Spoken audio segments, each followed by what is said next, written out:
Chapter 631 Prologue of the Crimson Tide. Request from a Star Cluster Civilization. Chapter 631 Prologue of the Crimson Tide.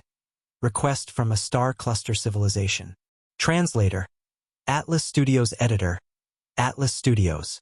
When Han Xiao entered his office, Sylvia brought Frenzied Sword and the others in. Black Star, including Bunhit Dog, Frenzied Sword and the rest called Han Xiao's name simultaneously with excitement.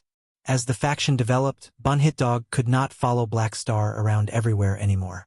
Upon hearing that Frenzied Sword and the others were visiting Hao Tian, he instantly had an idea. For the sake of material for his show, he did everything he could to convince the others to let him join them. He started videoing as soon as he entered through the door. Han Xiao looked across them and stopped at Frenzied Sword. He then loaded the faction leader emoticon bundle and nodded. "It's been a long time, my friends." Hearing this familiar tone, the others smiled. They had all been members of that highly skilled group of players, and they felt that Black Star speaking to them in a different manner was a special privilege. "What important information do you have for me?" Han Xiao was curious. The players would not do things if there were no profit involved, so they had definitely accepted a mission from someone. "We heard this is a hunting list. You're on it." Frenzied Sword explained about what had happened, took out the list and passed to Han Xiao.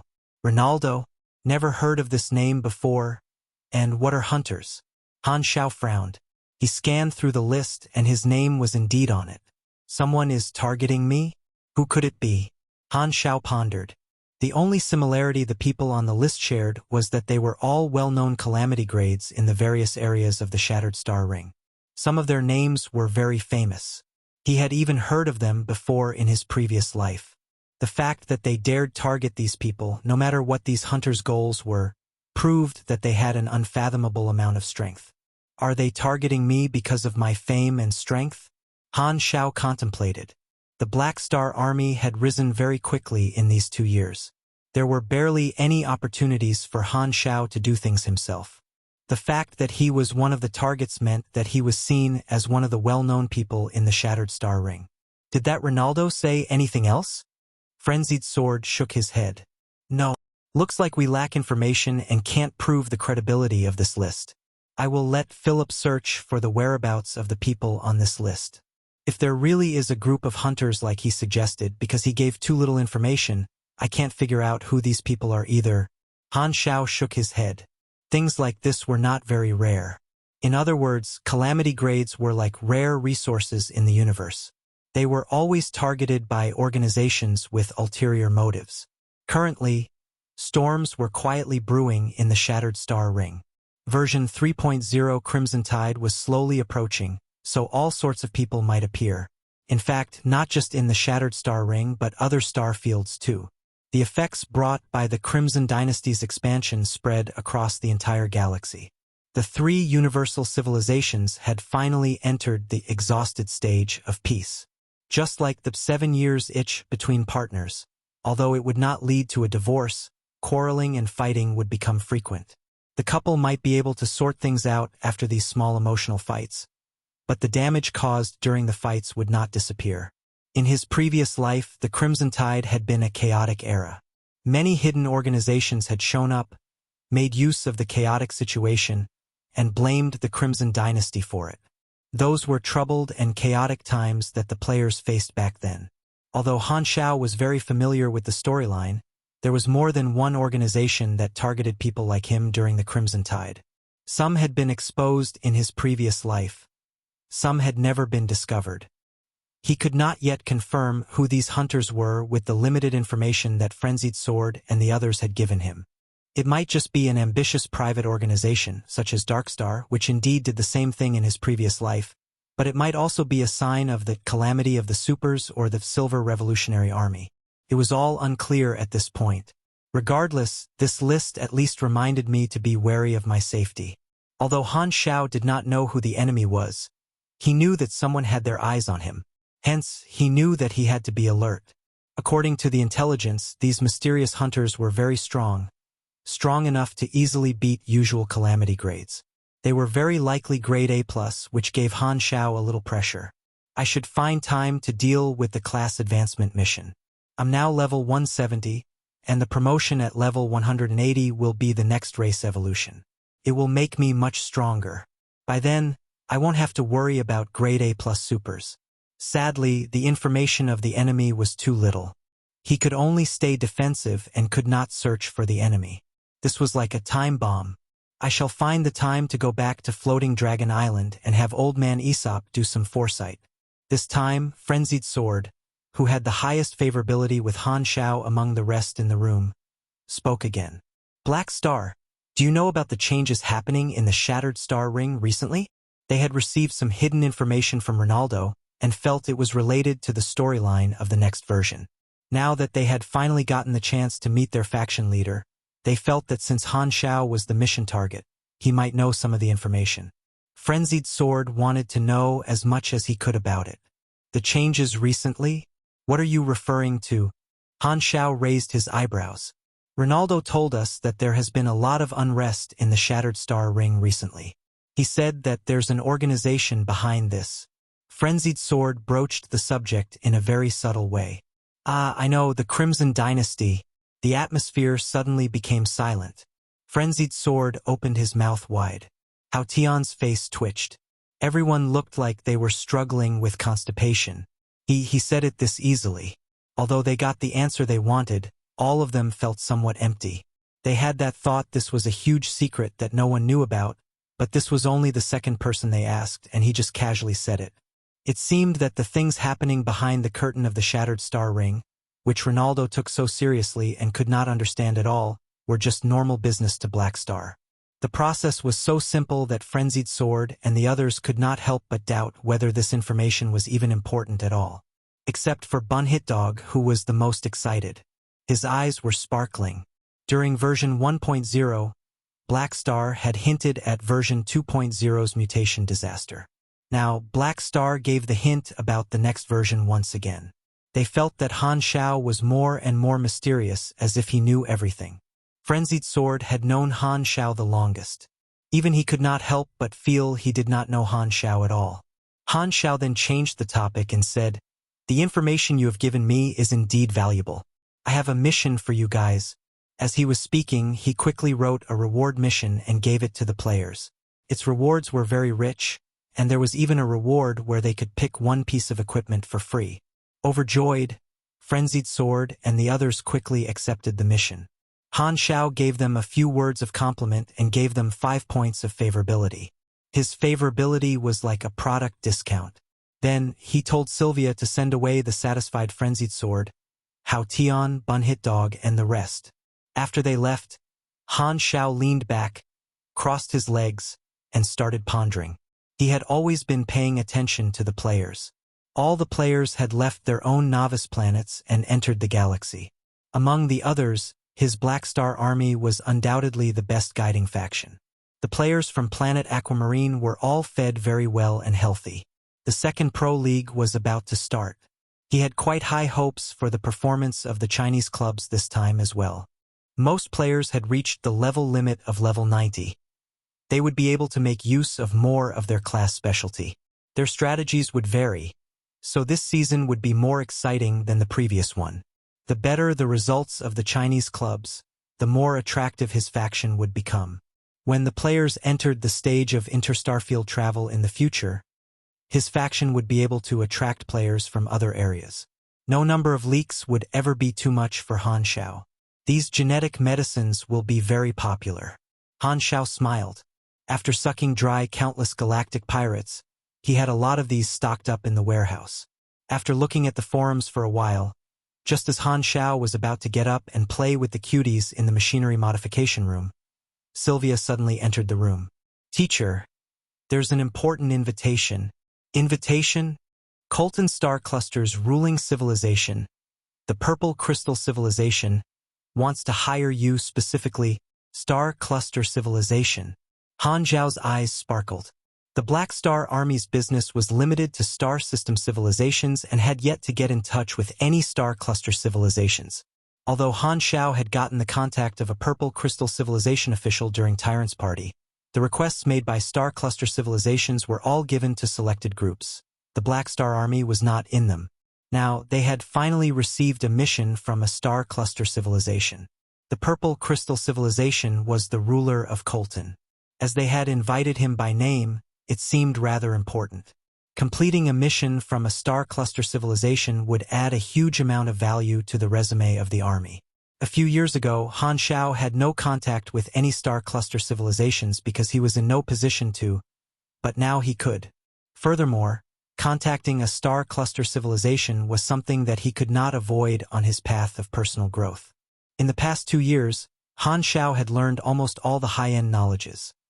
He now had to look for the next stage of knowledge, cutting-edge knowledges. Star cluster civilizations were a very important part of gaining cutting-edge knowledges. This is an opportunity. Han Xiao told Philip to transfer the communication and added protection to the channel at the same time. The image flashed, and a familiar face appeared. It was the Purple Crystal Civilization representative whom Han Xiao had met during Tyrant's party, Ralph. Black Star, it's been some time, Ralph said in a friendly manner. Han Xiao chatted with him a little before they started to get down to business. You people wanted to hire me specifically? That's right. Your army has a very good name, so you're one of our top choices. And what are the mission's details? It's an elimination operation. The target is a fleet. They have disguised themselves as travelers, but their background is much more complicated than that. We plan to eliminate this fleet as a warning to the people behind them. Ralph described the situation very vaguely. Han Xiao could not help but guess what the organization that the Purple Crystal Civilization wanted to warn was. After giving it a little bit of thinking, he had a rough idea.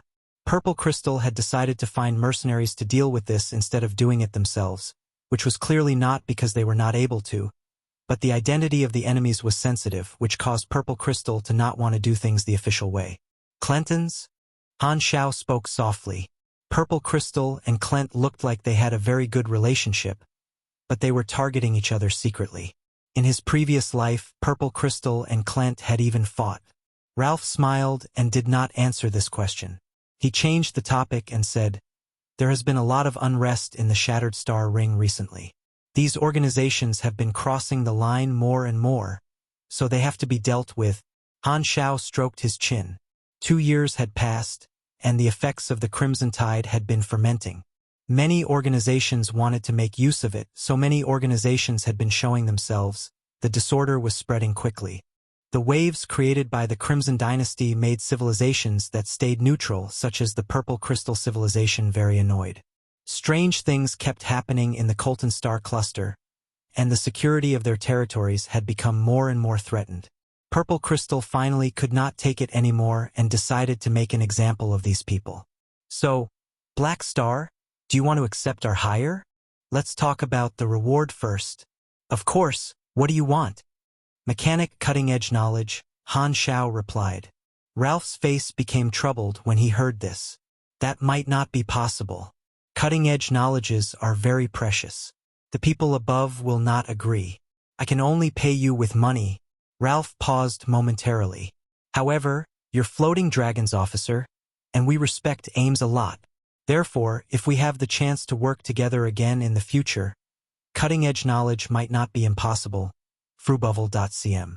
Cutting-edge knowledge is indeed not easy to obtain. Han Xiao had expected this, so he was not disappointed. What Ralph meant between the lines was, this hire was like an entry ticket for the Black Star Army. If he completed it, Purple Crystal would hire him for more missions in the future. Once he made a big enough contribution, Purple Crystal would be willing to give him cutting-edge knowledges. It was basically the path of increasing faction favorability. Cutting-edge knowledges were very precious. Only at this stage could one study antimatter, psionic energy, and the like. Han Xiao did not think that there was a problem with the way Purple Crystal was doing it. Nothing was free in the world. He needed cutting-edge knowledges, and Purple Crystal needed stronger unofficial military power to do things for them privately. It was all part of a deal. Han Xiao pondered for a while before nodding. Okay, I can try it. Great, Ralph smiled. I will send you a gathering location later. There are other people on this mission. The mission details will be sent to you later. Okay. Han Xiao had no objection. This was not the first time that he had a group mission like this. Chapter 632. Gundam is a man's romance. Chapter 632. Gundam is a man's romance. Translator. Atlas Studios Editor. Atlas Studios. The gathering location was in another star system within the Colton star cluster, very far away from Garton. Han Xiao had risked to fly him to the planet used for the gathering. This was an unpopulated planet with just a series number. When the Blacklight stealth arrived at the coordinates, there were already quite many spaceships parked on the ground, and a crowd had already formed. They all looked up one after another at the newcomer. The spaceship descended steadily. Han Xiao walked out of the hatch and looked around casually. There were only 2 people there whose vital signs reached the level of grade A. It seemed like they were 2 leaders, but they were unfamiliar. They both led a group of people, meaning there were 2 organizations present. The Garton Star System's Black Star? I've heard of him. He came too. Did he not bring those undying mercenaries? The crowd looked at Han Xiao with surprise and chatted among themselves. A member of the Purple Crystal Civilization got out of the spaceship and stood in front of Han Xiao. Welcome, Black Star. I'm the one responsible for this operation, Level 3 Diplomat of Secret Service Department 4. Daughter. Hi. Han Xiao nodded. Where's Ralph? His Excellency Ralph's position is very high. I'm his subordinate's subordinate. This operation does not require him to be in charge personally. Ralph's position was quite high in the Purple Crystal Civilization. What Han Xiao did not know was, of all the people who were invited to this operation, he was the only one that had been invited by Ralph personally. The others only had contact with Daughter. This special treatment was because Han Xiao had attended the Tyrant's party before. To Ralph, Black Star was a member of the upper-class social circle, so he personally involved himself in this small operation that he did not need to be bothered about, showing that he took Han Xiao seriously. There are 3 organizations that are going to be working together for this operation. Let me introduce you to the other 2. Daughter took Han Xiao over and introduced him to the leaders of the other 2 organizations. This is Jane, a strong Esper. The others call him Seaquake. This is Gadeli.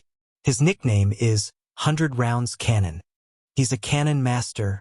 The 2 of them sized Han Xiao up and shook hands with him respectfully. Jane and Gadeli's equipment was very sophisticated, especially Gadeli's. His battle suit was made of super nanotechnology.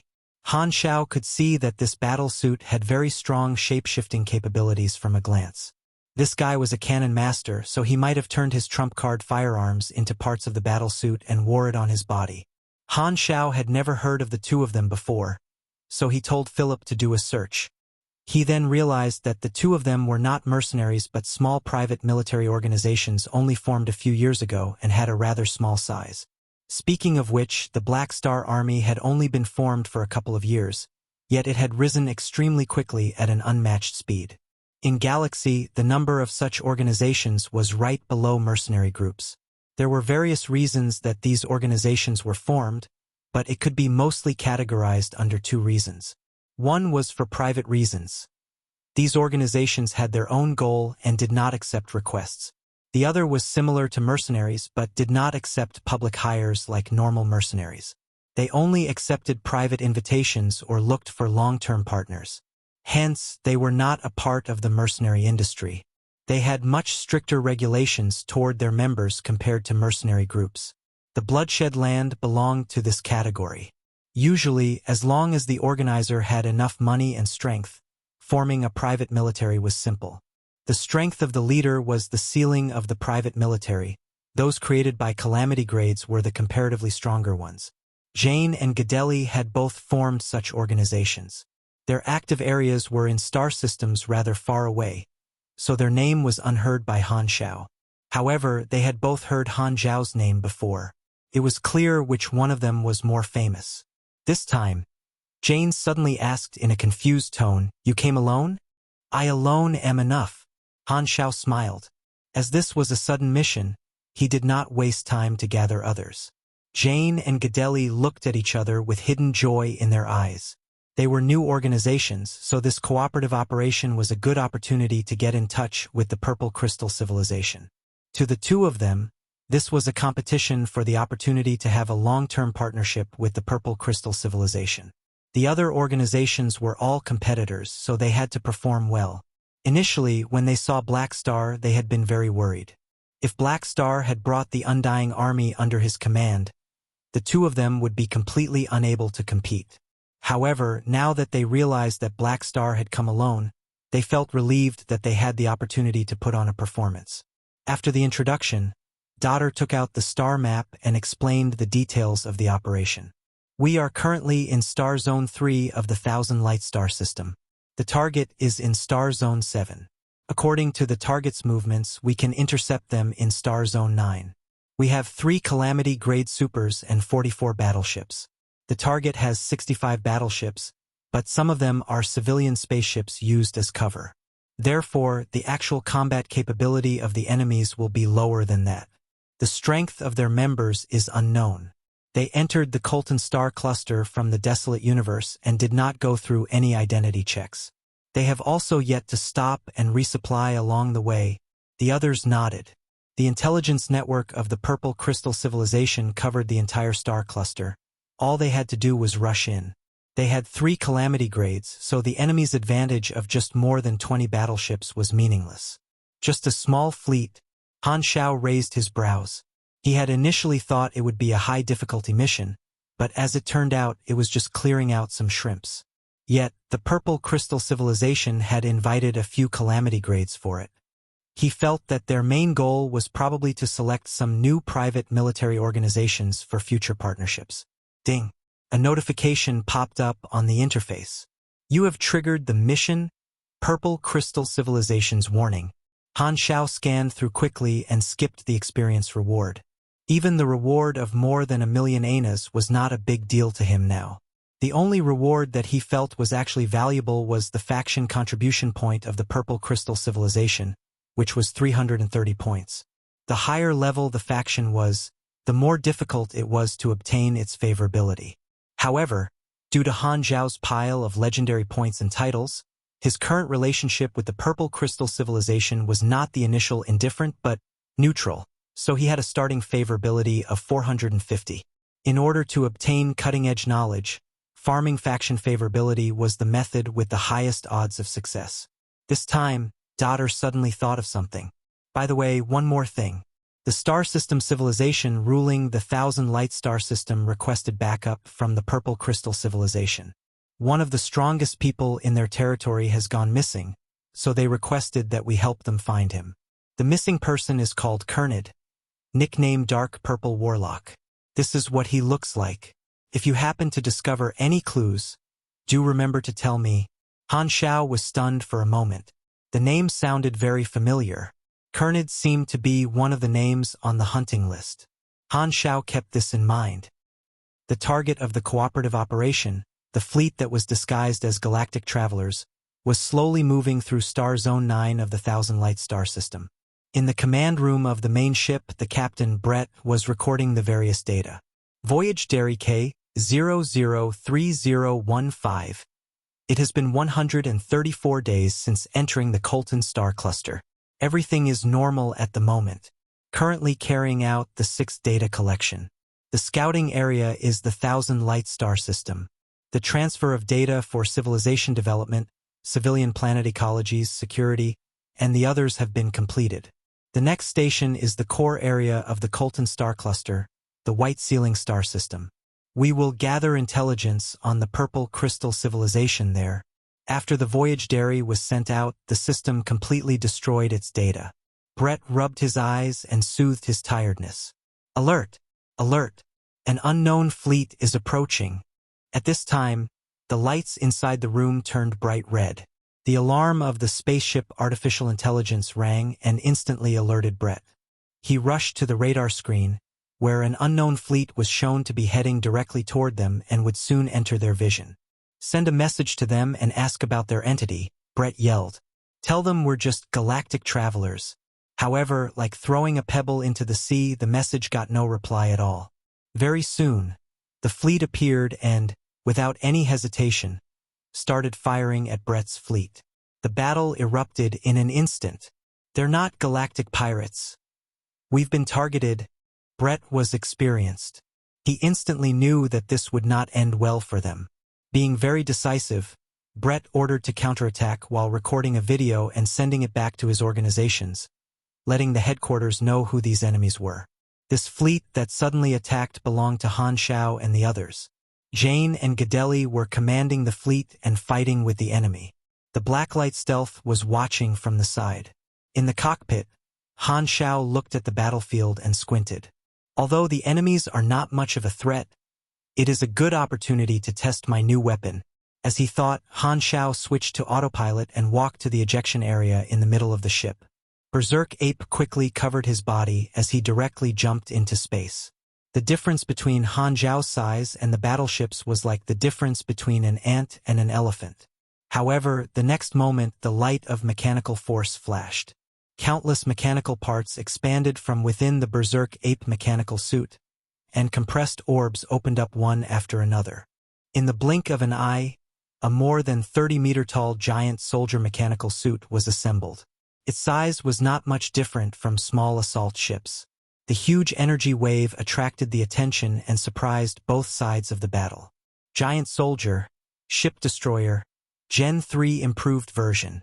In the past 2 years, after obtaining the various high-end knowledges, Han Xiao had finally reverse-engineered the blueprint of spaceships and learned to build battleships. With this technology, he had improved the ship destroyer blueprint that Carol had lost to him. He had enhanced it 2 times and updated many parts of it. Compared to the first generation, the third-generation ship destroyer looked much more aesthetically pleasing. From a tube-shaped body, it became human-shaped, possessing 4 limbs and a head. Giant soldier mechanical suits were made for galactic battles, so their performances were all very high. With Han Xiao's mechanical force bonuses, this giant soldier was terrifyingly strong. Other than virtual intrusion, Han Xiao now had a more direct method to battle in space. Inside the cockpit of the Gen 3 ship destroyer, Han Xiao completed the nerve connection. The giant mechanical suit became as easy to control as his arms and legs, and the small burden it brought to Han Xiao's mind was nothing to someone as strong as him.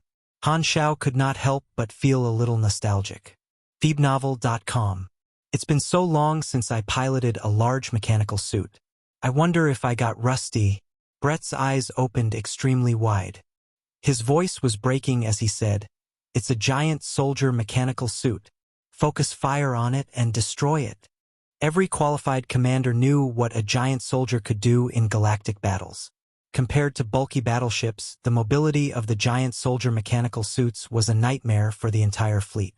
As soon as a giant soldier appeared in galactic battles, they would definitely become the primary target.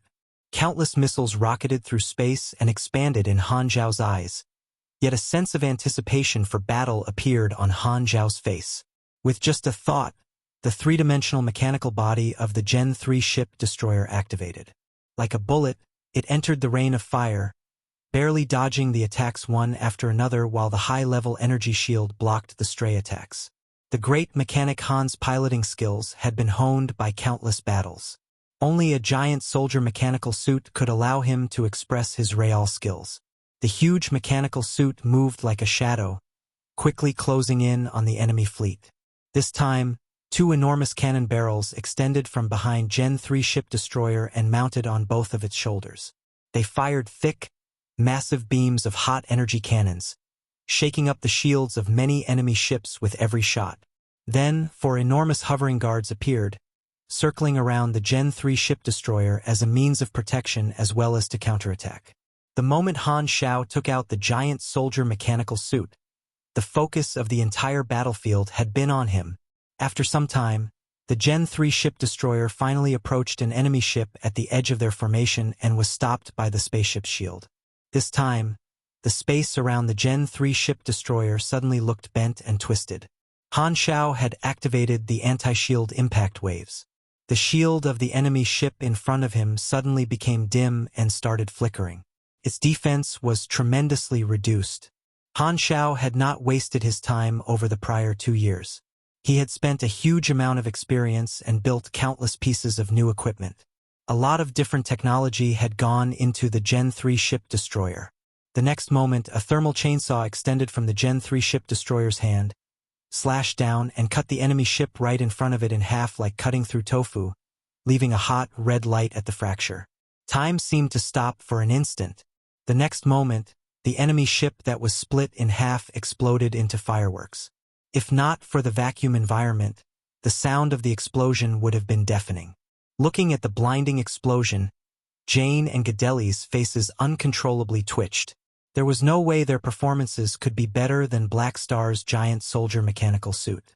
Just as Black Star had said, it was indeed enough for him to come alone without bringing any troops. How much money did it cost to build this giant soldier? Jane murmured. Gadeli clenched his teeth in envy. Jealousy had turned his expression twisted. Damn! It must be good to be rich. Chapter 633, Formation of the Organization, an Assault Invitation. Chapter 633, Formation of the Organization, an Assault Invitation. Translator, Atlas Studios Editor, Atlas Studios. There was no suspense in that crushing battle. With Brett's troops being completely destroyed, the battlefield that was crisscrossed with artillery fire turned completely silent, with corpses and metal debris floating all around. Han Xiao had cooperated with the forces of Jane and Gadeli, driving the third-generation ship destroyer straight into the enemy's fleet like a knife to vegetables. The enemy fleet had no way to retaliate. After all, he currently possessed two interstellar combat methods. Virtual intrusion served as internal disturbance, whereas driving the giant soldier was just mindless violence. For such a small fry, why was there a need to utilize virtual intrusion? Just cut through them like a hot knife through butter, that would be more enjoyable. In the past, Han Xiao had seen battlefields where thousands of battleships bombarded each other and had even participated in such battles himself. Compared to the large-scale artillery warfare density, this small-scale operation did not give him any pressure. There was no difficulty in controlling his mechanical suit to avoid and hide. The third-generation ship destroyer was also a crucial factor. Han Xiao had spent a lot of effort to perfect the blueprint of this giant mechanical suit. He had lost count how much materials he had poured into it. This sort of ship destroyers would show the greatest effect in such small-scale interstellar warfare. A third-generation ship destroyer cost at least 3.5 million anas, which was more than some small high-end battleships. If it was the him 2 years ago, this sum of money would have hurt him. But right now, it only made a sizable dent. The ability of the Black Star Army to rake in gold could even destroy floating Dragon Island. Han Xiao faintly remembered that the last time he checked the account balance, there seemed to be more than 80 million anas worth of liquid funds, and their fixed assets were several times that number. This was far less when compared to a financial group, but he could be considered a young and promising leak scholar one. Loosely translated, it refers to an organization that profits off dumping of stocks and shares to force a drop in the market before capitalizing on it. Oh no, a better word would be a powerful leader. Originally, Jane and Gadeli's troops were supposed to be the main attackers, but the moment Han Xiao entered the battle, he immediately snatched away their position as he dominated the fight. They ended up only being able to contain the enemy and watch the whole process. Watching Han Xiao control the giant soldier, his style gave them a deep impression which could be summed up as stylish, luxurious, mischievous. The third-generation ship destroyer had also received some minor damage, along with losing a large amount of its fuel in just this short battle time. Han Xiao retreated in the third-generation ship destroyer, returning to the Blacklight stealth and regrouping with Jane and Gadeli. The three of them left the crime scene as one whole, heading toward the nearest unmanned planet for a rest. You guys did a good job. Daughter contacted the trio, praising their success. The reward was already transferred into each person's accounts, and Han Xiao received a notification to show that his mission had been completed. The favorability of the Purple Crystal Civilization had also risen slightly as a result. Everyone should have some sort of speculation in their hearts. That's right, this was a simple test for us to select some reliable unofficial armies to cooperate with us. You have all demonstrated your strength, and we hope to have a happy cooperation in the future. Frubnell.com. Jane and Gadeli immediately exclaimed. They had thought that since their limelight had been stolen away by Black Star, they would no longer have an opportunity. Thus, they got excited. With the chaos present in the Shattered Star Ring during the past 2 years, we think that the future will be host to even more unpredictable and complex dangers. Daughter explained. Thus, we have planned to secretly form an organization of various armies. We're looking for more people of your caliber to cooperate with us, to defend the Colton Star Cluster in secret.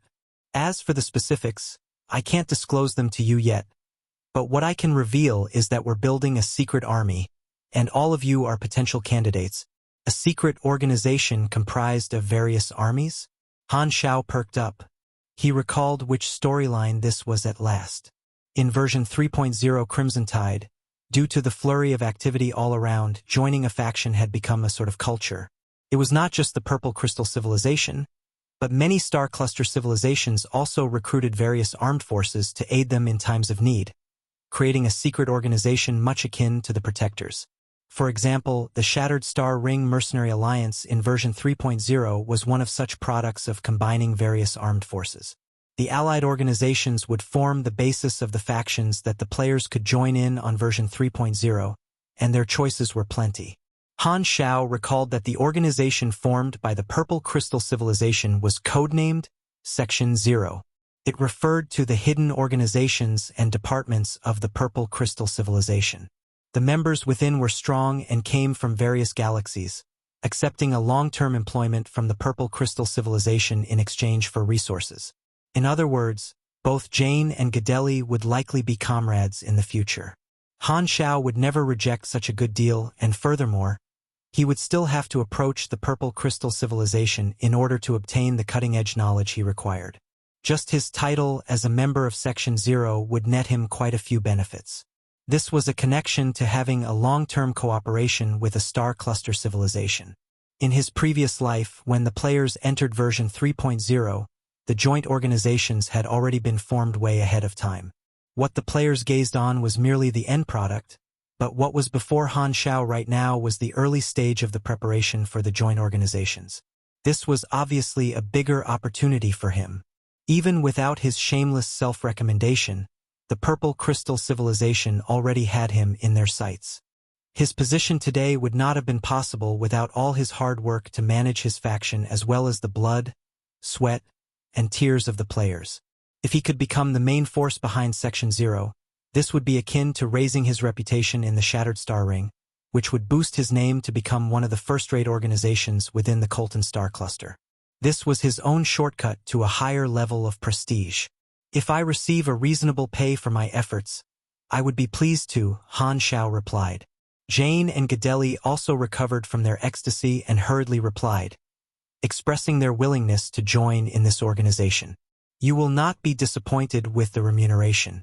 Present, the organization is still in selection. When it is formally established, there will be many huge missions, Daughter replied.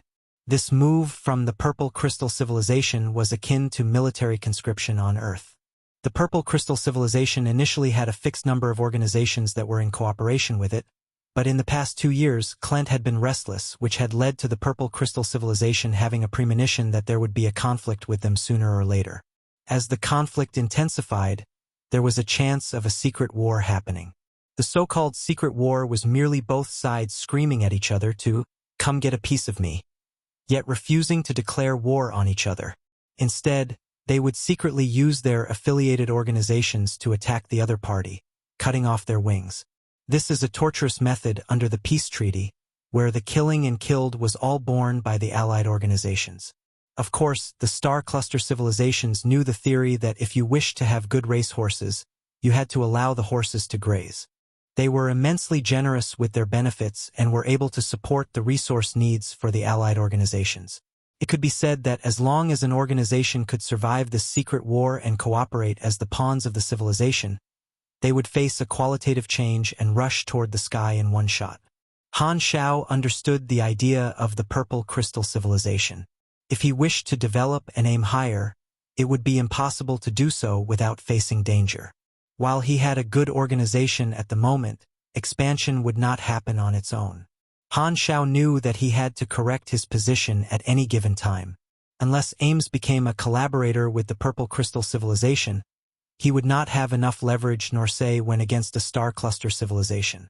He had not reached a point where he could haggle with a civilization of that level. The Purple Crystal Civilization was not begging him to join, but rather this was a chance for him to properly develop his forces, which was essentially a fair deal. As long as the reward was enough, he did not mind fighting for them. Right now, he was no longer the past self where he was weak and needed to be careful with every step. With enough strength and capabilities, he could bravely charge in. Unlike Jane and Gadeli, who had expressions of joy, Han Xiao had already begun to deduce the consequences of his every choice. A secret war. Han Xiao stroked his chin. This was one of the most important storylines for version 3.0. If one ignored the complicated interests behind Crimson Tide, the theme of version 3.0 could be summarized in one word: fighting. The various allied organizations would be in conflict with each other, and Section 0 would also have to face off against the Klent Kingdom many times. They certainly would not be excluded from the battlefield. As long as the tyrant did not appear, everything could be settled. He was not afraid of any other muscleheads at all, and he had never been afraid of people at the same level as him. Swoo! At this time, the sound of a spaceship passing by was suddenly heard above them. Han Xiao stopped his communication and quickly looked up, seeing a small and exquisitely designed single-person spaceship. It was not known when this spaceship had entered the planet. Coincidentally here to collect some resources? Jane asked. Unclear. Gadeli shook his head in return. The single-person spaceship's hatch opened, and a woman dressed in white robes floated out in midair, with a white-colored cat mask on her face. She surveyed the surroundings with a cold expression. Who are you? Gadeli shouted out. Toward this uninvited guest, he could not help being vigilant upon feeling the powerful fluctuations coming from her. This was a Calamity Grade super. Shauna ignored him, instead looking around before her gaze landed on Han Xiao. She blandly asked, Black Star? Han Xiao narrowed his eyes and did not answer. He faintly felt that this visitor had unkind intentions. It doesn't matter even if you do not answer. You can't escape today. Shauna swept her eyes across before muttering to herself. 3 Calamity Grades. A little tough. Ka. The next instant, Shauna moved. From the time she showed herself till she attacked, it did not even take 10 seconds. She reached out, and the dozens of spaceships parked on the surface immediately turned into metal fragments. The spaceships violently exploded, and the fragments were transformed into a metal storm grinder. In a split second, the subordinates of Jane and Gadeli were sliced into minced meat. Gadeli was furious, and the battle suit on his body resonated like a giant wave. Nanoparticles gathered in his hands, turning into a giant firearm. The muzzle of the firearm fired toward Shauna, and the cannon rays were extremely strong, incorporating all of his mechanical force. Dong! Dong! A sudden fierce battle unfolded. Shauna pointed, and an invisible magnetic field shield appeared around her. The defense of the shield was quite strong, and even after the flames from the explosion covered the body, they were all isolated outside of the magnetic field, leaving her unharmed. Then, Shauna gripped with her hand. Bang! The huge firearm in Gadeli's hands immediately disintegrated, turning back into nanoparticles like sand falling off from one's hands. Magnetic field control and metal manipulation. Han Xiao's expression contorted. This uninvited guest had come here to deal with him and could completely restrain any mechanics. It was unknown where she came from. As he thought, the only thing he could link it to was the hunting list. Can't be. How is there so much of a coincidence? Han Xiao was surprised. He secretly wondered how the enemy was able to discover his location. Only he was involved in the operation this time, and those who could leak the report, other than the Purple Crystal Civilization, would only be his comrades, Jane and Gadeli. No, there was another possibility. Han Xiao thought of the fleet that he had annihilated previously. Before they got destroyed, they had sent the intelligence out. Could it be that this mysterious hunter was associated with Klent? Whoosh! The huge metal fragments shot toward his head with a whistling sound, distracting him from his thoughts. It was not the time to consider such factors. Han Xiao wanted to use the Berserk Ape, but upon recalling the abilities of the enemy, he frowned and could only remove the thought of using his mechanical suit. He relied on his own body to dodge the fragments, escaping far away. The metal fragments slammed into the ground, creating a large pit and scattering stones everywhere. Shauna had faced everyone alone, but with just a few finger movements, she had already destroyed the army of Gadeli and flung him away hand. Seeing this, Jane's face lost all color. The battle capabilities of this uninvited guest had far outstripped her expectations. Han Xiao had a headache. Facing such an opponent, the mechanic profession was bound to have its arms tied behind its back.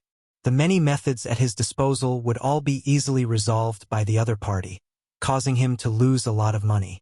This was by far the enemy that most countered his abilities. Metal manipulation is the kryptonite of the mechanics. This woman probably also has a battle capability at grade A+.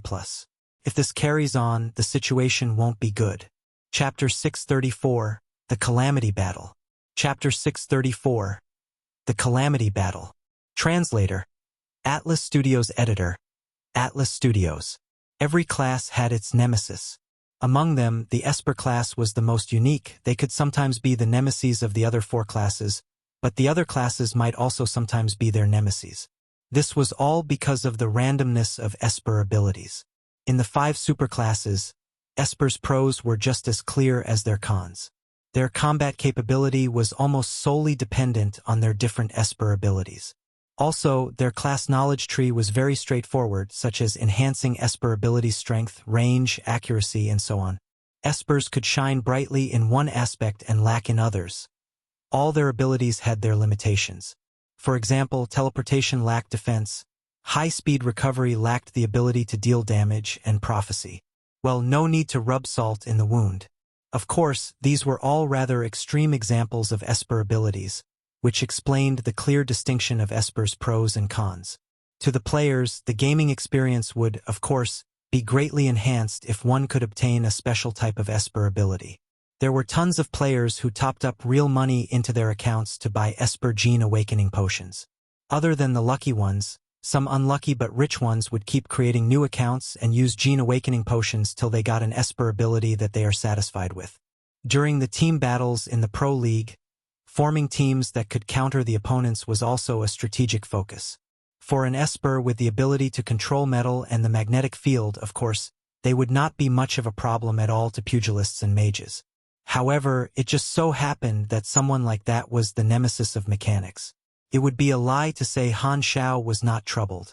Although, as a mechanic, his energy had magnetic attributes as well, his ability to control the magnetic field was far from that of the enemy, who had the Esper genes to do so. The mechanical force was more focused on enhancing machines. Controlling the magnetic field was just a bonus. The most he could do was disrupt the opponent's Esper ability. In order to completely nullify the opponent's magnetic field, more specific machines would be needed. In an instant, Han Xiao looked at the battle information and knew that the opponent's name was Shauna. Shockingly, her level was a question mark. Han Xiao was already level 170. Even if Shauna was not grade A+, she would not be far from it. The huge difference between their strength was very difficult to overcome. Rista, leave the battlefield. Han Xiao dodged the attacks from shattered metal and ordered Rista. If the Blacklight stealth was torn apart, it would be a huge loss. The Blacklight stealth quickly ascended and was about to accelerate and leave the battlefield. Unbothered by this, Shauna reached out her hand and aimed at the Blacklight stealth as she was about to clench her fist, crushing Han Xiao's spaceship just like she did to the other spaceships. Bang! The next moment, a wild-colored shadow of a man clashed toward her like a meteor, dragging a lightning-like tail behind. It broke the sound barrier and bashed heavily right onto Shauna's magnetic field shield. The invisible magnetic field shield was dented, and it bounced the white shadow out like it was elastic.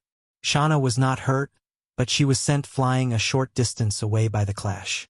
She quickly controlled the metal on her and stabilized herself midair. She looked down at the white shadow. In her eyes, Han Xiao wore a bone-white mechanical suit. It was the Void Dragon mechanical suit that he had not used for a long time. This person's Esper ability counters me, so I can only use non-metallic weapons. Han Xiao thought. The metal content of the Void Dragon mechanical suit was very low. Although its attributes could not match up to a battle between Calamity Grades, at least it was not as restricting as the Berserk Ape, so it was barely usable. Most of his machinery was made with alloys. Non-metallic machinery might only make up 10% of them. Many machines had very strict requirements on their materials. High-density and non-metallic materials that could replace alloys were very difficult to fuse. Depending on different materials, the machinery's attributes would be different as well. Before meeting an enemy that could control metal, it was clear that alloys were the most suitable choice. If alloys could not be used, carbon nanotubes would be a very good choice as well. However, Han Xiao's previous opponent was Ember. Even if he had to build machines that could deal with this situation, he would have to do it after this battle ended. Hence, most of Han Xiao's main machines, as well as his army style, could not be used unless he ignored the loss that he would incur. From the way he saw it, the current situation was far from that desperate. Test her limits first. Han Xiao squinted. Using the instant when Shauna was distracted, Rista accelerated and successfully escaped the battlefield, avoiding the fate of being turned into scrap metal. All the rest of the spaceships were crushed into pieces by Shauna and formed into a metal storm, directly going toward Han Xiao. Other than the 3 Calamity Grades, including Han Xiao, everyone else died without any ability to fight back. These Grade C warriors in metal battlesuits were crushed by their own battlesuits. Whoosh! Han Xiao dashed through the metal storm, deftly dodging the attacks. The cannon in his palm kept firing at Shauna, but the void jet sprays could not penetrate Shauna's magnetic field shield. At this time, Jane clenched his teeth and yelled, "Ha!" His shirt shattered into pieces, revealing his muscular body. His body was vibrating at a high frequency. The air around him trembled. The vibration transferred into the ground below, and the cracks on the ground rapidly expanded. Right after that, Jane slammed his palm toward Shauna, who was in midair. Boom! An invisible vibrating wave headed directly to Shauna. Everywhere it passed, the air was bent, outlining an oval shape. Shauna frowned slightly as she moved sideways in midair, dodging the attack.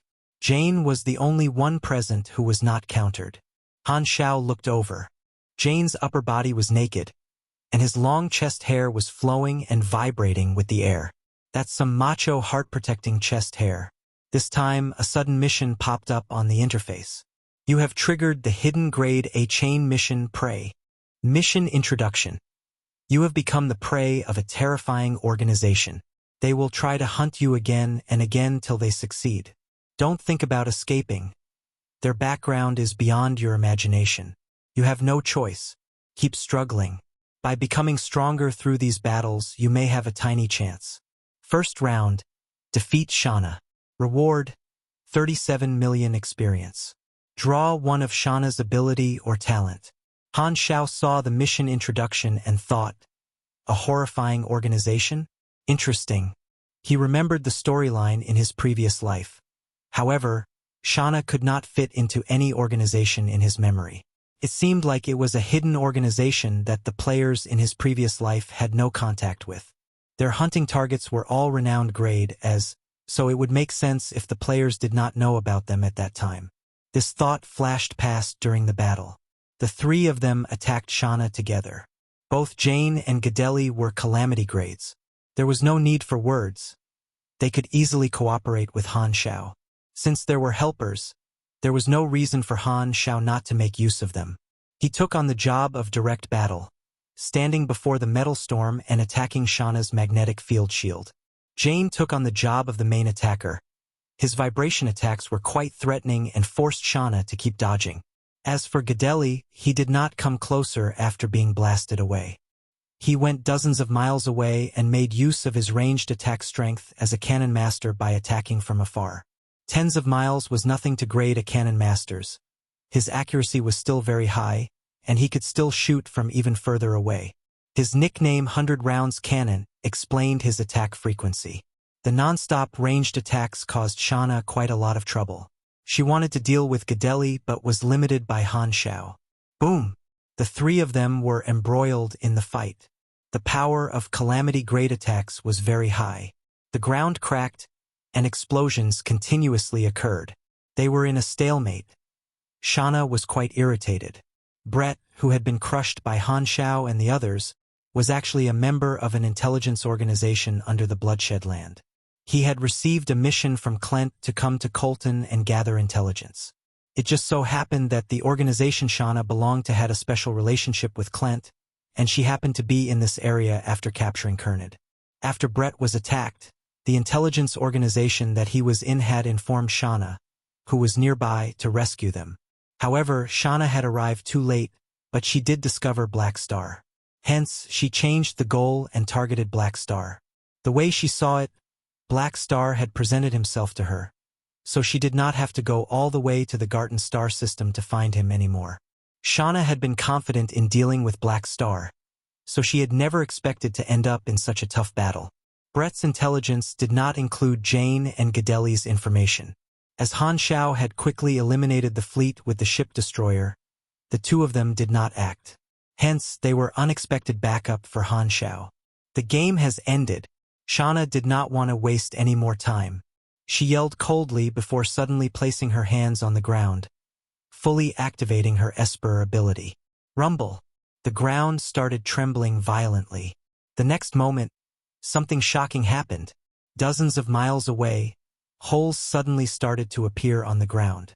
Almost 100 gigantic snakes made of metallic dust soared up from the ground. They were all more than 10 meters wide and almost endlessly long. The ground was suddenly filled with holes.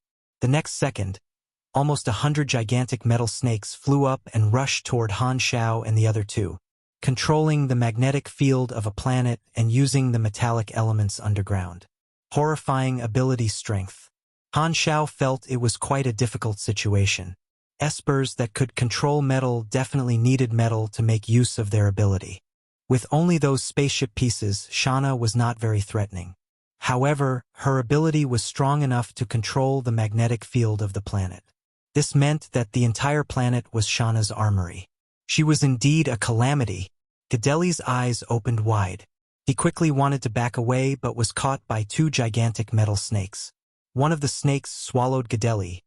Then the two snakes fused into a 100-meter-wide metal ball, falling right down onto the ground. Ka-ka-ka. The sphere kept squeezing its interiors and increasing its density, trapping Gadeli inside. This was an attack that Shauna loved to use. Seeing this situation, Jane's fists slammed down onto the ground, clearly using some kind of ability. A ring of shockwave expanded on the ground. Boom! The vibration triggered chain reactions, and the ground started rapidly trembling at a much higher frequency. An earthquake appeared in this area, and countless gigantic metal snakes were shattered into metallic dust. The movement caused by this attack was humongous. Further away, a huge fissure appeared in the ground as if the planet had opened its mouth. Boom! The shockwave hit the metallic sphere that trapped Gadeli. The next second, the sphere was shattered into pieces, and Gadeli quickly escaped. Han Xiao was surprised. Jane's destructive power gave him quite a shock. His nickname Seaquake was indeed accurate. There were practically no Grade A Espers that were weak. After all, if one's Esper ability potential could not reach A, that person would never reach Grade A. Bang bang bang. Shauna and Jane did not hold back at all. The battlefield kept shifting, and everything with hundreds of miles was turned into ruins and shattered, like a disaster crawling through the planet's surface. However, although it caused a lot of destruction, Shauna was hovering in the air. The earthquakes had almost no effect on her. She had the absolute upper ground. Glancing at Han Xiao, who was dodging around far away, a shade of disdain flashed past Shauna's eyes. She shook her head. Although Black Star was the target on the list, he had almost no sense of presence, much worse than Jane's. On the other hand, Jane seemed more qualified to be a target. Shauna was somewhat disappointed. The rumors said that Black Star was very strong, but she now felt that it was exaggerated. However, she then realized that her ability countered Black Star so heavily, so it was normal for Black Star to not be able to fight back. If these two guys were not here, it wouldn't be this troublesome. Shauna frowned. As long as she could get rid of Jane and Gadeli, Black Star would be a piece of cake. However, she had a new plan. Jane was quite strong and would sooner or later be on the list, so she decided she might as well capture both Black Star and Jane. As for that Cannon Master, she did not feel that capturing him would be of any use. At this time, Jane's defense showed a tiny flaw. Shauna accurately captured the opportunity, and the gigantic metal snakes instantly surrounded Jane and turned into a sphere. Jane kept vibrating from within, wanting to break the cell. However, Shauna used most of her attention on her. She controlled tens of metal snakes and made them part of the sphere one after another. The huge sphere kept shrinking as its density kept increasing. Its ability to resist vibrations grew stronger and stronger, and the frequency of the vibration kept decreasing. Finally, Jane could not move anymore. Done. Shauna's eyes sparkled.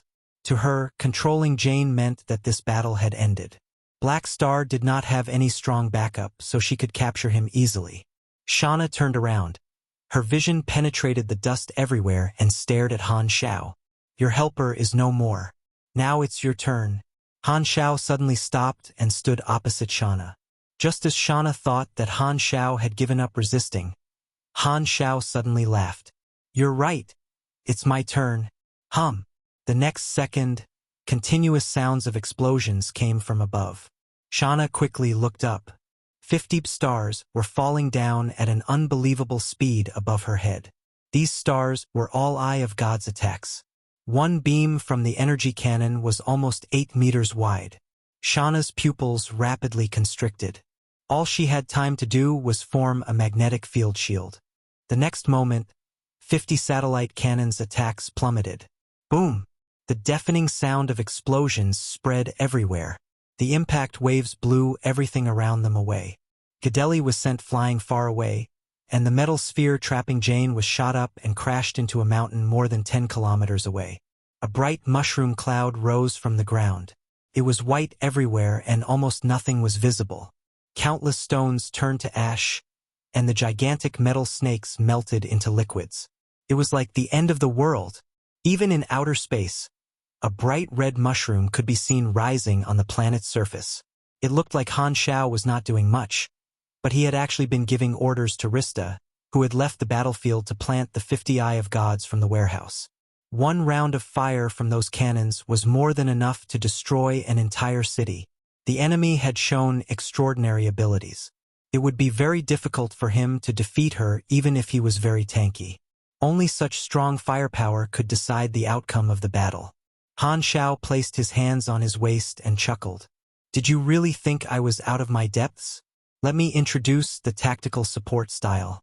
I'm the representative of rascals. Chapter 635. After I plant a ward on you, you will be my teammate. Chapter 635. After I plant a ward on you, you will be my teammate. The tactical support style was known for its powerful firepower beyond the battlefield. Han Xiao had a liking for this kind of style. In the 2 years' time, he had built enough Eye of Gods and kept them in the blacklight stealth at all times. It was a necessity for family travels, killing, and robberies. The hot mushroom cloud was still continuously expanding, and a huge crater was created on the ground. Han Xiao did not waste any time. With the mechanical suit's thruster accelerating, he advanced into the explosion area, heading right toward the bottom of the crater. The combat information notified him that Shauna had kept fortifying her magnetic field shield and blocked a lot of the damage. With her equipment's defense and her own resistance, this attack was not enough to heavily injure her.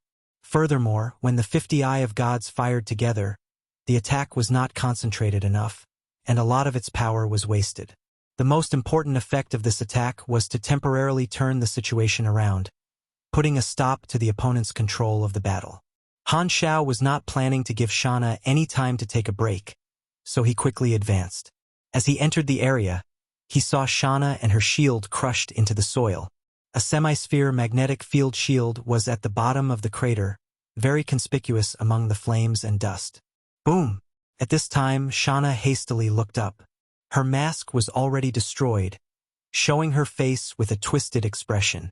Blood flowed down from her forehead. Her face was completely filled with murderous intent. As if she had expected Han Xiao to approach at this time, she pressed her hands on the ground. Suddenly, a metal particle fountain shot out from below Han Xiao and grabbed onto him. Grade A supers all had rich combat experience. The instant Shauna was attacked by Han Xiao, she had guessed what Han Xiao would do next. As she blocked the attack, she had also planted a trap, and concentrated the metal particles under the ground around her. This was to capture Black Star, who was dodging her like a fly. However, the next moment, Han Xiao suddenly disappeared. Who? Suddenly, the sound of wind appeared less than 1 meter behind Shauna. Her senses told her that there was now another person in her magnetic field shield. Racial talent advanced void travel. How did he enter here through the magnetic field shield? Shauna's expression drastically changed. Before she could turn around, the back of her head was grabbed by a big hand covered in a bone-white mechanical suit. An irresistible force exploded from within and pressed her face down into the soil. The next second, the gray light of void energy spilled out from within the Void Dragon mechanical suit and focused on Han Xiao's arm. Maximum output Void Jet Spray. Boom! Void Jet Spray could be used continuously without any cooldown. The price of that was the increasing energy cost. Han Xiao did not hold back at all and almost finished up all the energy of the Void Dragon mechanical suit. During just the first spray, he had already activated the injection module inside the mechanical suit and injected a genetic medicine. In the last 2 years, he had captured countless galactic pirates. He had even changed the name of his private prison into Galactic Pirates' Warm Little House. He had gathered a lot of genetic medicines that could cater to any situation. The temporary ability given by this medicine was that continuous attacks had a higher chance to cause the stun effect. The chain Void Jet Sprays triggered this effect easily, and Shauna entered the stun status. Her brain was a mess, and she could not fight back at all. All she could do was take in Han Xiao's storm of attacks as her body trembled. As the last spray ended, Shauna was still in the stunned status and could not use her abilities. Without hesitation, Han Xiao immediately equipped Berserk Ape and entered the Berserk Overload form. With his arms high above his head, blinding lightning energy formed on his fists. The next instant, his fists slammed down heavily. Bang! Lightning exploded like a spider web, and the bottom of the crater was once again filled with cracks. Han Xiao used everything he had on this attack. Berserk Apes, Power Detonation, his own, Gene Liberation, and the occasional critical damage triggered due to Shauna's stunned status. The damage multiplier was greater than 10. Ka. Even with the deafening sound of impact, Han Xiao could clearly hear Shauna's bones breaking below him. Han Xiao calmly grabbed onto Shauna's neck without mercy. He then took 1 step forward and turned rapidly, throwing Shauna out like throwing a baseball. The moment Shauna left his hand, a ring of impact waves appeared in the air. Berserk Throw. Hoo! Shauna was sent flying out like a cannon, flying out of the mushroom cloud in an instant, and kept getting further away, almost disappearing from Han Xiao's vision. However, this combo had yet to end. As Shauna was about to recover from being stunned while flying, tens of light suddenly appeared in the sky again. The second round of fire. Boom! The second mushroom cloud appeared. The impact wave arrived as expected. The mechanical suit on Han Xiao's legs shapeshifted and grabbed tightly on the ground, preventing him from being blown away. Han Xiao waved his hand, and a huge square-shaped firearm appeared beside his feet. It was 2 meters tall and looked like a huge box. The top of the box had more than 20 openings. This was an explosives ejector. Han Xiao carried it on his shoulder with one hand and fired at the center area of the second mushroom cloud far away. Bang, bang, bang. Countless specially made grenades arced through the air and landed on the target area, causing non-stop explosions. All these grenades were mini-nuclear grenades and space-bending bombs, and the clip was quickly emptied. Far away, Gadeli finally saved Jane from the metal sphere. The two of them looked at this and simultaneously gulped. How brutal, this is a complete ravage. With the clip emptied, this combo dealt tons of damage. However, there was still no notification showing that the target had been killed. This meant Shauna was still alive. As an almost grade A+ super, her ability to resist damage was also very strong.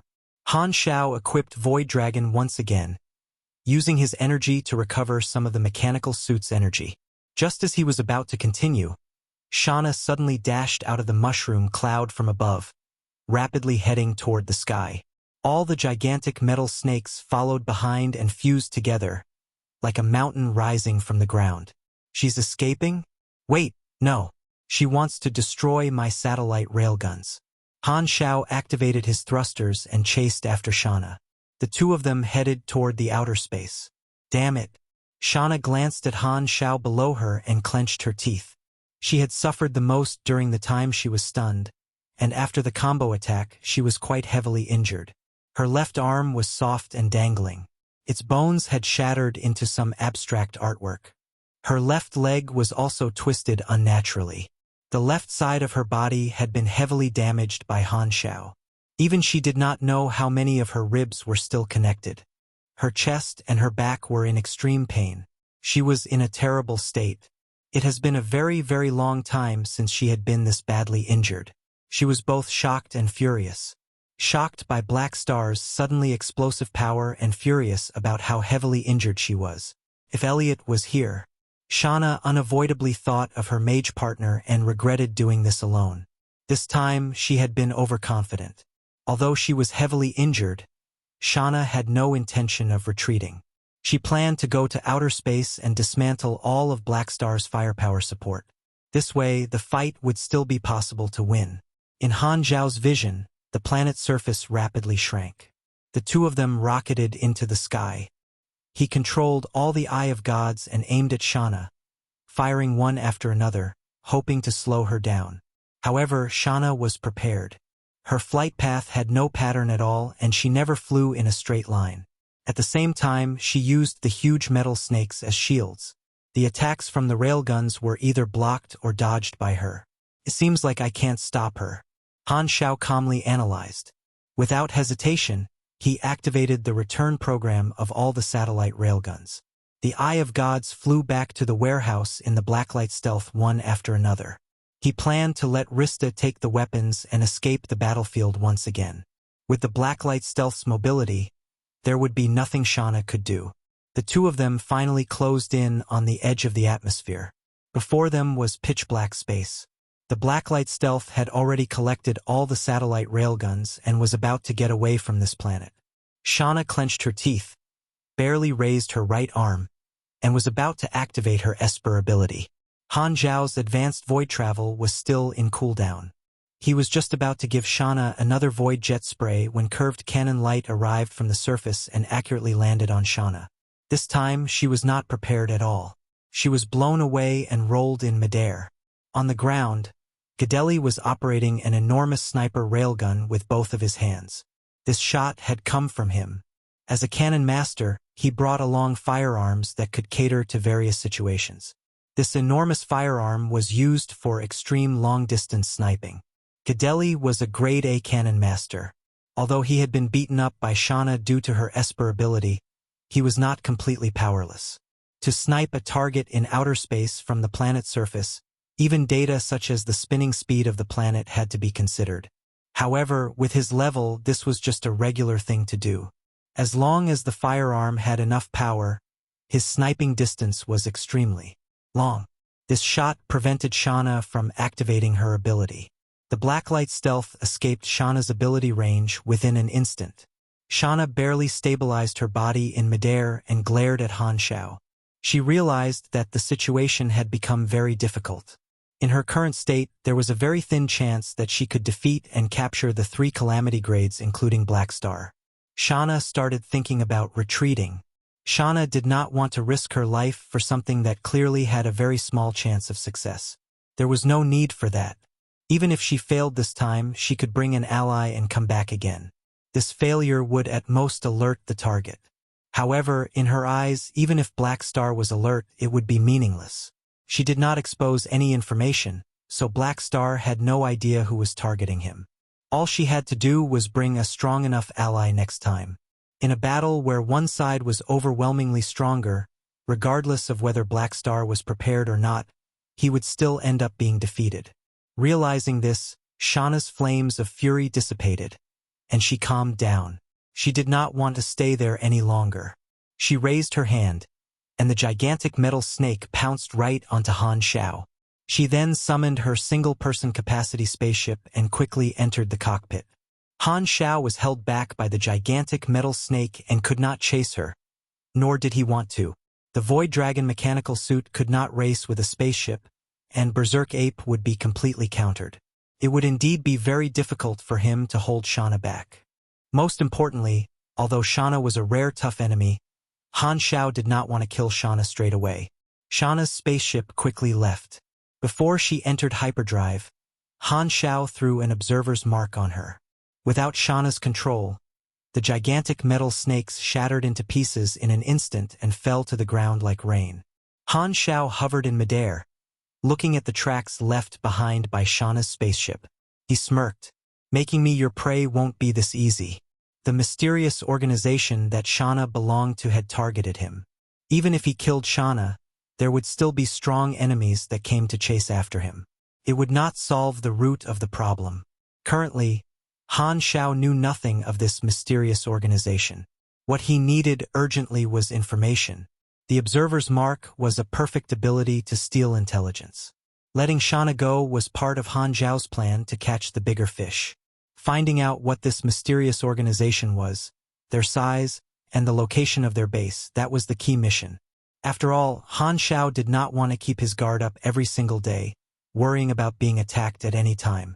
This mysterious organization was a ticking time bomb. In order to get rid of it, this was the most efficient method. Although this would mean he would have to face Shauna, who countered him in the future, Han Xiao decided to shift the focus of the machines that he would be building from now on.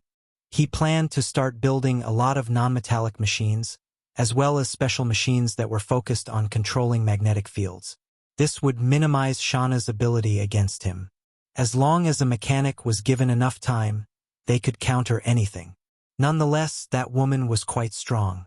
Without these two helpers, I would have had a very tough fight. Han Xiao took a deep breath. If it was a duel with his blood mana cycle, the battle would have been a battle of stamina. There would be an extremely low chance that Shauna would be able to defeat him. Nonetheless, he would have had a very difficult fight. Luckily, Jane and Gadeli had helped him take on some of Shauna's power, so he had not been at a disadvantage the entire time. After defeating Shauna, a notification popped up showing that the first round of the hidden Grade A chain mission, Prey, was complete, giving Han Xiao more than 30 million experience. Han Xiao did not instantly draw Shauna's ability. Faiden was not beside him, so he had no confidence. "I shall draw after returning to the base." Han Xiao shook his head. He could not be together with the goddess of luck no matter how hard she tried, but Faiden could make the goddess of luck willingly spread her legs. The treatment was just so different it made him despair. Chapter 636. How can one draw a prize without touching Faiden? Chapter 636. How can one draw a prize without touching Faiden? Han Xiao lowered his head and took a look at the battlefield from high above. The ground was cracked up like a biscuit that had been stepped on. There were still two gigantic craters and a dust cloud that had not subsided.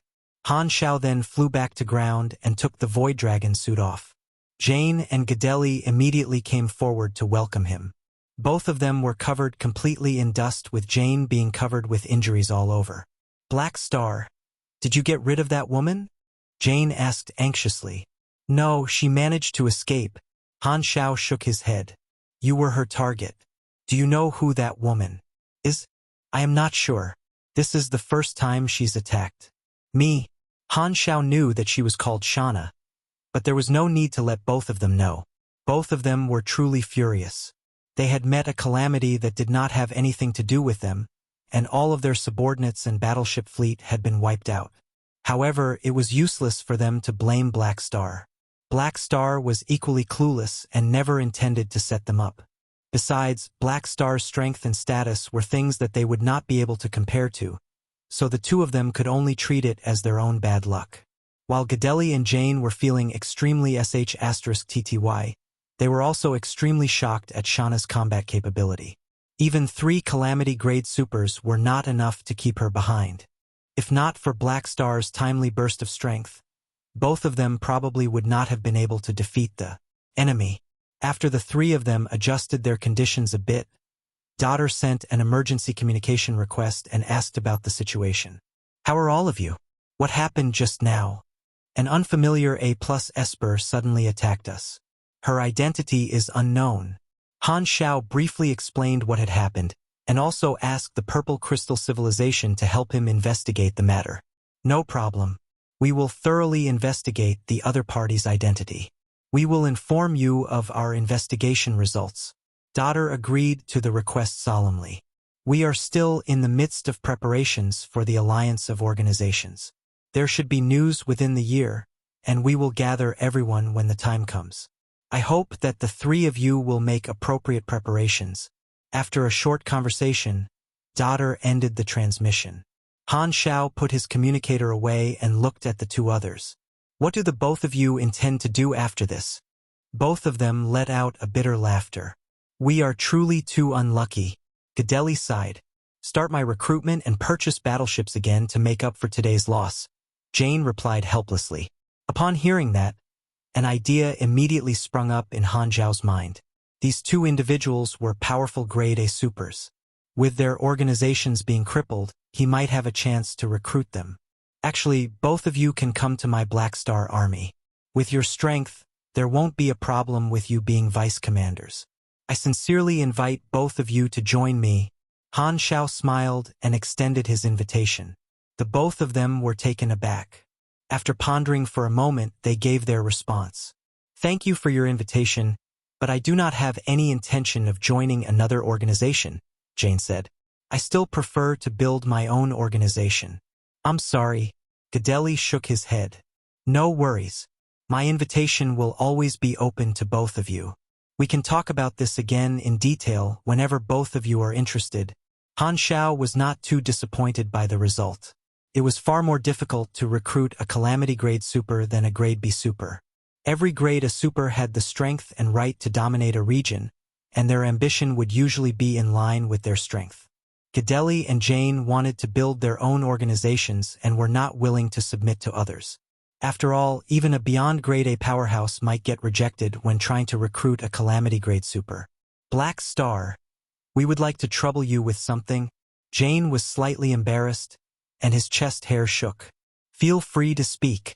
Han Xiao tried his best not to get distracted by Jane's chest hair. Our spaceships were destroyed, so... Han Xiao chuckled and slapped Jane on the shoulder. Don't worry. We are comrades who fought alongside each other. Take my spaceship. I'll take both of you to the nearest port. Haha, we shall trouble you then. Upon seeing that Black Star was such an easygoing guy, Jane stroked his chest hair happily. He belonged to a race that judged beauty based on their chest hair. Soft and silky chest hair was the benchmark of a suave man. Han Xiao immediately forced a smile and said, Please put on some clothes first. Don't drop any hair on my spaceship. Shauna's spaceship was currently flying through the universe. In the cockpit, Shauna injected herself with some healing medicine and could barely walk properly. Only then did she send a transmission to her comrade. Elliot appeared on the screen. He was Shauna's mage comrade, and both of them usually worked together. The moment the transmission was connected, Elliot asked, Shauna, have you caught Black Star? Your complexion looks extremely terrible. Did something happen? I failed. Shauna briefly described what had happened calmly. Ha ha ha. How miserable. Elliot did not display any anger but laughed out loud in schadenfreude instead. Shauna's expression was ugly, and she hatefully said, I will kill you one day. After laughing for a while, Elliot regained his cool and calmly said, You acted rashly and failed your mission. You will cause us to face the risk of exposure. All of us will have to remain low profile for a period of time. Shauna grunted and did not say anything. She did not attempt to find an excuse for her failure but did not feel guilty about it either. So what if she failed? It was not a big deal to her. Black Star's strength has been underestimated, Elliot said slowly. While you did not reveal any information about us, he will now be wary, and it will be more difficult to capture him in the future. We should place him by the side temporarily and deal with the other targets. In any case, go back to headquarters and meet up with me there. We will discuss our plans back in the headquarters. Remember to shake off anyone following you, and do not reveal our location. I don't need you to remind me, Shauna replied coldly and hung up. She then activated the stealth function of her spaceship and traveled toward the headquarters. However, she did not know that an eyeball was looking at her silently from the void. After sending Gadeli and Jane off, Han Xiao returned to the Garten star system without stopping and stopped at the base on planet Golden Gate. The mercenaries in the surroundings saw the landing spaceship and recognized that this was Han Xiao's personal spaceship. The Blacklight stealth then flew straight into Han Xiao's personal hangar, and he walked to the core region of the base through a priority tunnel. Without saying a word, he immediately went to find Fiden. Fiden would usually be meditating on the rooftop on normal days. The moment Han Xiao came to the rooftop, he saw Fiden meditating cross-legged with psychic energy being emanated from his body. Fiden's eyes were shut at the moment as he sang melodiously. The path he took was identical to Chun Xing's, and they used their psychic energy through singing. The heavenly music was like elves within the winds to calm all fatigue and pain. Han Xiao also calmed down as he heard Fiden's song. Fiden's song could cover the entire base and could give the players a temporary buff. This was the specialty of Planet Golden Gate, and Fiden was like the background music of the base. Fiden had inherited all of Chun Xing's knowledge and was an extremely talented individual himself. Thus, his strength improved at a rapid pace. 2 years ago, he could already suppress Chun Xing on his own but did not choose to leave. Instead, he chose to continue cultivating in the Black Star Army and occasionally follow the troops out on their missions. Occasionally, he would travel alone to explore the galaxy but would always return to the Black Star Army to rest and reorganize. Han Xiao was extremely willing to be Fiden's backer as long as he could touch Fiden. Full marks for touching, 0 marks for not touching. However, Fiden's mission had not been completed yet. Ever since Fiden fulfilled his promise to hand over all of Chun Xing's savings, his relationship with Chun Xing had entered a Cold War period. Han Xiao estimated that when 2 of them could open up their hearts to each other, a new world would be open to the both of them, and they would enter a phase of passionate love. That would also be the completion of his mission. There was another person seated on the rooftop as well. Arosia was seated by the side, enjoying Fiden's singing.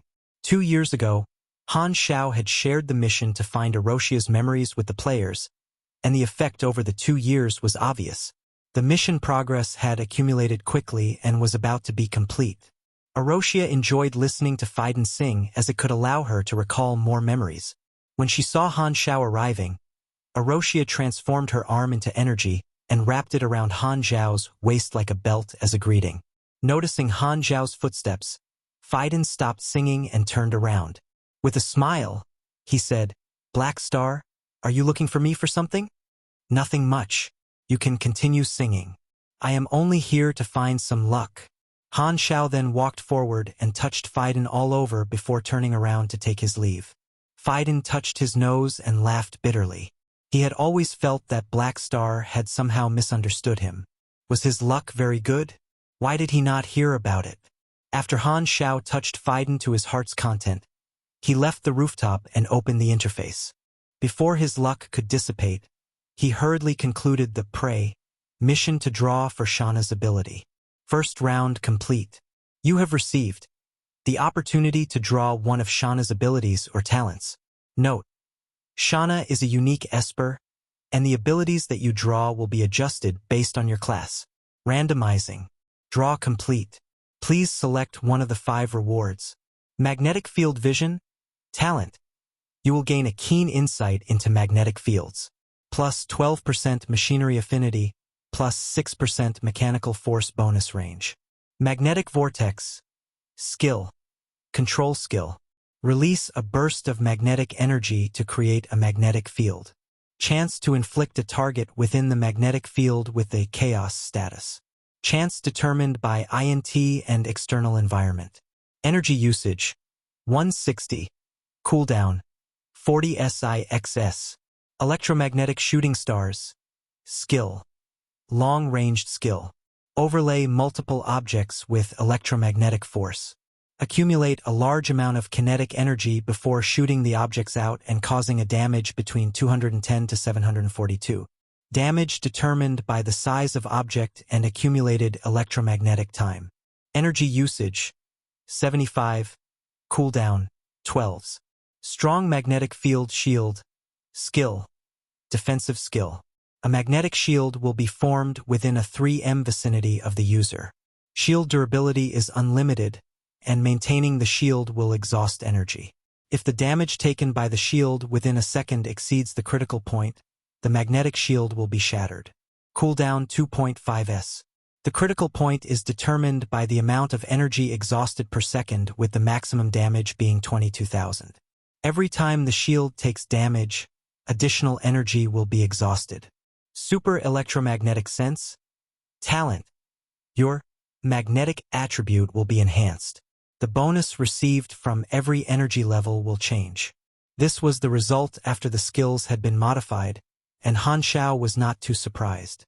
All of Shana's skills were rooted in her Esper ability, and it was impossible for him to gain the other party's Esper ability. The abilities to strengthen the control of metal in a magnetic field would be useless to him. Thankfully, control of metal within a magnetic field was extremely compatible with the mechanic class. After a series of adjustments, most of the skills were useful to mechanics as well. There was not a single skill that stood out from the rest, but the skills were not too terrible either. Han Xiao felt that he had drawn the average skills this time. If I didn't touch Fiden, I am afraid that I would have drawn some *TTY skills. It seems like Fiden's luck cancelled out my bad luck. Chapter 637. In the chaotic Crimson Tide, storms are forming. 1. Chapter 637. In the chaotic Crimson Tide, storms are forming. 1. Han Xiao was not interested in the first choice, magnetic field vision, at all. He now had almost 1,000% machinery affinity. This bonus would not make a difference. Among the three abilities, strong magnetic field shield was undoubtedly the strongest. If a player obtained this, it could almost be a god-tier ability. Its only flaw was that its energy cost was very high. Nonetheless, to Han Xiao, he could totally afford its cost. Sadly, he really did not want another tanky ability. Strong magnetic field shield clashed with his mana health cycle. Only the damage taken by his body would be absorbed and turned into energy. If it hit a shield, it would not activate. Although this ability was quite good, he was not really in need of it. The names of the other two abilities were kind of lame, but their effects were quite good. They could be used as a means of attack when he was not using machines. However, it was too rare for him to not use any machines, so he would not use these skills as much. The last talent, Super Electromagnetic Sense, had a very simple introduction. Han Xiao had seen similar talents before in his previous life. They enhanced the basic attributes of one's energy, causing the bonus given by energy to increase tremendously. This kind of talent was rather rare. Not just the mechanic class, the other four classes had talents that enhanced their energy as well. Shana's Esper attribute just so happened to be suitable for the mechanic class. The magnetic attribute was related to the mechanical force. If he chose this one, the increase in his machinery affinity would be many times greater than the first talent on the list. Furthermore, when he acquired a new level of energy bonuses in the future, this talent would still be effective. It was the same as increasing his potential. This was a high-level mechanic talent that was rather difficult to obtain. It had growth potential. TSK, I can only choose one. Han Xiao scratched his hair. Other than the first option, he wanted all four. After pondering for some time, he decided that long-term potential was more important and made his choice. You have received Super Electromagnetic Sense. Your magnetic energy has been enhanced. Your energy bonuses have changed. When Han Xiao opened his attributes and looked at it, he smiled. His machinery affinity was largely increased in every energy level. His energy level was currently LV11, which originally gave him 142% machinery affinity. With this talent, it became 262%. A 120% increase in machinery affinity. Almost double. Nice, that makes it worthwhile. Han Xiao was quite satisfied. This 120% bonus affinity made his machinery affinity go beyond 1000%. Furthermore, this talent had more long-term benefits and would become stronger as his level increased. Although it could not be compared with Reynolds' almost cheat code level perfect mechanical sense, it was still quite good. Including his elementary grade mechanical sense, he finally had 2 mechanic class talents. Now this is more mechanic-like. Han Xiao chuckled. Nonetheless, the other 3 abilities were good. He was quite upset that he could not choose all of them. This is just the first round. Shauna is still alive. If every round's reward includes drawing her ability. Han Xiao's eyes sparkled, and he could not help but fantasize. He wanted to meet Shauna a few more times. Shauna was an ability treasure trove. He looked at the second round mission of Prey, but it had yet to update. The second round would probably only start when the enemy attacked again. The enemies are hiding and I'm in the open. Luckily, I planted a ward on her, or I really wouldn't be able to guard against their sudden attack. Just like the mission name, they're hunters waiting for opportunities to strike, and I'm the prey they have targeted. If I'm attacked during an important part of another mission, I will incur a huge loss. These hunters really are a bunch of sh*T stirrers. Han Xiao was glad. On the way back, Han Xiao had peeked at Shauna and Elliot's conversation through the observer's mark, discovering that that woman was heading toward the headquarters. If he could confirm the location of this mysterious organization, he might be able to drag Ames along and advance to the high ground. One slam from Floating Dragon Island, and not just the enemy nexus, the enemy fountain might not even exist. Patience was the basic of peeking. There was no use in hurrying. The observer's mark would only gain useful information as time went on. Han Xiao went to the training room and tested his new talent for a while, then gave a lesson to Sylvia and Reynold, followed by letting Sylvia report the matters of the army. After he was done with those things, he shut himself in the machinery modification room and went into solitude. Shauna's attack had put him under some pressure. If all her friends had about grade A+ strength, they would be strong opponents that he had never faced before.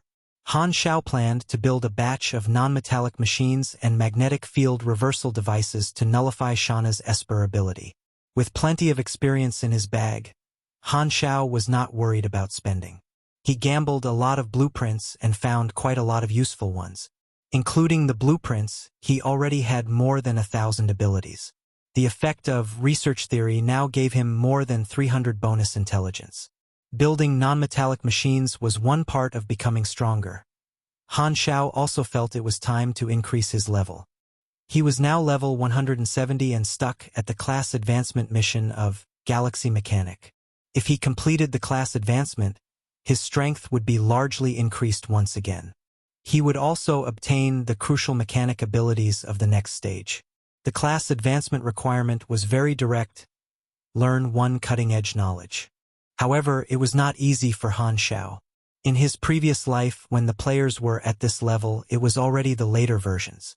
After playing for so long and experiencing so many main storylines, the players had built up relationships with several factions by that time, so they could exchange cutting-edge knowledge directly. However, Han Xiao was too ahead of the schedule. Limited by the version, he did not have the chance to farm the relationship with any star cluster civilizations.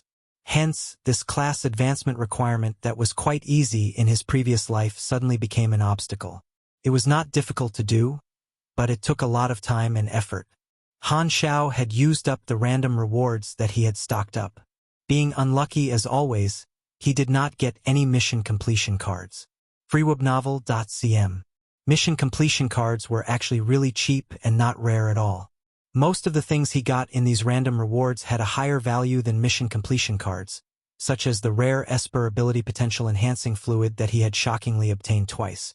Including one from long ago, he now had 3 of them. He kept feeling that trying to obtain mission completion cards after touching Phaidon was having the opposite effect. Cutting-edge knowledges were a must-learn, so Han Xiao did not want to gamble on mission completion cards.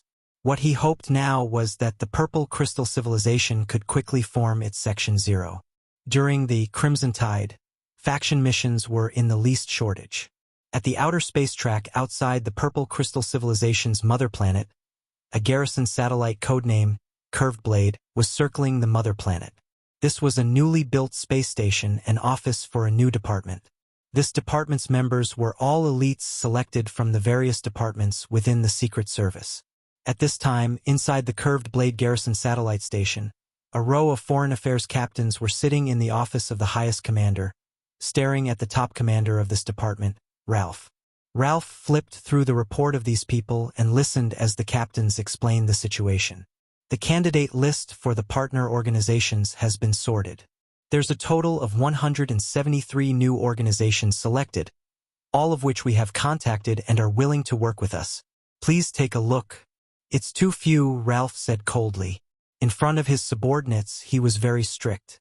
From an entire star cluster's perspective, it is indeed not many.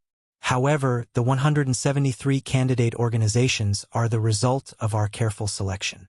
They all have Calamity Grades in their organization, a compulsory requirement. They are spread across the various star systems in Colton, and all are renowned among the locals, such as Severide's Arc Light Organization, Skywalker's Hero Group, Rain's New Phylan Rebels. These are the largest and strongest organizations among the candidates. It's still not enough. The strength of these unofficial military organizations is far from the forces gathered by Clint. Ralph shook his head in dissatisfaction. The development of private organizations in Colton is too chaotic. Clint has the Bloodshed Land. Just that alone is enough to stop all of our partnered organizations. Clint has been helping its ally, the Bloodshed Land, expand over the years, fusing about half of the private organizations in their territory. Clint wants to build an alliance organization using the Bloodshed Land as its core. In the face of such an enormous organization, these partner organizations we found will have no chance of resisting. If they want to start a secret war, we will have absolutely no chance of winning. Indeed, the enemy has the Bloodshed Land. If we don't use our official army, no one can stop the tyrant. However, Beyond Grade as won't act easily. We also have Beyond Grade too. The Dragon Emperor is here. However, Dragon Emperor Ames remains neutral. She isn't our ally. Ralph frowned. The Black Star Army is on the list of partner organizations. Although he cannot be compared with these three strongest candidates I just mentioned, their strength can be ranked in the second tier within the list. Their background is the military force of Floating Dragon. Maybe we can use the Dragon Emperor's power through him. I know Black Star, he's a very smart guy. Don't try to use him to get close to Ames. Plus, Ames might not be as strong as Heber. Ralph shook his head. After a pause, he continued to warn his subordinates. Clint is still holding back currently, but they will become more and more rampant. The secret war will happen sooner or later. The people above have made the call. We cannot be forced by the enemy to use our official army, or an all-out war might really break out. Clint wants to snatch parts of Colton's territory. Even if the three universal civilizations come to stop the war, the Crimson Dynasty is behind Clint. We are at a disadvantage politically, so we might be forced to sign an unfair treaty. I'm not satisfied with the current list. The reason that this department was created is to deal with Clint's ambitious expansions. You must get more military forces. Understood. Also, the people above have given this department an official code name. When the time comes, you will notify the candidates of the name of this organization formed by all the partnered forces. What's the code name? Ralph knocked on the table and solemnly said, Secret Service, Section 0, Chapter 638. In the chaotic Crimson Tide, storms are forming too. Chapter 638. In the chaotic Crimson Tide, storms are forming too. In the Soul Star Cluster, Clent Kingdom Territory, Bloodshed Land Headquarters, Planet Heber. Inside Heber's palace, the emissary from Clent met with Tyrant to deliver the message from his superiors. The Purple Crystal Civilization eliminated the scouting team that we sent to Colton. This is their warning. According to the information transmitted back, the people that attacked the scouting team were all private forces in the Colton Star Cluster. This means that Purple Crystal is creating an alliance. We need to make the corresponding reaction. You guys need my help? Yes.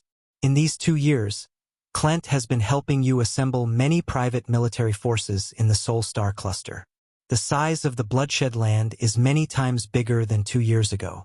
We plan to form an alliance force with you as its core and secretly invade the Colton Star Cluster, starting a secret war with the Purple Crystal Civilization. Okay. Heber gave a short and simple reply. Although the Dragon Emperor Ames is in Colton, she is basically neutral. However, the Black Star Army under her seems to be on Purple Crystal's side. If Ames interferes, we hope you can deal with her. When it's necessary, I will. Heber shook his head. Back at the party, Dragon Emperor and Black Star did not directly reject the Crimson Dynasty's invitation. After that, they did not make any decision. However, even if the floating dragon decided to choose the Crimson Dynasty's side, they were still not his ally. The two of them had different goals and were in two opposing star cluster civilizations. The Crimson Dynasty did not mind their chess pieces fighting each other. The more chaotic the situation, the better. Clint was willing to step forward and execute the Crimson Dynasty's belief of being as high profile as possible. With such a strong backer, Clint had been more and more daring over the prior 2 years, especially toward neutral civilizations not under any of the 3 universal civilizations such as Purple Crystal. The Sol star cluster under Clint's rule was the second smallest star cluster in all of the Shattered Star Ring, as well as Colton's neighbor. Clint was very ambitious. Their goal was not only just taking a bite on the profits of the flickering world, but also to get their hands on the Colton star cluster.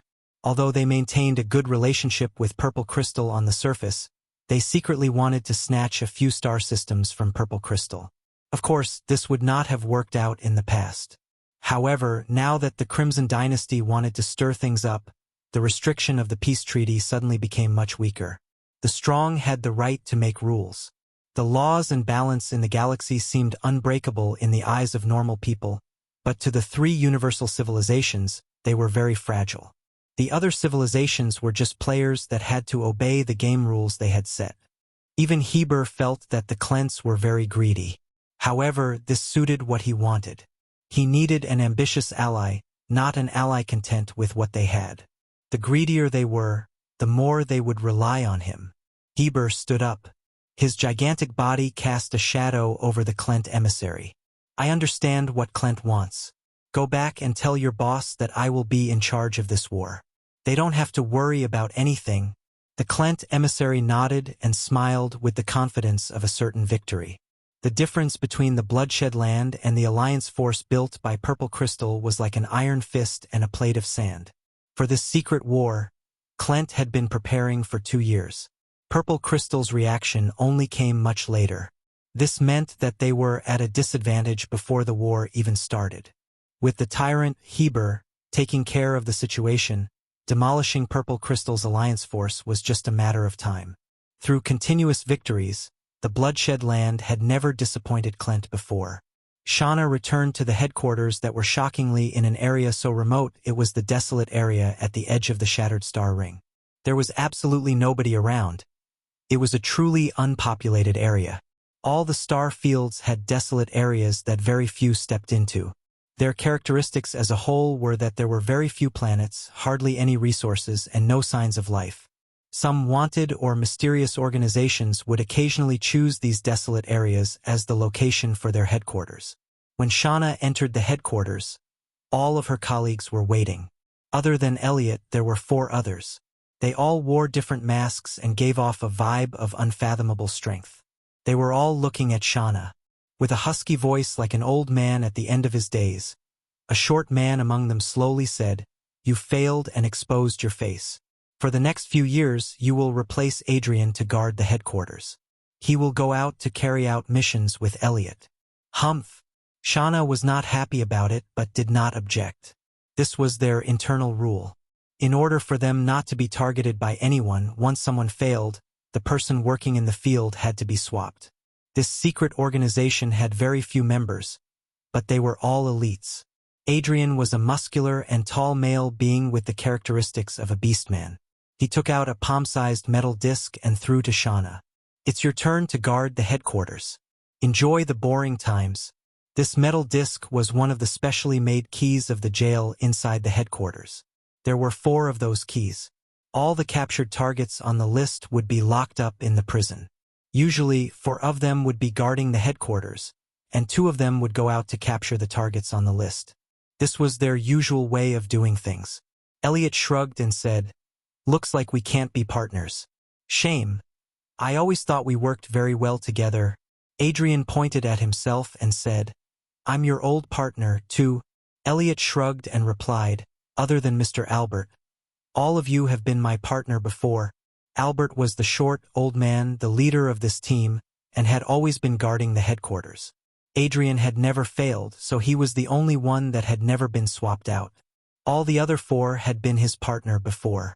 Now, let's talk about the problem regarding Black Star. Albert stared at Shauna. Due to your failure, we now have the risk of being exposed. Black Star is now alert and will actively look for our whereabouts. We have 2 choices.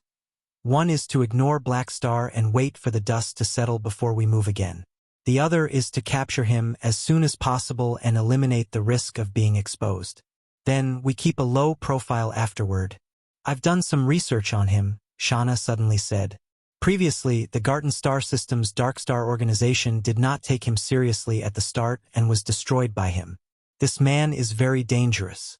We can't leave him be. Albert nodded and said, makes sense. He's dangerous. Elliot, Adrian, the only target of your next mission is Black Star. You must capture him.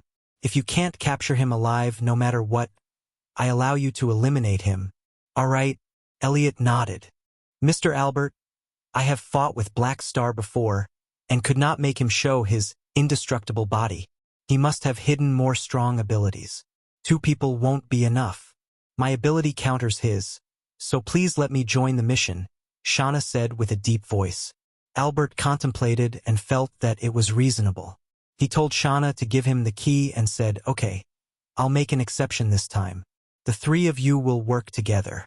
Don't be reckless. Only act after you're absolutely certain you'll succeed. Shauna nodded.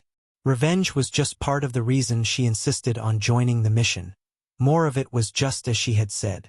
Although she had lost, she remembered the fight, and her ability was indeed very suitable for dealing with Black Star. Clint seems to be starting to move. Apparently, they're going to start a fight with the Purple Crystal Civilization. Black Star should be involved in it, so we'll have plenty of chances. Elliot smiled. He was a grade A+ super, and the other 2 were close to grade A+, but the opponent was just Black Star alone. He felt that success was certain. At the same time, inside base number 1 of the Black Star Army. TSK. 3 people just to deal with me, how scary. Through the observer's mark, Han Xiao watched the conversation between Shauna and the others like watching a movie. After waiting for many days, Han Xiao had finally obtained valuable information from the observer's mark. He was quite shocked. He suspected Shauna to be grade A+, so the other 2 would not be weaker than her. Sending all 3 of them to capture him. Did I dig up your ancestor's grave? Do you people really have to send such an elite team after me? Nonetheless, Han Xiao did not panic. After all, the problem was massive, so there was no use in panicking. With my strength, the chance of winning against these 3 is negligible.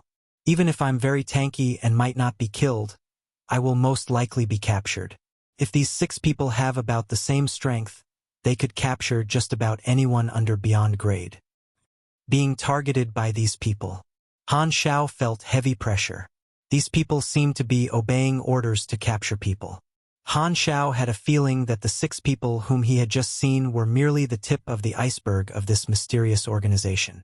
However, not only was Han Xiao not panicking, he almost wanted to laugh. Originally, the situation was that the enemies were hidden, and he was in the open. If Shauna did not join the mission, he would not have been able to guard against the sudden attack of the enemies. However, Shauna insisted on joining the mission and became a moving ward that allowed Han Xiao to monitor their movements at all times. Such a great teammate, this ward was more than worth it. Han Xiao could not help but feel glad about how careful these people were. If they headed there right away, he would indeed be in quite a tough situation. Let me think how I should welcome them. Han Xiao rubbed his chin and pondered. Chapter 639. This talent is wonderful to the point I don't want to upgrade it. Chapter 639. This talent is wonderful to the point I don't want to upgrade it. The situation was extremely clear. 3 of them were coming after him, and 3 others were staying behind in the base to guard their camp. However, he could only spy on a single party. The problem was how Han Xiao should maximize his benefits. He was considering how he could nab all the enemies in one fell swoop and also complete a few more phases of the prey mission. Such a mission that could give him the opportunity to draw the abilities of a grade A super was extremely rare. If he was lucky, his strength could undergo a massive increase. There seems to be only 6 enemies. I needed to think of a way to get rid of them all without alerting them. Han Xiao pondered to himself. The situation is now reversed.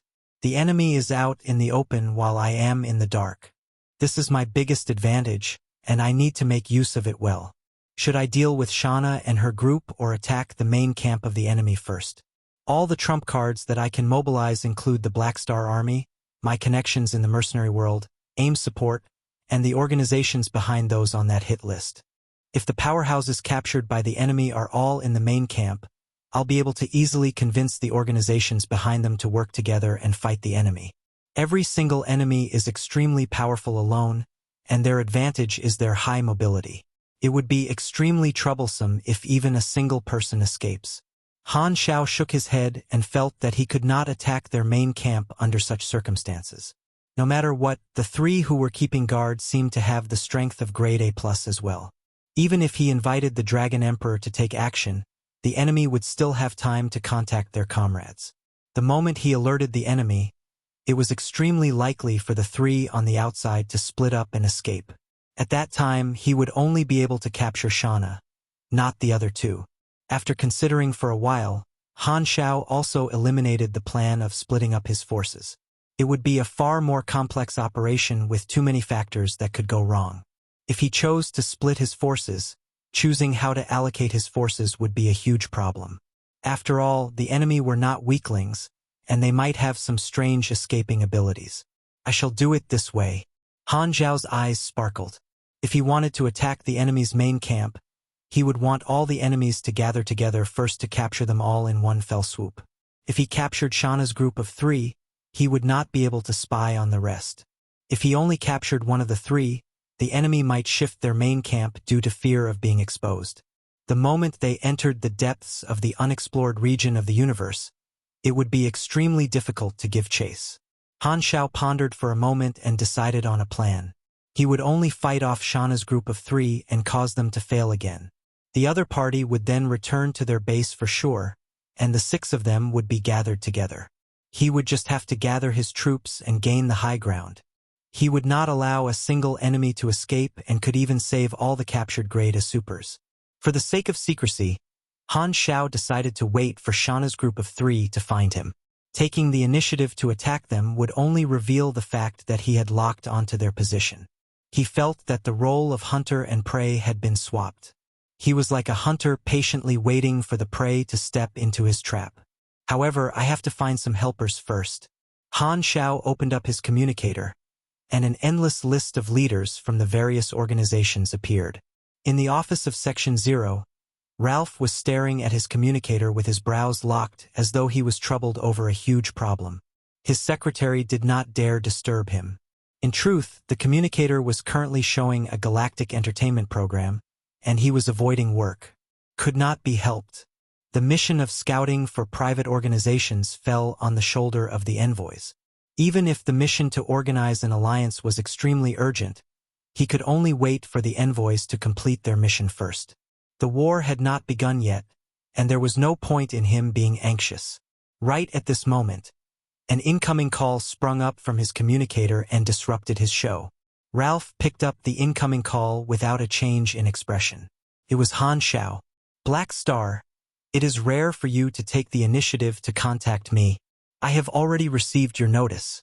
How many people are there in Section 0 right now? Not too long ago, Purple Crystal had sent out the name of the Alliance to all those involved in the Alliance. Han Xiao had also received news of it.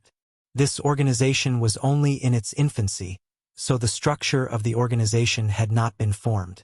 They did not know the names of the other participants of the organization, and no notification of a new faction popped up on Han Xiao's interface. The members of Section 0 are temporarily a secret. We will gather all the members when it is formed officially. You will know who the members are then. In his past life, the players only saw the organization in version 3.0, which was perfected during the time of the update. This time, Han Xiao was personally joining the organization from the very start. Han Xiao chuckled and could briefly remember which organizations joined Section 0 in the end. However, he felt that he had an opportunity to change the storyline this time. I have an idea to allow Section 0 to recruit more experts. Ralph's eyes lit up. Let's hear your plan. The Light Rune civilization was the ruler of the Thousand Light Star System. Of the many star system level civilizations of the Colton star cluster, the Light Rune civilization had always been an open supporter of purple crystal. The level of the Light Rune civilization exceeded an ordinary star system level civilization, and they had a close relationship with purple crystal. Recently, the person in charge of Light Rune civilization's national defense, Kimas, had been extremely frustrated. It was because the most powerful expert of the Light Rune civilization, Kernid, had disappeared on his holiday. The higher-ups were enraged and ordered him to locate Kernid. Kimas was heavily pressured by his higher-ups to find Kernid. However, the pressure from his higher-ups was not the only reason. Kernid was his biological brother, and it would be impossible for him to keep his current position without Kernid. As such, Kimas was more anxious to find his brother than anyone else. However, he did not have a single clue. Kimas had already applied for aid from the Purple Crystal Civilization but to no avail. He was truly frustrated to the point his body hair was about to drop. Ring ring. Right at this moment, his communicator rang. His secretary was calling. Your Excellency Kimas. Someone is requesting to speak to you. Who is it? Kimas suppressed the frustration in his heart. His secretary was the one in charge of managing his incoming calls, and for his secretary to personally contact him, it meant that the caller definitely had a significant status. He is the leader of the Black Star Army, Black Star of the Garten Star System. Oh, so it's him. Kimas had heard of such an individual before, and it seemed like he was creating a storm in Godora. Despite being doubtful of why Black Star was looking for him, it would not be good for him to treat the other party rudely. Thus, he got his secretary to divert the call over. The holographic screen lit up, and Han Xiao's face appeared. Kimas? I haven't got the wrong person, right? It's me, Black Star. Why have you called for me? Han Xiao stroked his chin and said, I heard from Purple Crystal that you guys are looking for someone called Kernid. Yes. Kimas was not aware of what Han Xiao's intentions were, and thus gave a short reply. What if I say that I may know his whereabouts? Will you guys be willing to work with me? The moment Han Xiao said those words, Kima's expression changed, and his breathing became heavy as though he was stimulated. The Star Beast organization was a special armed organization that was located in another star cluster. It was in an alliance with the star cluster level civilization that ruled the star cluster. This organization was extremely famous in the Shattered Star Ring, and their specialty was the ability to control various dangerous galactic beasts. They did not like to expand and chose to maintain neutrality most of the time. They would never sell or rent their beasts but only provide them to the star cluster civilization that they were in an alliance with. Their specialty came from the Esper ability of their leader, Gobelai. He had a monstrous level of affinity with beasts and was able to control various different types of beasts over long periods of time. If these beasts remained under the influence of his ability for long periods of time, they even had a chance of evolving and mutating. However, the Star Beast organization was in a complete mess at this moment because their leader had disappeared. The vice commander had sent out numerous search parties, but he could not find a single clue. If their leader was gone, their organization was finished. Everyone in the Star Beast organization was filled with grievances. Don't we only like to rear pets? We only rear pets in our homes and do not provoke anyone. Why do others still have to come and provoke us? Just when they were on the brink of collapse, the vice commander received a call from Han Xiao. I am Black Star from the Colton Star Cluster. You may or may not have heard of my name before. However, that isn't important. The important thing is that I may know the location of your leader. Are you interested in working with me? The same scene happened in various locations throughout the Shattered Star Ring. Han Xiao called all the organizations of the names listed on the hit list. With his huge network, finding these numbers was a piece of cake. His chain of calls immediately mobilized a large number of organizations. As for the ones who were on the list but had not been caught, he could only say wrong number. Just as he was gathering aid in secret, Shauna's group of 3 was also approaching the Garten star system. On the spaceship, the 3 of them were discussing their strategy. Black Star may be on high alert this time. I feel that we shouldn't take care of him immediately, Elliot shook his head. He had always been a calm individual. However, since Albert had given his orders, he could only follow the orders. Not necessarily. I did not reveal much information, and Black Star may think that I am only seeking revenge. This is a very common thing for a leader of his status. Shauna shook her head and felt that her loss was not that big a deal. The way she saw it, Black Star was definitely puzzled about her origin. We should still be careful no matter what. Elliot paused to think for a moment before continuing. It is said that Black Star has an undying body with his subordinates being immortals. A long, drawn-out battle will be to his advantage, so we must come up with a plan to take him down quickly. Should we wait for him to be alone before attacking? Not necessarily. After facing an ambush recently, Black Star will definitely be more careful when he is alone. We should strike him at the most unexpected moment. What should we do? I know. He doesn't recognize me and Adrian. I can use a spell to conceal our aura and appearance to mix with the mercenaries and attack him from up close. The two of us shall control him, and you will take action to capture him. The three of us will then retreat immediately. With the three of us working together, we should be able to take care of him very quickly.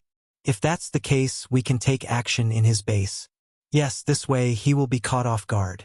The other mercenaries in the base won't be able to stop us, and he won't have other Calamity Grade helpers this time. Adrian then spoke in a muffled voice. I understand. We want to deal a lightning-fast strike and not give him the chance to react. Elliot nodded.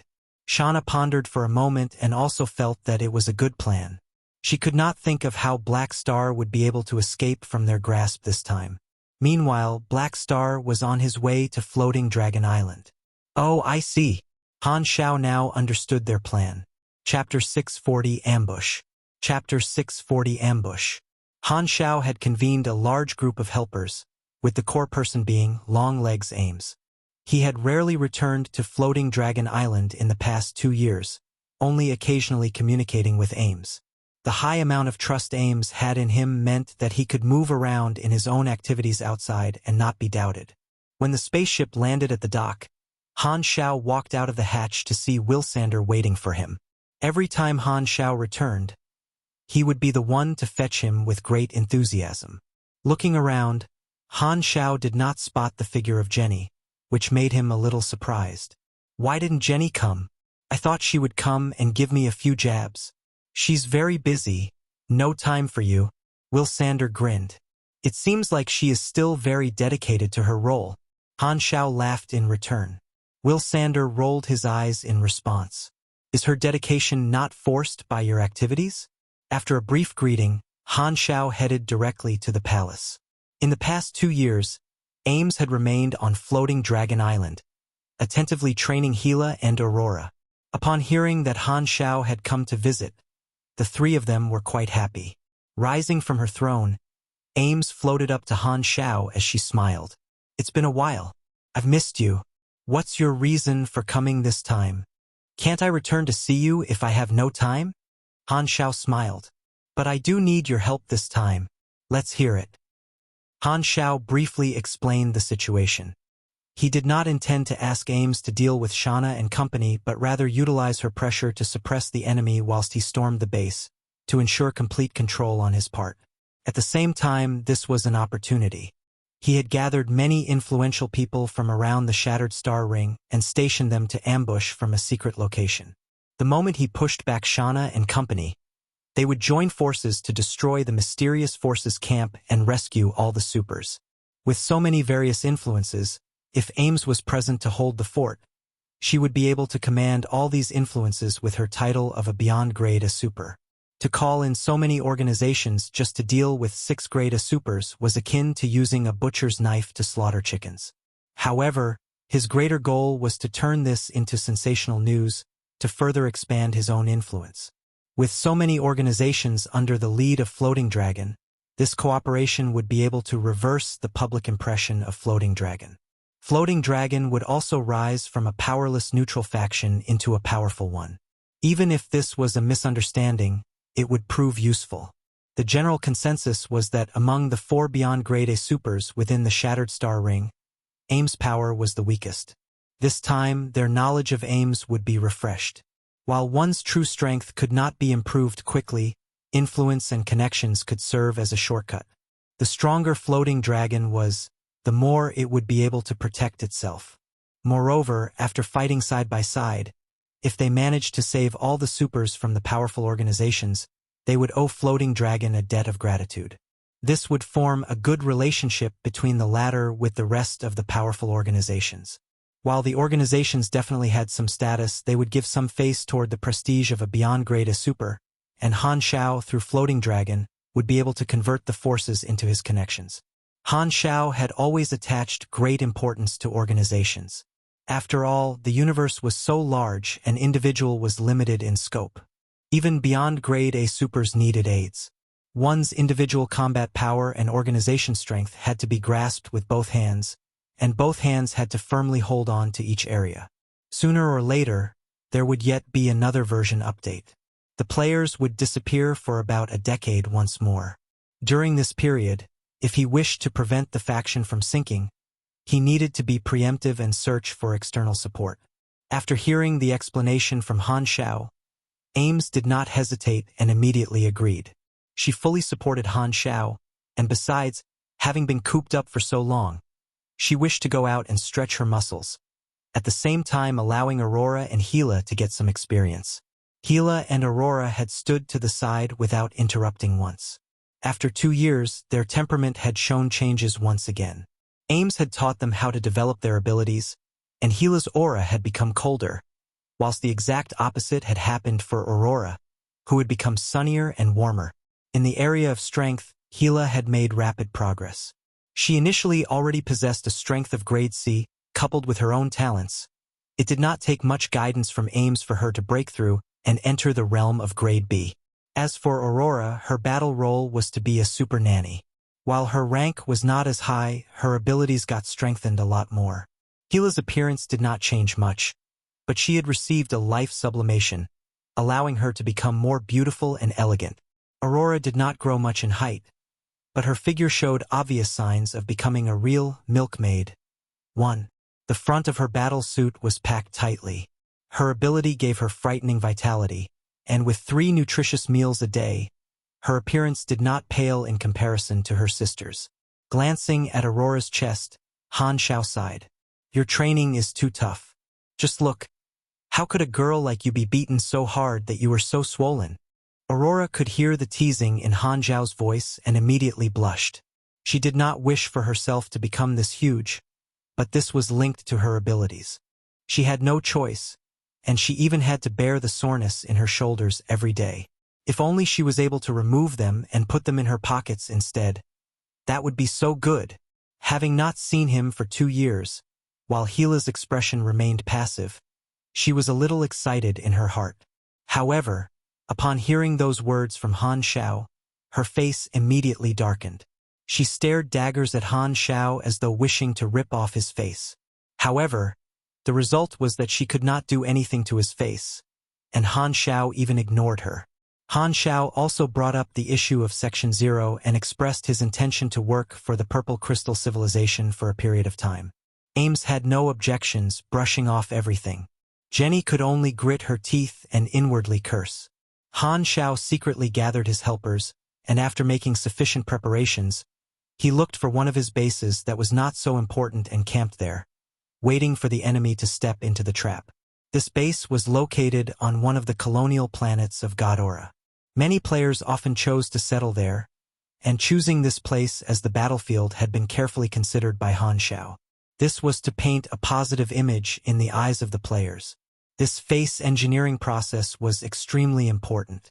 At this moment, the Black Star Army had already completed the function of guiding the faction into the universe. Han Xiao's next objective was to retain the players and focus on managing the Black Star Army. Starting from the next version, there would be a multitude of factions available to choose from. Many of them were combined organizations which could offer large benefits and large main storylines. The players would inevitably be tempted. Han Xiao had to maintain the attractiveness of his faction, so as the leader, he had to continue to improve the players' impression of him. After waiting for a few days, Shauna's group finally moved. In fact, they had arrived in the Garten star system much earlier, always monitoring the movements of Han Xiao. Han Xiao was doing the same thing to them. The chain mission, Prey, had already released the second mission earlier on. The mission requirement was to repel the attack of the three people. In addition to the high experience provided, he would receive a random reward of an ability from the trio. Han Xiao predicted that this series of difficult missions would each provide an additional special reward of being able to draw an ability. As long as his luck was good, he would be able to profit handsomely off this. Because this was a colonial planet that belonged to Ghidorah, the attacking trio did not wish to make too much noise, opting to use stealth and assassination tactics instead. They wanted to get Black Star and quickly evacuate. Elliot was responsible for the advanced concealment and camouflage. While the base had access restrictions in front of the abilities of a Grade A Super, it was useless. Adrian and Elliot very easily sneaked into the base without alerting Philip, whilst Shauna remained outside. The camouflage technique that Elliot used turned them into common mercenaries. Elliot was extremely confident of his techniques, thinking them unbreakable. The two of them swaggered into the area, as though it was their own backyard. However, after walking a short distance, they noticed that something was off. All around them, it seemed that the Black Star mercenaries all started to turn around and look at them with weird expressions, as though they were out of place. "I feel that the situation is a little weird," Adrian whispered. "Could it be that we've been discovered? That's not possible. How can my technique be seen through so easily?" Elliot refused to believe it. His deception was indeed effective, and the players around them could not see any sort of information about them. Even their names appeared as? However, the question marks for both Elliot and Adrian were bright red. Two red-named people representing enemies walking around scared the players stiff. No one knew what sort of situation this was. While Brock was part of Darkstar, he was an undercover agent. Furthermore, Darkstar had already kicked the bucket. Before he joined Black Star, he had merely appeared as a yellow name, but since Elliot and Adrian were downright enemies to Black Star, they appeared red-named in the eyes of the players, the most dazzling attraction in this place. Boom, boom, boom. A player suddenly opened fire at the two of them, and the surrounding players immediately followed suit. A barrage of bullets enveloped the two of them, and a violent explosion sounded. While the players were unaware of what was going on, they decided that since they were red names, they might somehow trigger a mission and earn something. The magic shield was deployed, blocking all attacks. "We've been exposed." Elliot was shocked. He could not understand it. How did all those Grade C mercenaries crack his seamless camouflage? At this moment, Han Xiao, who had long prepared himself, appeared, floating in the sky as he overlooked the two. He put on a show, pretending that he was not aware of their origin. "The last time I was attacked, I felt that something was amiss. Indeed, there are people targeting me. To think I actually managed to wait for you to arrive. Who are you guys?" Elliot did not reply, merely shouting lowly. All sorts of magic was deployed, and Adrian's body began to increase in size. When Shauna realized that her teammates had been exposed, she immediately acted by tearing apart the walls of the base. She was prepared to join them in attacking Black Star. With 3 Grade A+ supers present, they could just forcefully suppress Black Star and end the battle quickly. However, Han Xiao leisurely dodged their attacks, saying, "Did you think I did not do any preparations beforehand?" Just as his voice fell, strong auras exploded from the sides of the base. Nagakin, as well as 2 other Godaran Grade A supers, shot out from the hiding spots. Han Xiao had gathered the other organizations for the sake of attacking the enemy's base camp. Thus, his goal here was just to repel the 3 of them, and as such, he had chosen the Godaran colonial planet, which would allow him to request assistance from Ghidorah. Without overwhelming suppression on his side, it would allow things to flow more naturally and allow Shauna's group to escape. The Black Star Army had close ties with Ghidorah, so this small request was merely a phone call away from Han Xiao. Nagakin was extremely glad to help. Elliot furrowed his brows. They were faced with 4 Grade A supers, and while they were not afraid, they had no way of forcing a quick end to the battle. This was Godaran territory. The moment they got entangled, Ghidorah's fleet would be able to give them no small amount of trouble.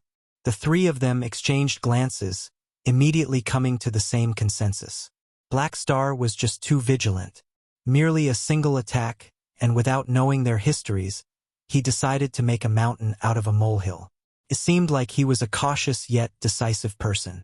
The three of them did not once suspect that their whereabouts had been leaked. Han Xiao pretended that he was using his stupid idea to wait for a reward, and this did not raise their doubts. They were confident enough that their actions were secretive.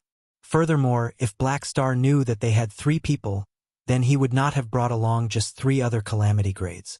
Han Xiao continued with his performance, speaking in a deep tone. You have no way of escaping. No matter who you are, I'll find out your origins today. You're overconfident in being able to stop us. You can try. Elliot snorted. Just 4 Calamity Grades would not be enough to enter his eyes. Maybe only Black Star would give them some difficulty. The 3 of them did not panic, for they were confident in their own capabilities. Black Star could not stop them with so few people. They could leave as and when they wished to. 1. The original phrase can be read as either nanny or milk mother/maid. So I decided to go with the latter to convey what the author wanted to say. Chapter 641 Mid-Lane High Ground. Come for a team fight. Chapter 641 Mid-Lane High Ground. Come for a team fight. The battle erupted in an instant. The impact caused by 7 Calamity Grades was tremendous. The shockwave destroyed about half of the entire base, and the streets nearby became a wreck. Many players were blown away. Their level limit was currently 90, so just the shockwave alone had already taken away a bar of their health. There was nothing they could do. Boom! It was a battle between 7 Calamity Grade supers. Even with Han Xiao, Nagakin, and the other 2 trying to control the damage, it still caused quite a lot of destruction. However, Han Xiao did not mind how badly the base was damaged. Only the surface buildings were damaged, and it was cheap to rebuild them. Furthermore, he was already at the level of, I'm not interested in money. So he did not mind paying such a small price to lure these 3 people. This was the second time that he had fought Shauna. Han Xiao had built a team of non-metallic mechanical soldiers, mainly elites. They were strong and powerful under his mechanical force bonuses. It was difficult for Shauna to counter him, so she could only fight him directly. Elliot was a very strong mage. He used all sorts of high-level spells like it was nothing and clearly was not even using his full strength. Adrian was a typical muscular man, taking on the job of a meat shield, holding back 3 pugilists including Nagakin alone. The 3 of them cooperated with each other very well. Nagakin and the others were no match. Han Xiao was, doing his best, controlling the mechanical soldiers to attack. It seemed like he was having an intense fight with Shauna. Nagakin and his 2 colleagues were all pugilists. Their raw strength was grossly inferior to the 3 opponents. Just Adrian alone could stall the 3 of them. They were instantly at a disadvantage. However, Elliot and the other 2 had no intention of continuing fighting. They kept retreating and the battlefield kept moving. Black Star had set up an ambush, so the fight would not end quickly. This was a Godaran planet, so there were fleets stationed nearby. Elliot and the rest did not want to be surrounded by the garrison. They planned to retreat as soon as possible, and they were very confident in doing so. This was because Elliot knew how to use the teleportation spell, which was outstanding for escaping. Black Star would be dreaming if he thought that he could capture them. Therefore, Elliot thought that it was really funny. He did not know where Black Star got his confidence. Whoosh! This time, the sound of spaceships came from the edge of the sky. A fleet station there quickly reacted, and about 100 battleships were approaching as backup. There's no need to fight the Godaran fleet. Let's go. Elliot told Adrian to hold back Nagakin and his colleagues, then cast a spell. He then performed a stroke in the air with his finger, and an energy vortex suddenly appeared behind him, which then expanded into a teleportation gate. Freebnovel.com.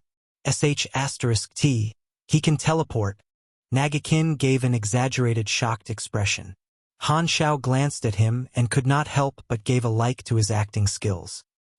His expression was lively, and his eyes had very intense emotions in them. This acting skill of his was definitely grade A. Elliot then cast another spell. A huge magic barrier separated all the enemies from him and his two comrades. The magic shield blocked all the attacks and kept vibrating. Adrian and Shauna entered the teleportation gate and disappeared. With his two colleagues retreating successfully, Elliot looked at Han Xiao and mocked. As I said, you're overconfident. This level of ambush is far from being enough to capture us. We want to leave now. Are you able to stop us? Han Xiao heard that and made his expression gloomy. He then deliberately said nothing and continued to attack with greater force, pounding loudly on the magic barrier. In Elliot's eyes, Black Star was turning his embarrassment into fury. He immediately felt better. Even the unhappiness from the mission failing diminished quite a bit. Elliot squinted and suddenly said, "Wait for it. We will come to find you again. There won't always be someone helping you." Then, Elliot turned and walked into the teleportation gate. The gate disappeared, and the three of them retreated successfully like they could just come and go as they wished. They're finally gone. Han Xiao finally relaxed his tight facial muscles and uninstalled the angry.jpg expression bundle. Although the battle was short, the streets nearby were badly destroyed. The level of strength that the enemies had shown made Nagakin feel a lot of pressure. "Black Star, who are these people? They're way too strong. They have targeted you, so you've got to be careful," Nagakin said seriously. "Don't worry. They can't escape. Now we will just have to wait till they get home." Han Xiao smiled but said no more.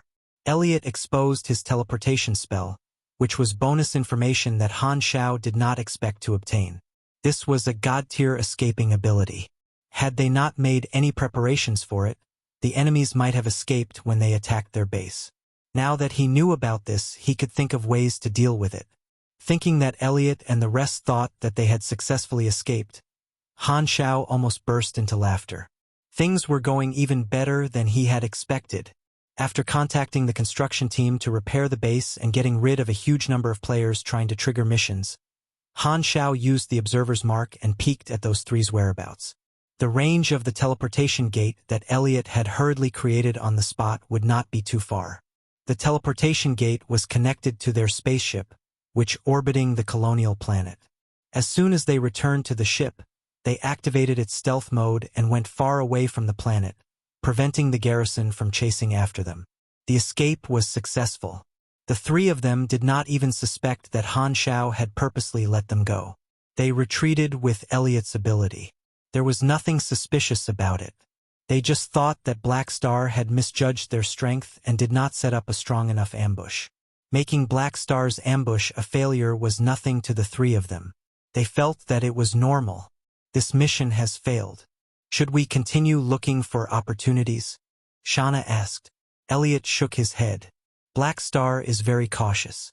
After just one attack, he made a trap purely out of suspicion. Now that he has been attacked a second time, he will be certain that we're his enemies. He will only be more alert from now on. We can't attack him again for a short period. After what had just happened, the only thing they could do was leave Black Star be for the moment. His threat before leaving was just a scare technique to make Black Star keep being cautious about them so that he would always be afraid, alert, and careful, only to realize in the end that it was all for nothing. Annoyed, Shauna frowned and said, "That's our only choice."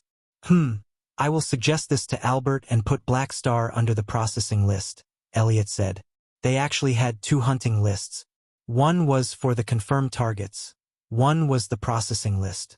Those on the latter list were targets that they had failed to capture the first time, targets who they had alerted.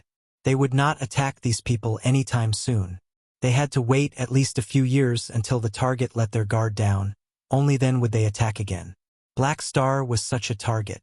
Elliot did not want to attack Black Star within 5 years, and he believed that Albert felt this way. "You were right. We should have dealt with this by leaving him be." Shauna did not expect Black Star to be so cautious. Elliot smiled and said, "It's not too late. Although we exposed our hostility and let Black Star know that the three of us are targeting him, he knows nothing about our background. It will be useless no matter how much he searches for it. It will only make us keep a low profile for a while at most. He definitely will get no results and will never know who's targeting him. As for us, we're hidden and have the upper hand. He can't be this cautious forever. Let's return first. We might have to stop making moves for the next few years. Many had witnessed Black Star being attacked, and the message got out very quickly. However, there was all sorts of news in the Shattered Star Ring nowadays, and huge matters were occurring all the time. Although Black Star was quite well known in the Colton Star Cluster, he was not famous enough throughout the entire Shattered Star Ring.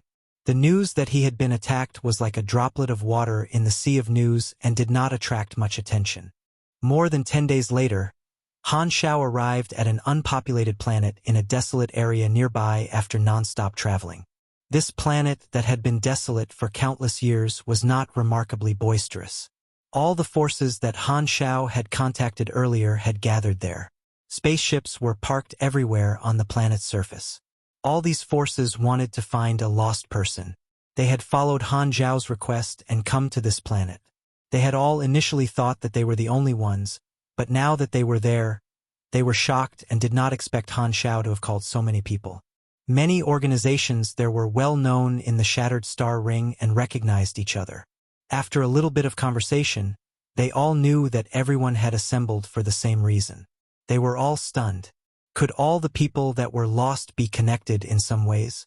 What clue had Han Xiao found? The moment Han Xiao's spaceship got close, everyone noticed it. After Han Xiao landed, all the people surrounded him. These were all high-level officers of their organizations and very important.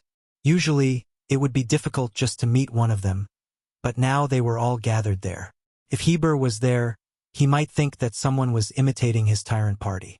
Black Star, when will we make a move? Where are the enemies? Stop hiding. When Han Xiao contacted them, he did not say everything and only told them to gather there. Many were unhappy about that. However, Ames was also there to stabilize the situation. Black Star was Dragon Emperor's officer. Even though the people there all had very strong backgrounds, they did not dare cause trouble. The time has come. We will attack the enemy's headquarters together. Your lost friends are imprisoned there. Han Xiao explained the situation. Through his observer's mark, he confirmed that Shana and the others had returned to their base. The opportunity to get all of them had finally arrived. Things were different now. Although it had taken many years to take down the Germinal Organization and Darkstar, that was because he had not been strong enough back then. Now, however, the Black Star Army was rising quickly, and he had become someone important in the Shattered Star Ring. He did not want to have such strong enemies for that long. As soon as there was an opportunity, he would eliminate them and not leave any hidden threats. So many organizations had sent out their elite troops. Their power together could shock any civilization or organization in the Shattered Star Ring. There were dozens of Calamity Grades from different organizations in various areas. It was complete overkill for just 6 enemies. The great mechanic Han's networking ability was incomparable. The Black Star Networking Group was definitely not an exaggerated title. The crowd was overjoyed upon hearing this. For the same goal, these organizations were all willing to follow Han Xiao's orders temporarily. When Han Xiao was communicating with the others, the players that he had brought along were all observing curiously from the back. He had used a mission to have some players follow along. He did not need them to battle on this trip. He only needed them to be reporters and send the video to the forums. This was the opportunity that he planned to use to deepen his impression and to remind the players of his charisma, increasing his personal charm and the faction's attractiveness. At the same time, Elliot and the rest returned to their hidden base in the desolate area of the universe. Albert welcomed them and said, "I've heard about the situation.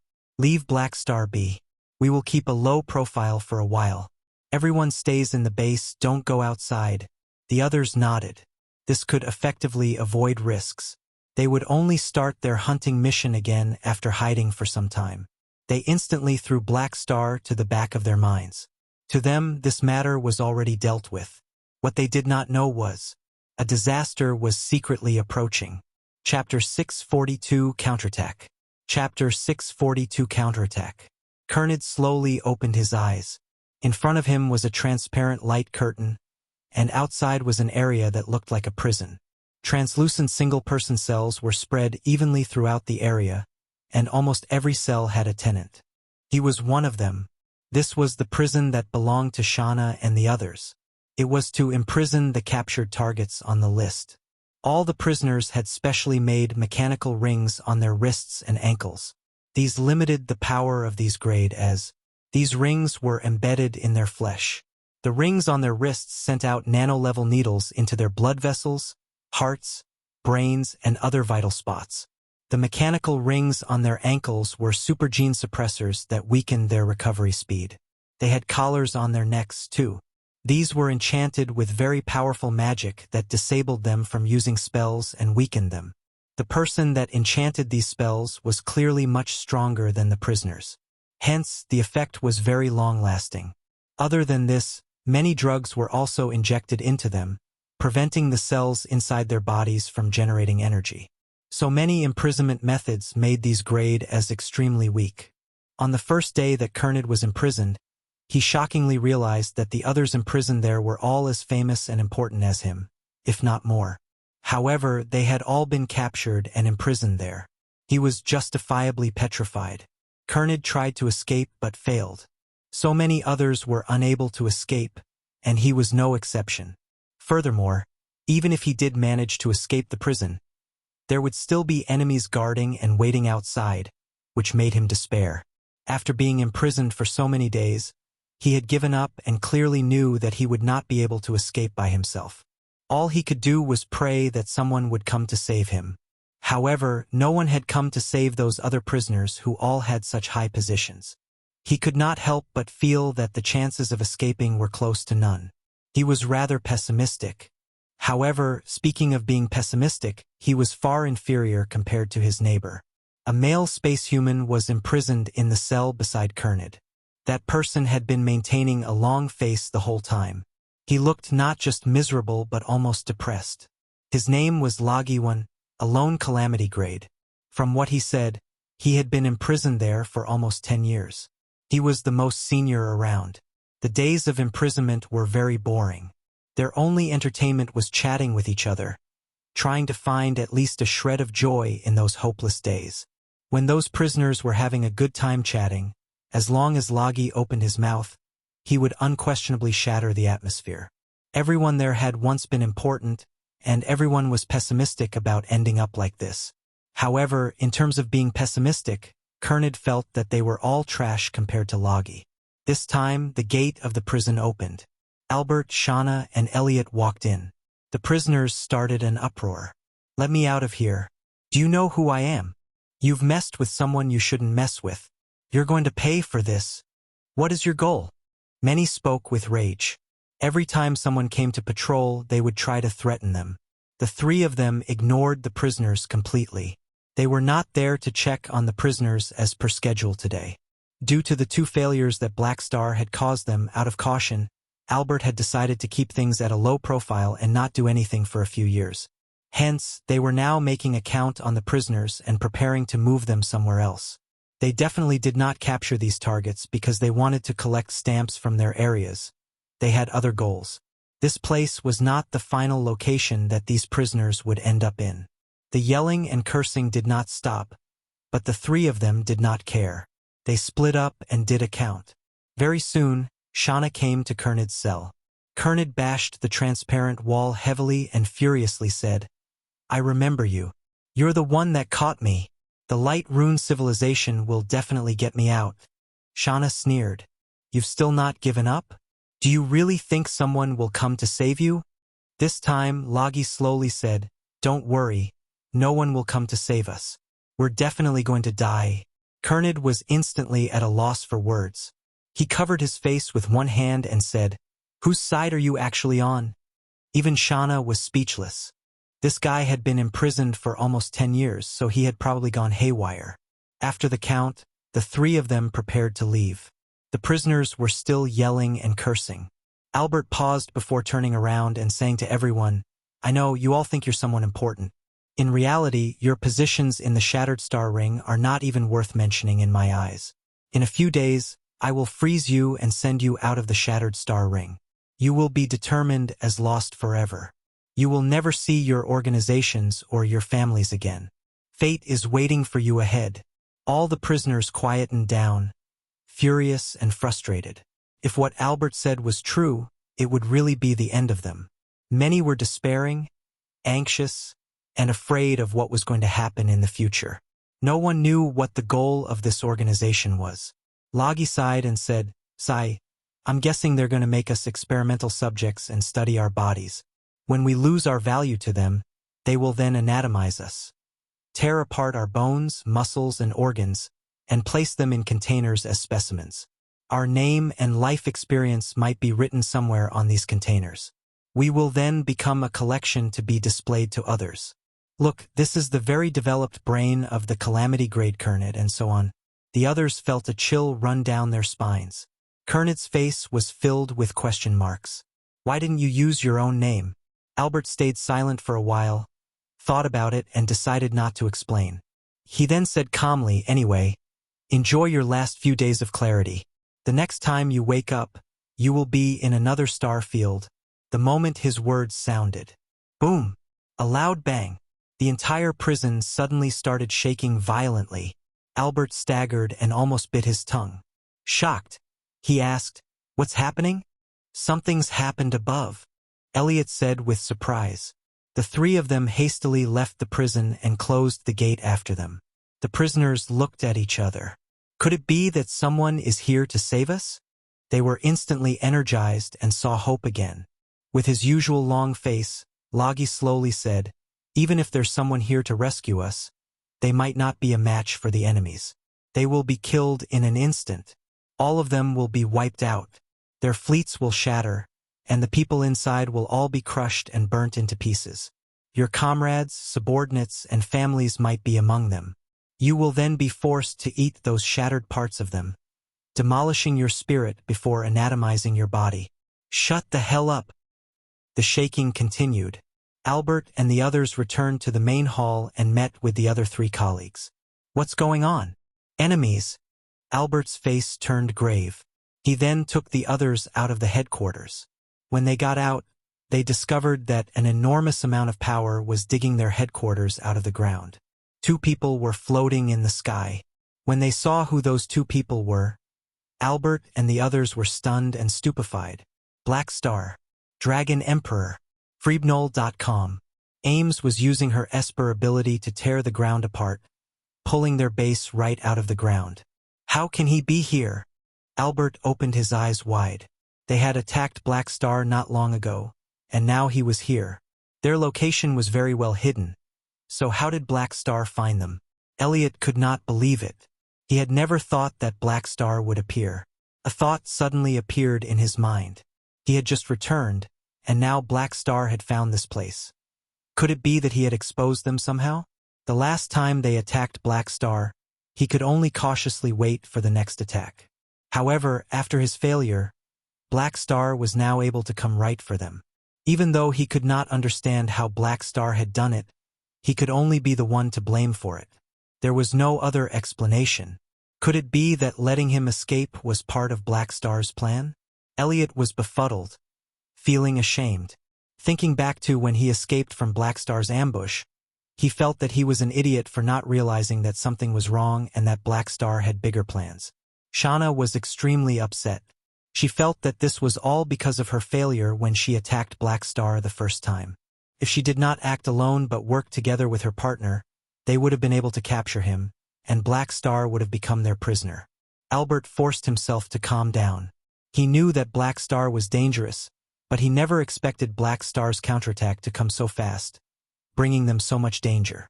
Dragon Emperor was clearly helping Black Star. He had no confidence facing a Beyond Grade A at all, but he did not despair. "Don't panic. Although the opponent is Beyond Grade A, we still have a tiny bit of hope. Although we're no match for the Dragon Emperor, we can at least stall her for a few moments. Elliot, whether we can escape or not all depends on you. We will create an opportunity for you to cast your spell." Albert clenched his teeth. At this point, he could not care about the prisoners anymore. They were in extreme danger, so they had no choice but to stand the pain of letting go what they had been working on for so many years. Ensure their own safety first, explain to the people above later. "Understood," Elliot replied. At this time, Han Xiao took a deep inhale and said with a deep voice, "Everyone, come here." The next moment, countless streams of light slashed across the sky and hovered above Han Xiao. The fleets covered the sky, and countless cannons aimed at the six of them. The Calamity Grades arrived and sealed all their escape routes, surrounding the six of them. Albert and the others were petrified. They could not believe it. How did Black Star gather so many people? Do it! Without saying much, Han Xiao told everyone else to attack altogether. Villains always died for talking too much. He had no intention of speaking with the enemies. After they captured all of them, there would be plenty of time to have conversations with them. Run! Albert screamed. Seeing so many enemies, his last bit of hope shattered, leaving him only despair. Covered in sweat, Elliot hastily tried to cast his teleportation spell.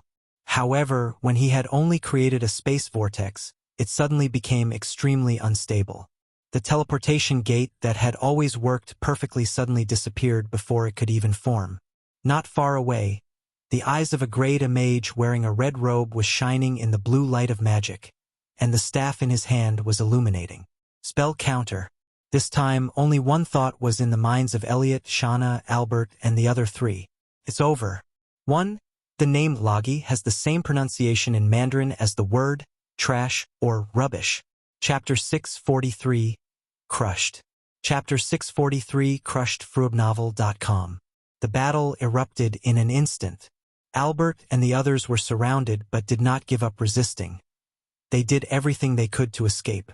Indeed, all of them were very strong. However, the superiority of their individual strength could not overcome the collective strength of dozens of Calamity Grades. They were barely holding on.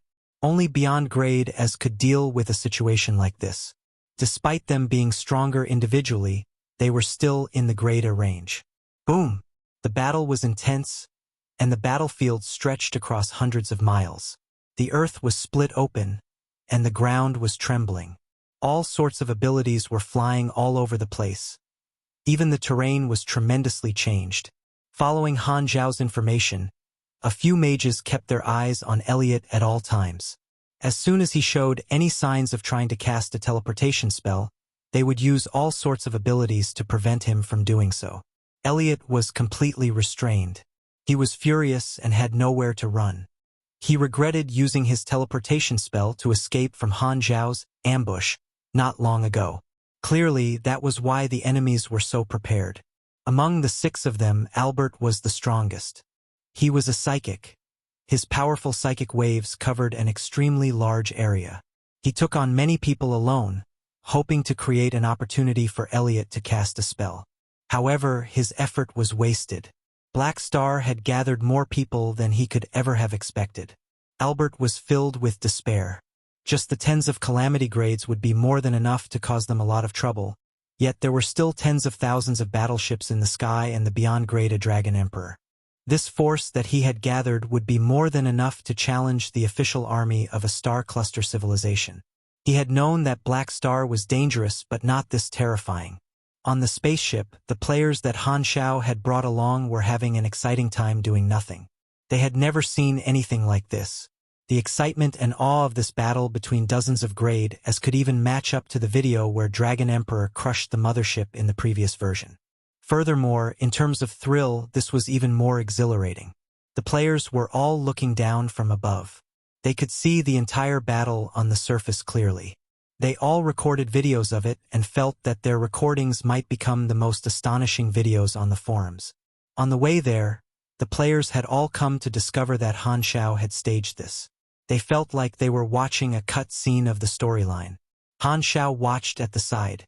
With so many helpers, there was no need for him to join the battle. He would have to repair his machinery if any of them got damaged.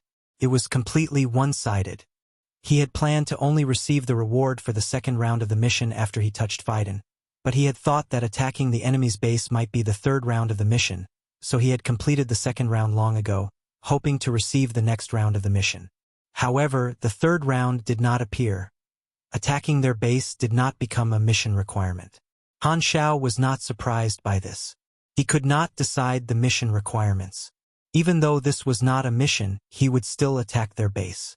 The fact that the third round did not appear meant that there were more enemies. He had to find out the true identity of this organization. Without touching Phaidon for luck, the abilities that he had drawn from the second round were very ordinary. Han Xiao had selected one of Adrian's normal talents, Bones of Steel, which gave him 30 strength and 20 endurance. This was already the most practical choice among the rest. It increased his maximum health by around 3,000 points. Bang bang bang.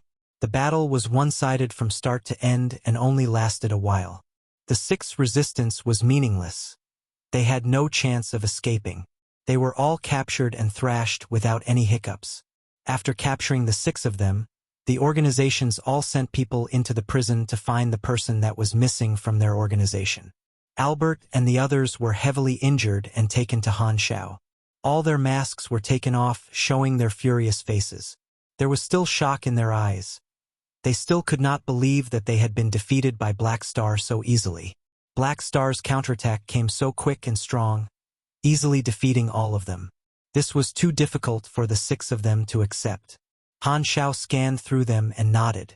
Finally, all these people had been captured, and no one had escaped. He had achieved his goal. Who are you? Albert kept silent and glared at Han Xiao. No reply? Then let me change a question. Han Xiao took out the hunting list and coldly demanded, "Who ordered you to capture these people in the Shattered Star Ring? Where did this list come from?" Albert was shocked. "Why do you have this list? You really think I don't know about it? I've known about you people for a long time. Who's the mastermind behind you?" Shauna could not believe it.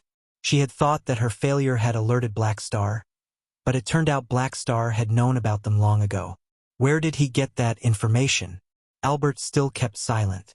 It seemed like he had decided not to sell out the people behind him no matter what. Han Xiao crossed his arms and said, "Do you think you're able to stay silent after falling into my hands?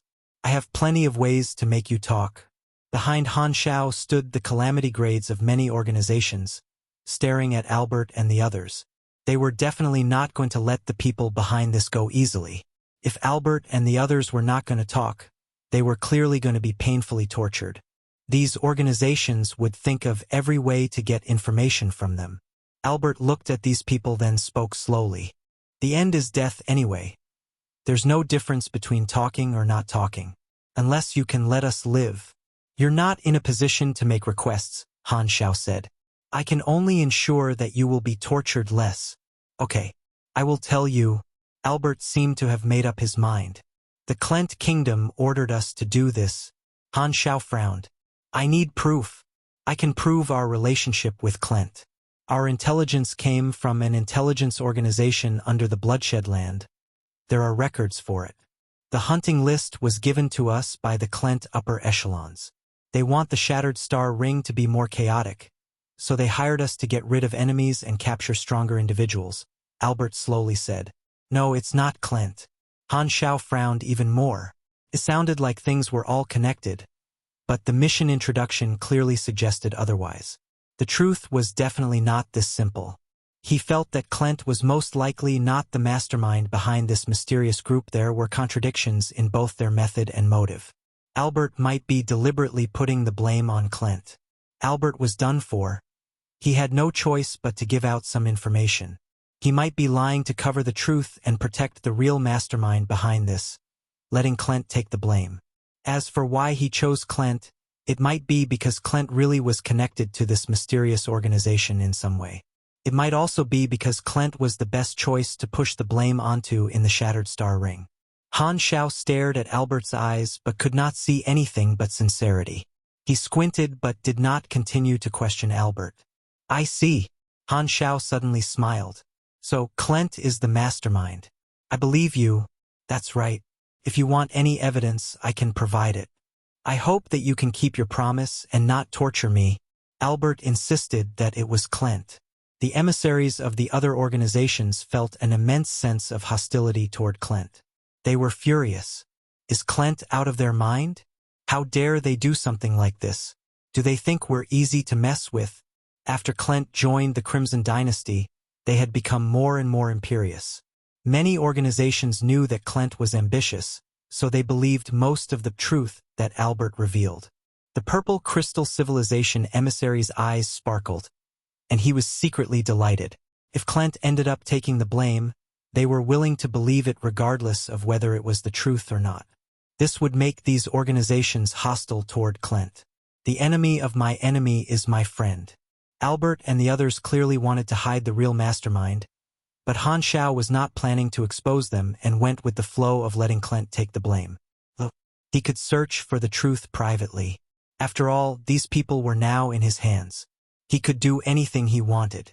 Letting Clint take the blame was most profitable for him at the moment. This way, he could indirectly get more allies to help with the pressure during the secret war. After so many organizations found out about this truth, the news would definitely spread across the entire Shattered Star Ring. By then, Clint's reputation would be heavily damaged. Even if it was not the truth, it would become the truth for many people. There was no way Clint would be able to come clean from this. Han Xiao initially only wanted these organizations to owe him a favor and build partnership relationships with them. Letting Clint take the blame for this was a pleasant surprise. Furthermore, he would not be responsible for it. This time, the team that had gone to find the prisoners brought all of them back. These unlucky people got rid of the constraints over their bodies and finally started to recover. Haha! People really have come to rescue us. There are so many people here. Kernid and the others looked around with joyful faces. Many of them saw their organizations and returned to chat with their friends. Very soon, they got to know that it was Black Star who had provided the information that saved them. They approached Han Xiao one after another to show their appreciation excitedly. If not for you, we would be done for. Thanks, we owe you one. If there's anything you need our help for in the future, be sure to tell us. Black Star, from now on, you're my brother. Han Xiao replied friendlily one by one. Notifications kept popping up on his interface. The relationship with these organizations rocketed, and all jumped right to friendly. For people that were saved such as Kernid, their favorability increased the most. He expressed his intention to keep this partnership going. Of course, the others were not going to reject. Not mentioning this favor, the Black Star Army itself was an organization that they were willing to work together with. This incident had become the bridge of their partnership. After saving those unlucky people, Han Xiao's network expanded tremendously. The Purple Crystal Civilization emissary got what they wanted. Some organizations were willing to join Section 0 and help Purple Crystal fight Clint, their shared enemy. This was all thanks to Han Xiao. His favorability with Purple Crystal increased by 2,000 points straight away. He was one step closer to exchanging cutting-edge knowledge. Han Xiao had another goal. Some of the people captured were lone Calamity Grades. After saving them and increasing their favorability, there was a chance to recruit them.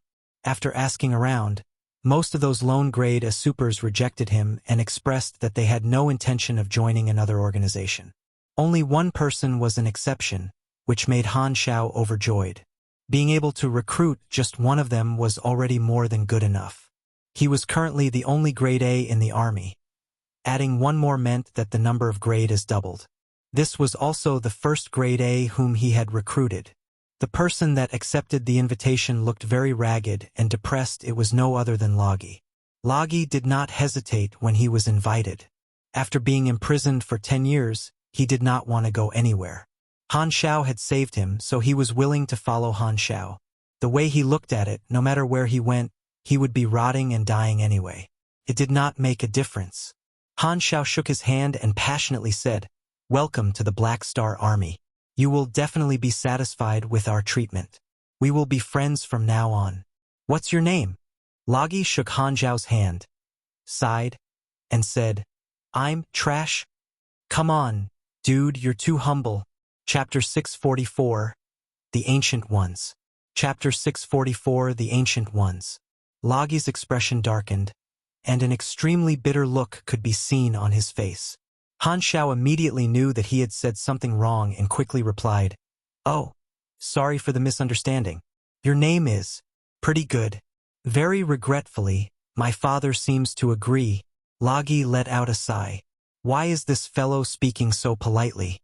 Han Xiao's expression was painfully awkward. No wonder this fellow is always so pessimistic. Whenever he introduces himself to others, he has to say, "I'm Logi 1. How can he still face the world with a smile?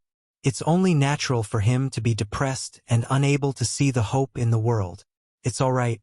I'm used to it already. Lagi waved his hands to show that he did not mind. In any case, we will all decompose into nothingness at the very end and not leave anything behind. I will disappear into the winding history with my name, and no one will remember me anymore. Han Xiao's face was full of black lines. This fellow's negativity was truly overflowing. Lagi was a great mage, and apart from researching magic, he did not have anything that he wanted to do. He was like a piece of ambitionless salted fish.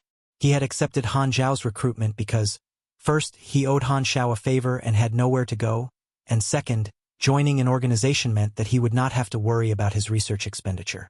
The Black Star Army finally had a new Grade A combatant. Despite Lagi being a rather eccentric character, Han Xiao was still pretty happy. Even though Han Xiao wanted to understand this new partner of his more, Lagi did not seem to like talking at all. Whenever he asked Lagi about his past, Lagi would always give him a perfunctory response, and even after a long conversation, Han Xiao was still completely clueless about Lagi's past. Han Xiao could not help but ask, "Do you have any friends or relatives?"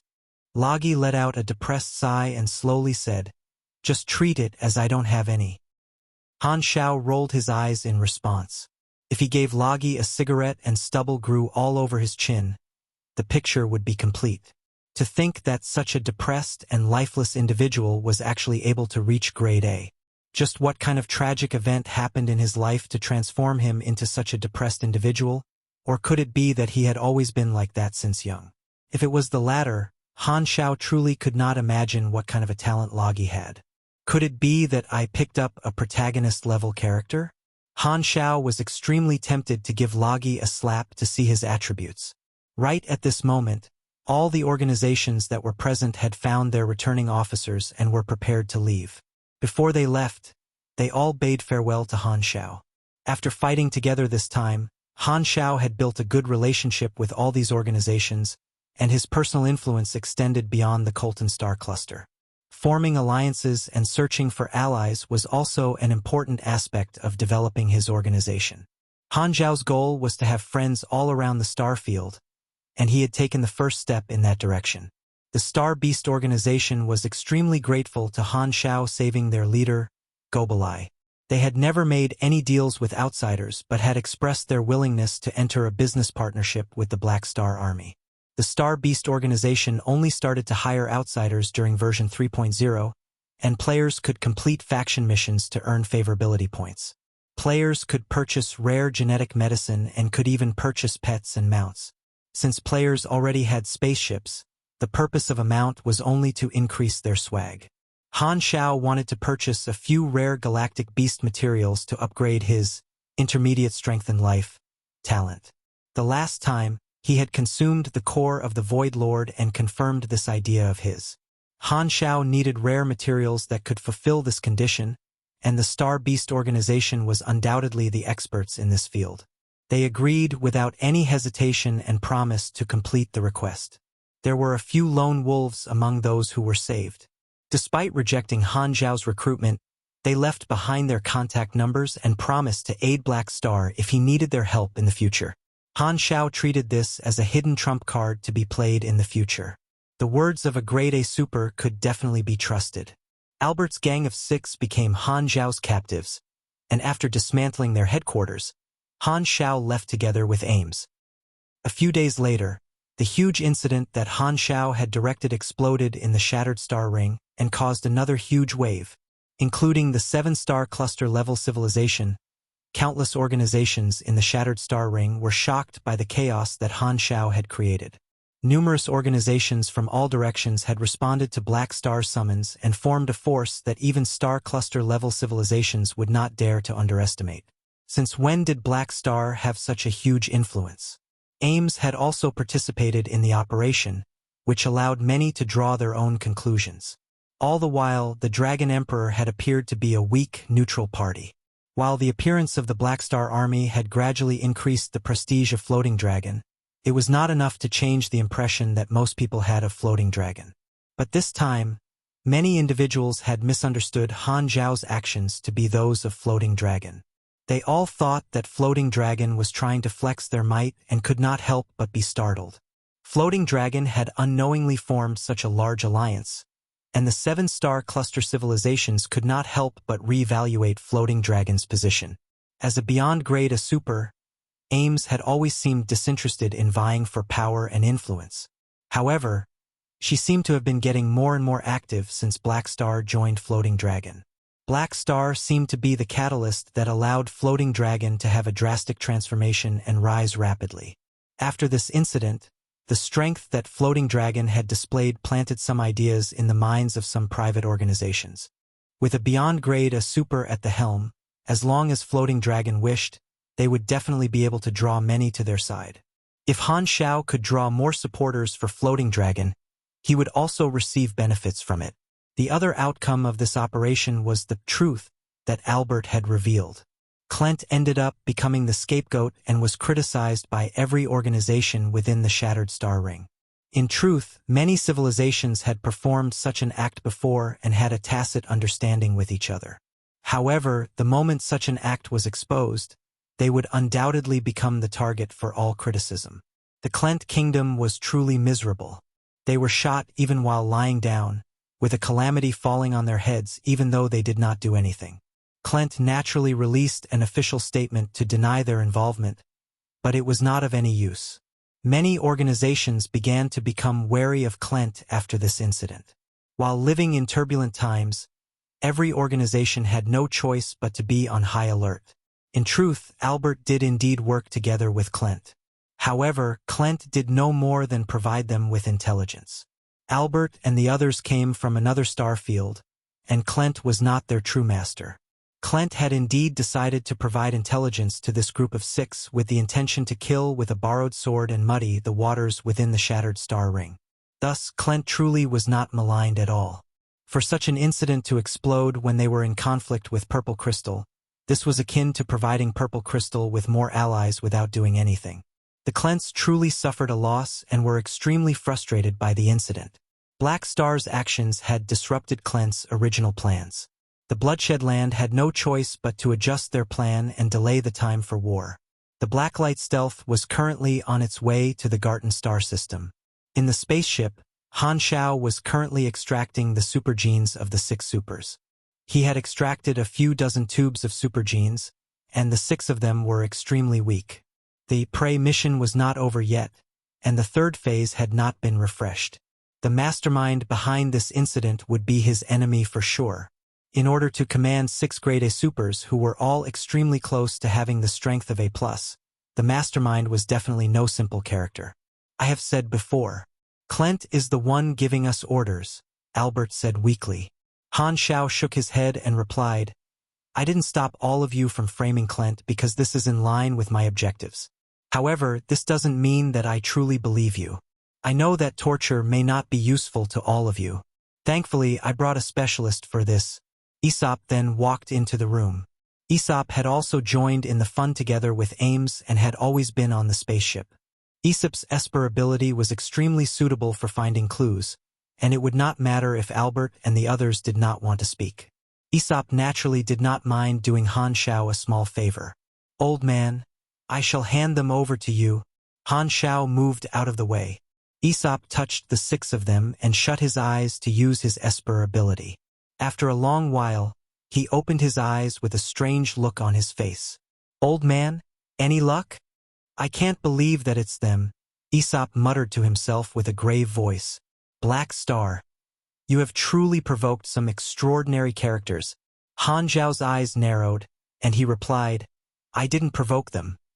They set their eyes on me. You are right. The winds howl around the highest peaks, and you can only blame yourself for being unlucky. Aesop sighed. I thought that I would never have any more dealings with this group of individuals. Anything related to them will become extremely troublesome. Stop beating about the bush. Who exactly are they? Have you heard of the Ancient Ones? Han Xiao's expression changed, and a solemn look could be seen on his face. He naturally knew about this famous organization. Even in his previous life, the Ancient Ones was a famous organization among the players. Furthermore, Rista had also mentioned that Manison from the Mechanic Empire was also a member of the Ancient Ones. This organization was extremely special. They did not have many members, and their members were in different star fields. They were all top figures in the galaxy and had lived for an extremely long time. The organization was one without much restriction, and it could be understood as a top social circle in the galaxy. Even the three great civilizations had to treat them with respect. In the Calamity of the Supers storyline, many of the Ancient Ones beyond Grade A Supers formed their own faction, and Manison was one of them. Aesop had once been a member but had withdrawn after that. You are saying that the Ancient Ones are the mastermind? The Ancient Ones was indeed an organization that he could not afford to provoke yet. I'm not sure. I did not manage to see any details. I was only able to see that this matter is related to the Ancient Ones, Aesop explained. Upon hearing that, Han Xiao looked at Albert. Albert had a tranquil expression on his face and did not show any change in expression as though it had nothing to do with them. Who knew if he was putting on an act? After thinking for a while, Han Xiao bent down and looked at Albert in the eyes. Are the Ancient Ones your true master? freewebnovel.com. No, Albert frowned. I've said more than once that it's Clint. It is up to you if you want to believe me. Han Xiao frowned and raised his brows.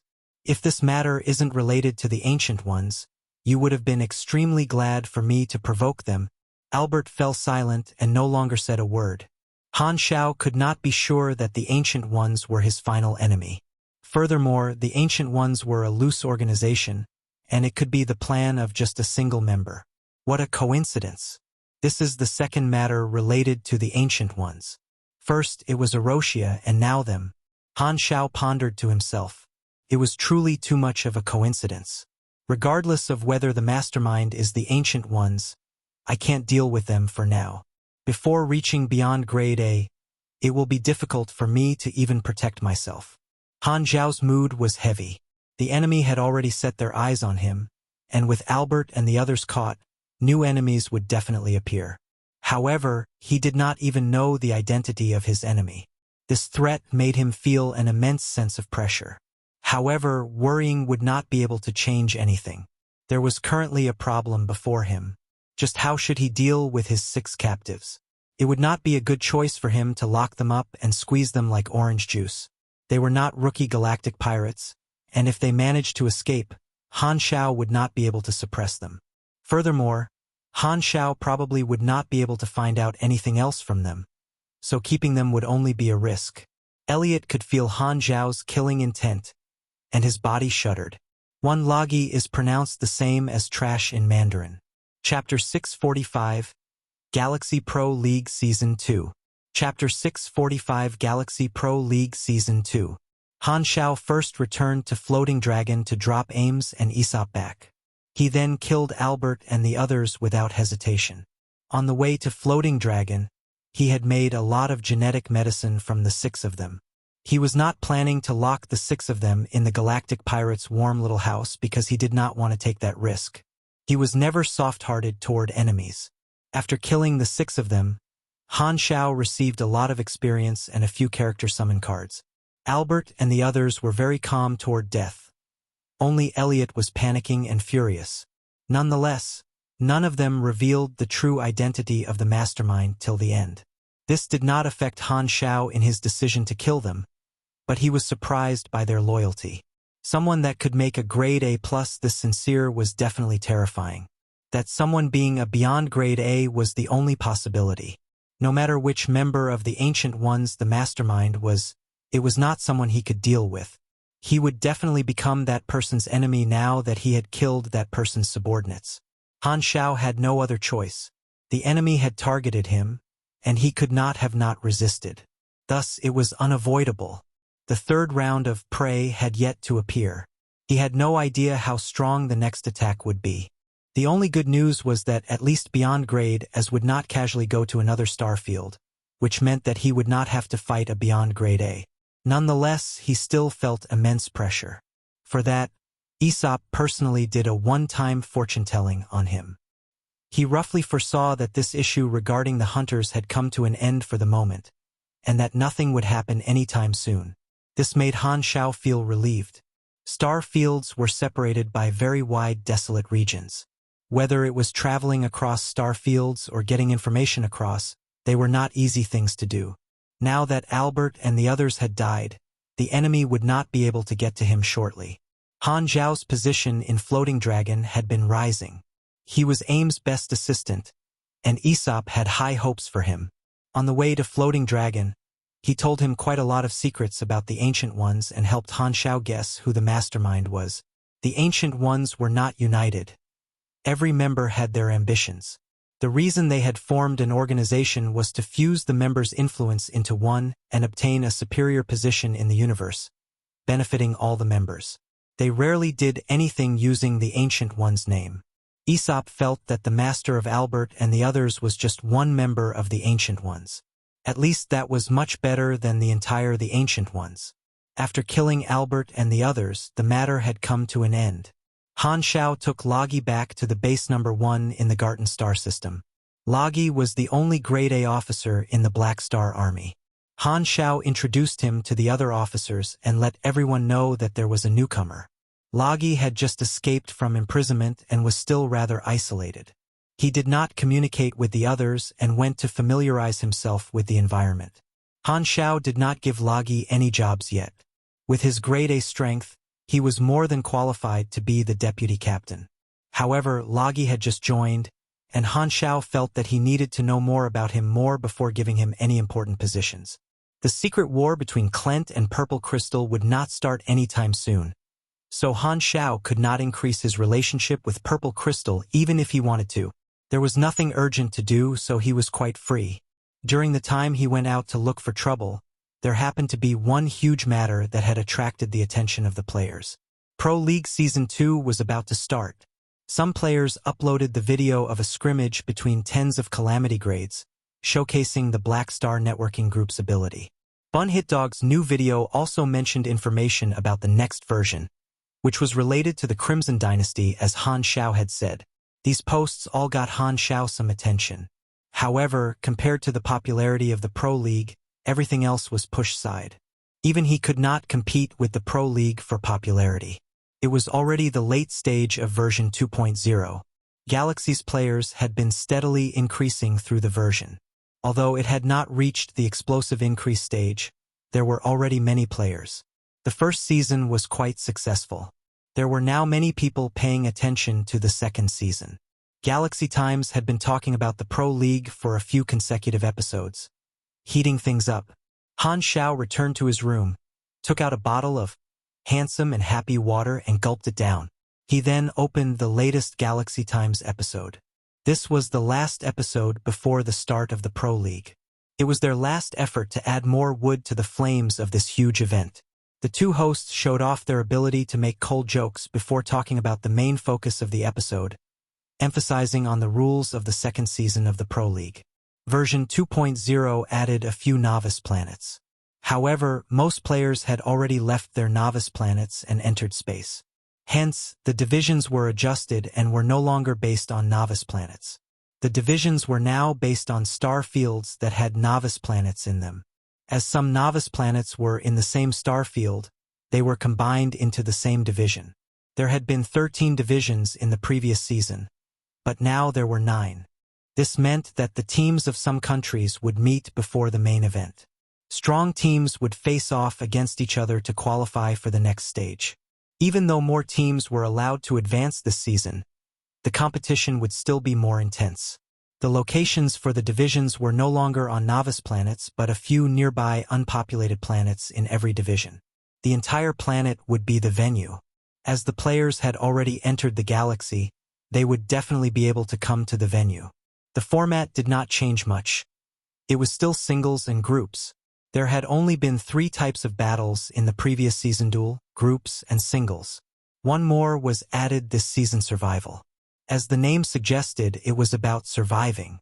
This would appear both in the point-based division regulars and the international regulars. There would also be 2 types of survival matches, one for teams and one for single players. According to the Galaxy Times' introduction, the team survival was a battle between 4 teams. The only winner would be awarded a lot of points, the second and third would be awarded a certain number of points, and the last would not get any points.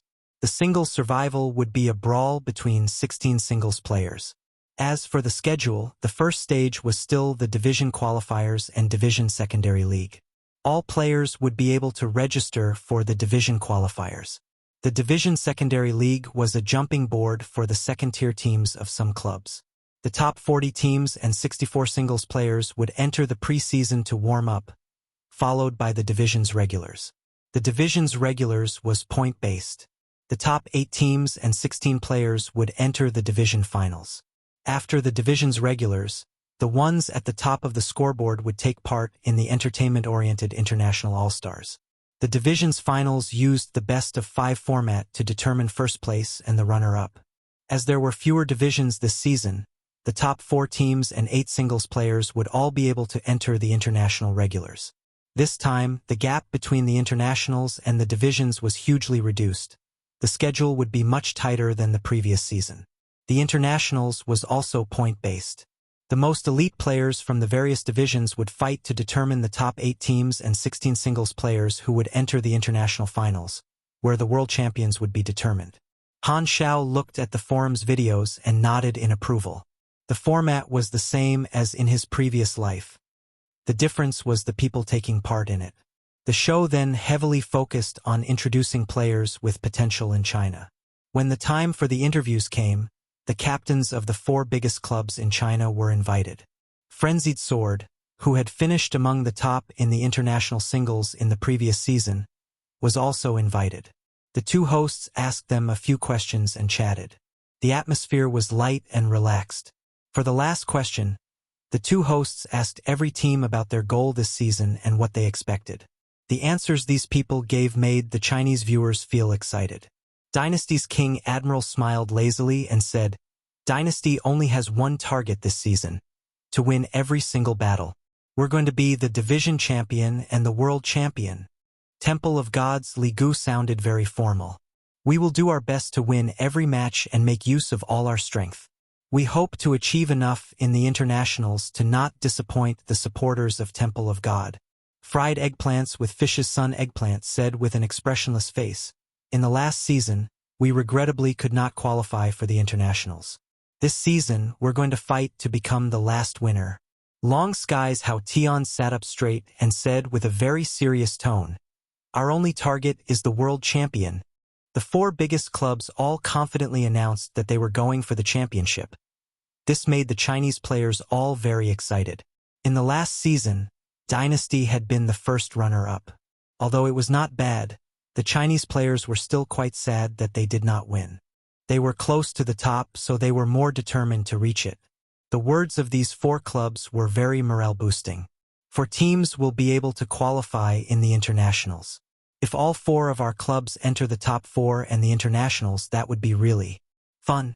That might not be certain. Although they are all very strong, the other Tier 1 teams are not bad either. Rainy Kim's Thunderstorm and Yen Rant's Berserkers are not easy to deal with. 9 Gates, Sky Palace, and Dragons and Tigers are all very competitive too. I have high hopes for Rivervale. Frenzied Sword was top 16 in the international singles last season. Rivervale have rebuilt their team with him as the core. They might be a dark horse. Many viewers discussed their thoughts in the comments. Frenzied Sword was not as confident as the other captains on the show. He said that this was his first time leading a team and that he would do his best to enter the internationals. He did not dare announce that they would be champions. The clubs of other countries were all quite pressured. Planet Aquamarine was the base of the Chinese players, and they had entered space more than a year earlier than the others. This had resulted in the average strength of the Chinese teams being very high. All of them were strong teams that were not easy to deal with. Even the champions of the previous season, the French team, did not underestimate them and said that they would do their best to become back-to-back champions. Han Xiao was looking forward to seeing what place China would be able to achieve under his influence. In the Pro League's second season in his previous life, Dynasty had gotten 3rd place in the internationals and Temple of God had finished in the top 8. This time, China's overall strength was clearly superior. It was not just their equipment, abilities, and experience, but also the fact that the pro players had taken part in Galactic-level battles long ago. Their skills were honed as well. The second season of the Pro League is an important stage. The first season was just a test. A lot more effort has been put into promoting the second season. It's many times more influential than the first season. It will directly cause a huge number of new players to enter during version 3.0. The better the results the Chinese teams achieve, the more exposure they will get, which will also be beneficial to my faction. Currently, the roughly 1 million players in the Black Star Army had all been players from the earliest releases. There would be more newcomers joining in the future. The tons of new players in version 3.0 were a second opportunity to expand the size of the army. Without the advantage of being the guiding faction, he had to compete with the many factions in version 3.0. The Pro League would be a way for him to increase his faction's attractiveness. Other than these long-term benefits, every Pro League was a business opportunity. The players earned money to turn it into their strength. During the Pro League, the players' demand for equipment would explosively increase. The genetic medicines in his warehouse would sell very well. He was only worried about not having enough stock. Pro League stimulated the players' need to spend. The players were happy to empty their wallets. This was a chance to make a huge fortune. A few unpopulated planets in the Garten star system made up the competition venue. Han Xiao planned to gather a fleet to sell equipment at the venue. Whether it was to repair equipment, buy items, or learn abilities, the players would be able to spend on the spot. It would be amazing for them. Anyway, whether it was amazing for the players or not, it was amazing for Han Xiao.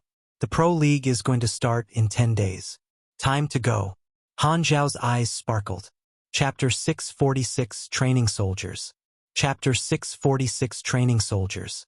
With the day of the Pro League drawing ever closer, practically all the players began to gather on the host planet.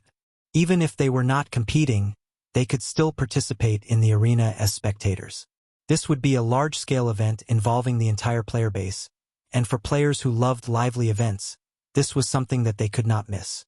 The uninhabited planet that served as the competition grounds started to be filled with life. Spaceships flew in and out, and the entire planet served as the battlefield, a vast area. The players officiating and volunteers had constructed many platforms and viewing stands. Continuing the style of the previous season, they had allowed the players to participate in the construction of the venue, to enhance their sense of being part of the event.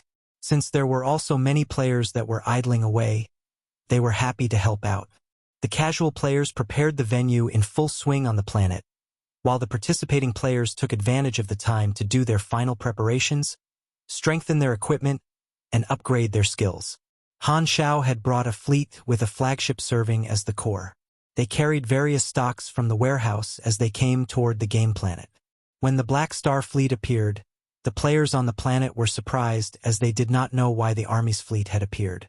After the fleet arrived, it remained floating in outer space. The players were curious. Thus, they entered the flagship, only to find Han Xiao inside. When the players asked, Han Xiao's reply was concise. My intelligence showed that a large portion of our mercenaries had gathered on this uninhabited planet. This puzzled me, and I thought that you guys would be in trouble, so I came over to take a look. This reason was both acceptable yet unexpected to the players. Many of them found it interesting. The players had long gotten used to actual feedback from the NPCs. Their every action would determine the judgment of the NPC as well as the change in Galaxy itself. This sort of strong interactive feedback mechanism often left the players in full immersion. As a member of the Black Star Army, to have tens of thousands of their people gathered in one place such that the leader of the faction actually got alarmed and came to inspect was a refreshing experience to the visitors. In terms of character interaction, some players enjoyed role-playing, conversing with the NPCs in accordance with the game to make it as realistic as possible, while others liked to directly admit to Han Xiao that they were having a tournament. If that's the case, I would like to assess my mercenaries' growth. Just nice? I don't have anything on at the moment, Han Xiao replied in a natural tone, pretending to ignore the words such as Pro League and other game-related terms. He instead implied that they were doing this as a large-scale friendly spar. The majority of players did not doubt him.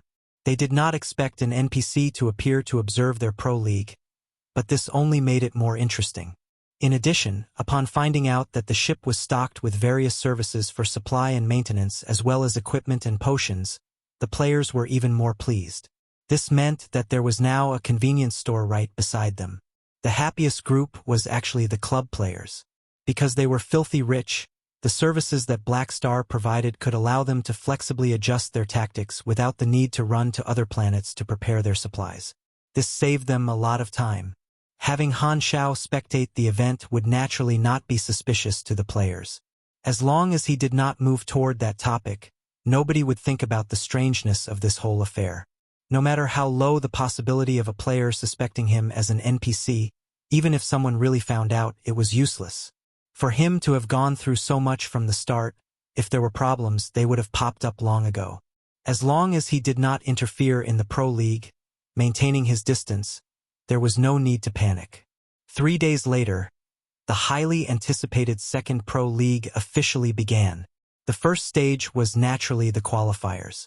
This could be considered a side dish before the main course. Directed by the league staff, the numerous contestants formed teams to undergo an elimination process and obtain the qualifications to enter the formal round. Because the venue was much larger compared to the first Pro League, the time taken for the qualifiers had been greatly shortened. On the forums, the officials released the highlights of the qualifiers for each division. Any second Pro League content was thoroughly analyzed, and anything not related to the Pro League was lost in the sea of posts. The players of every country were discussing the giants, seeded players as well as potential dark horses. On the Chinese board, the main teams of the 4 giants had direct team entry for the regular season and did not need to participate in the qualifiers. The teams that received the most attention were the frontline teams such as Thunderstorm, Fanatics, and so on. Frenzied Swords Rivervale also caught the eyes of many. Eliminating team after team, they blazed through the qualifiers. In the singles, King Admiral, Frenzied Sword, and the others who had fought and entered the international competition also had the right to skip the qualifiers, sparing themselves from the intense competition. Unlike the team qualifiers, because the singles was open to all, the majority of players wanted to have a go at it. Thus, the number of players in that event was the highest, practically the entire gaming community. Compared to version 1.0, the strength of the players was now much stronger, giving rise to various genres and fighting styles as well as tricks. The scenes were more intense, full of lights and stars as different abilities were used, making everyone who looked at it dizzy. Since entering the galaxy, the players had also begun to come into contact with the mage and psychic classes. A number of newcomers, as well as old players who were playing on new accounts, had chosen those 2 classes. All the competition divisions had the same 5 professions for supers, but the ratio was different. For the professions that had only popped out in version 2.0, the proportion of players were naturally the least. However, compared to his previous lifetime, the situation had changed. Originally, the proportion of players in the mechanic class had been the second lowest, ranked even behind the mage class. However, the number of players with the mechanic profession was the second highest, only losing out to the pugilist class. This was because Han Xiao had swayed a lot of players to the class advancement of a mechanic back in version 1.0. The other point that Han Xiao noted was that the players in China had a stronger average strength, surpassing that of his past life. Because he had allowed Planet Aquamarine to enter the galaxy a couple of years earlier than the rest, be it experience, money, or combat capability, the region of Shattered Star Ring had more advantages compared to his past life. Rich resources had allowed for better support for various combat capability and tactics, and any half-decent battle teams had standards that were well above the norm. The second Pro League event was unprecedented, as the entire planet was used as a battlefield. The qualifiers and divisional battles proceeded quickly, and with the schedule being shorter than the first Pro League, the feeling was more intense. In 10 days, the qualifiers finally came to an end, and the season roster of each division was released. The lists released in the other regions were not much different compared to the previous season, but in the Shattered Star Ring, the season roster had undergone a significant change. While the strong teams were still in the running as with the previous season, there were large changes seen in the lower rungs, with many new teams and players surfacing. One of them that made Han Xiao feel a little surprised was Maple Moon, who was only supposed to take part from the third Pro League onward. Not only did she participate in this season, she had even entered the roster of top 64 places in the singles tournament, making her one of the dark horses. Han Xiao had watched the video channel of Maple Moon. She was usually grouped together with Frenzied Sword and Hao Tian, and their standards rose extremely quickly as a result. Whatever ANAs they earned would be spent immediately. She had possessed the potential to go pro from the beginning, or else she could not have become so famous in his past life. However, compared to his previous life, Maple Moon's standard was still a distance from her peak. The main reason she had managed to enter the singles ranking was because she had bought the blueprint of the Void Dragon mechanical suit from Han Xiao and created her own poorer version of it. Only in the third Pro League would the mechanic profession begin to display its version advantages and rise to power. Right now, the mechanic class was neither strong nor weak, and equipped with a mechanical suit that was considered godlike in this version. While she could not crush everyone, Maple Moon could afford to make more mistakes. As the saying went, every version would have a generation of gods. The mechanic profession in version 2.0 was not strong enough, but with the great tutor Han Xiao, the players who chose the mechanic profession had cut off a lot of dead ends. At least within the Shattered Star Ring, the disadvantages of a mechanic were not so obvious. Within the singles list, there were at least 10 more players in the mechanic class than in his past life. In the area of team battles, the mechanic class was also an important team member required for every team. Han Xiao had made quite the killing in the qualifiers. The machinery went without saying, as most of the players were using Black Star's equipment. The sales for the genetic medicine also increased, with the clubs buying them in large quantities since they could provide a sudden edge in battle. If not for the abundance of stock, it was likely that the clubs would have bought all the genetic medicine that Han Xiao had in stock. Taking advantage of the Pro League to earn a quick buck, the sum of Han Xiao's bank deposit broke through his short-term goal. With the qualifiers over, the main course was about to arrive. The impact of Han Xiao's recent large-scale operation still lingered, with the various organizations observing the every move of the Black Star Army. The scene of large numbers of Black Star mercenaries gathering on a random planet for a competition gathered the attention of many of the organizations, which made them start to guess the intentions of Han Xiao. When a few of the mercenary groups learned of this news, envy filled their expressions. This incident indirectly demonstrated the control that Black Star had over his mercenary group. Most mercenaries had no loyalty or bonds to speak of, but Black Star had thousands of these comrades. Not only were they cohesive, they were also willing to follow Black Star's orders to act in unison without him having to spend a single cent. This was more reliable than those freelance mercenaries that most groups hired. Many of the organizations believed that Black Star had what it took to transform from a mercenary group into a proper armed organization in the future. Because the incident had added a lot of helpers to Section 0, the Black Star Army's name had entered the sight of the upper echelons in the Purple Crystal Civilization, and they looked favorably upon the Black Star Army. Currently, Han Xiao only required a few hundred more faction favorability points to reach the respect tier. This time situation also attracted the attention of the Purple Crystal Civilization. Black Star has gathered more than 80% of his mercenaries on the planet to battle with each other. What is he doing? In the office of Section 0, many of the foreign affairs officers were discussing this matter. Ralph rapped on the table as he confidently smiled. There's only one explanation. Training. Black Star's training his soldiers. The eyes of everyone present lit up as they began to nod and praise him. Ralph was full of smiles. In his mind, the Black Star Army was undergoing mock battles to simulate an actual battlefield. What a reliable ally! Ralph could not help but sigh. Chapter 647, Advanced Strength in Life. Chapter 647, Advanced Strength in Life. The regulars were exciting as expected, and the competition was intense. Han Xiao's fleet remained on the host planet. In his free time, he watched the broadcast on the forums. Other than that, he sold all sorts of potions and built some machines. Among the 9 divisions, the Shattered Star Ring division was the most exciting. The Black Star Army's diverse range of machines provided the Chinese teams with many creative strategies, such as group self-detonation with the nuclear flying backpacks. Those who used this strategy were clearly aware that they would not be able to qualify for the next round. so they decided to have some fun. Compared to the competitions in the other divisions, the fights between the Chinese teams were more suspenseful. The genetic medicine that Han Xiao was selling added more uncertainties to these fights. Comebacks had already happened many times. Near the end of the regulars, the qualified teams for the finals in the various divisions were basically decided.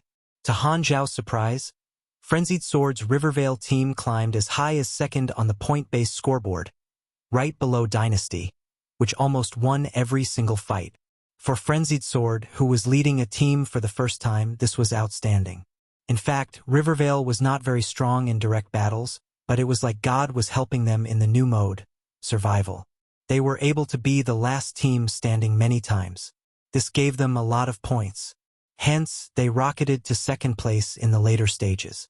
The 8 teams that qualified for the Shattered Star Ring Division Finals arranged in descending order were Dynasty, Rivervale, Long Sky, Thunderstorm, Fried Eggplants with Fish, Fanatics, and 9 Gates.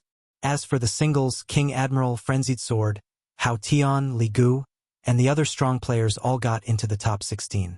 Maple Moon was 38th place. Despite not being able to qualify, her performance was quite good and attracted some fans. Although she did not achieve the results that she obtained in the 3rd season in Han Xiao's previous life, she gained some fame in advance. Quite a number of teams wanted to sign her into their training program. The division regulars ended. The division finals would start after some resting time. As the schedule was tighter than the previous season, it would not be a long rest. During that, the top teams from the 9 divisions and the champions in the singles took part in the International All-Stars and put on a show for the audience. On the forums, the Chinese players commented that they could not wait to see Dynasty's battle with strong teams with other countries.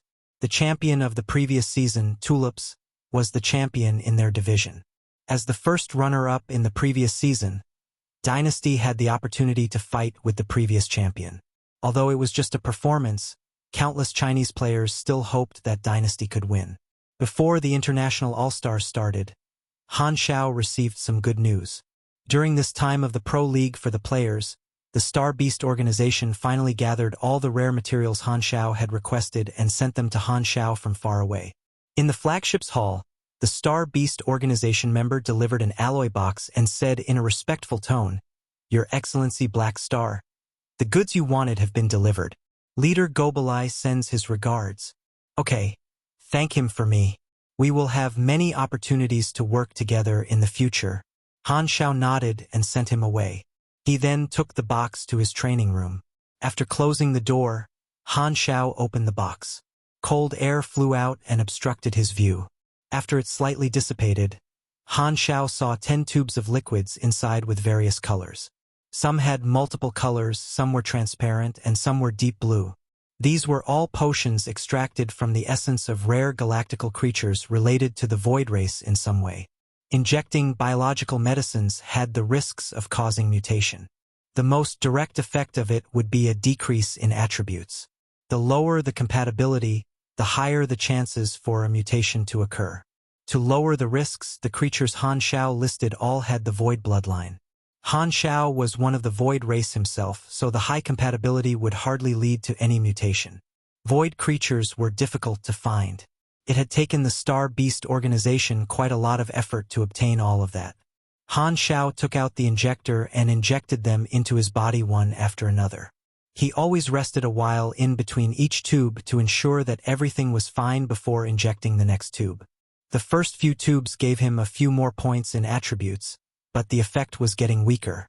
When he was at the 6th tube, it did not give him any attributes anymore. The last time his talent leveled up also happened when he continued injecting after he stopped getting bonus attributes. As Han Xiao injected the last tube, a notification finally popped up on the interface. Your talent, Intermediate Strength and Life, has upgraded. Upgrade complete.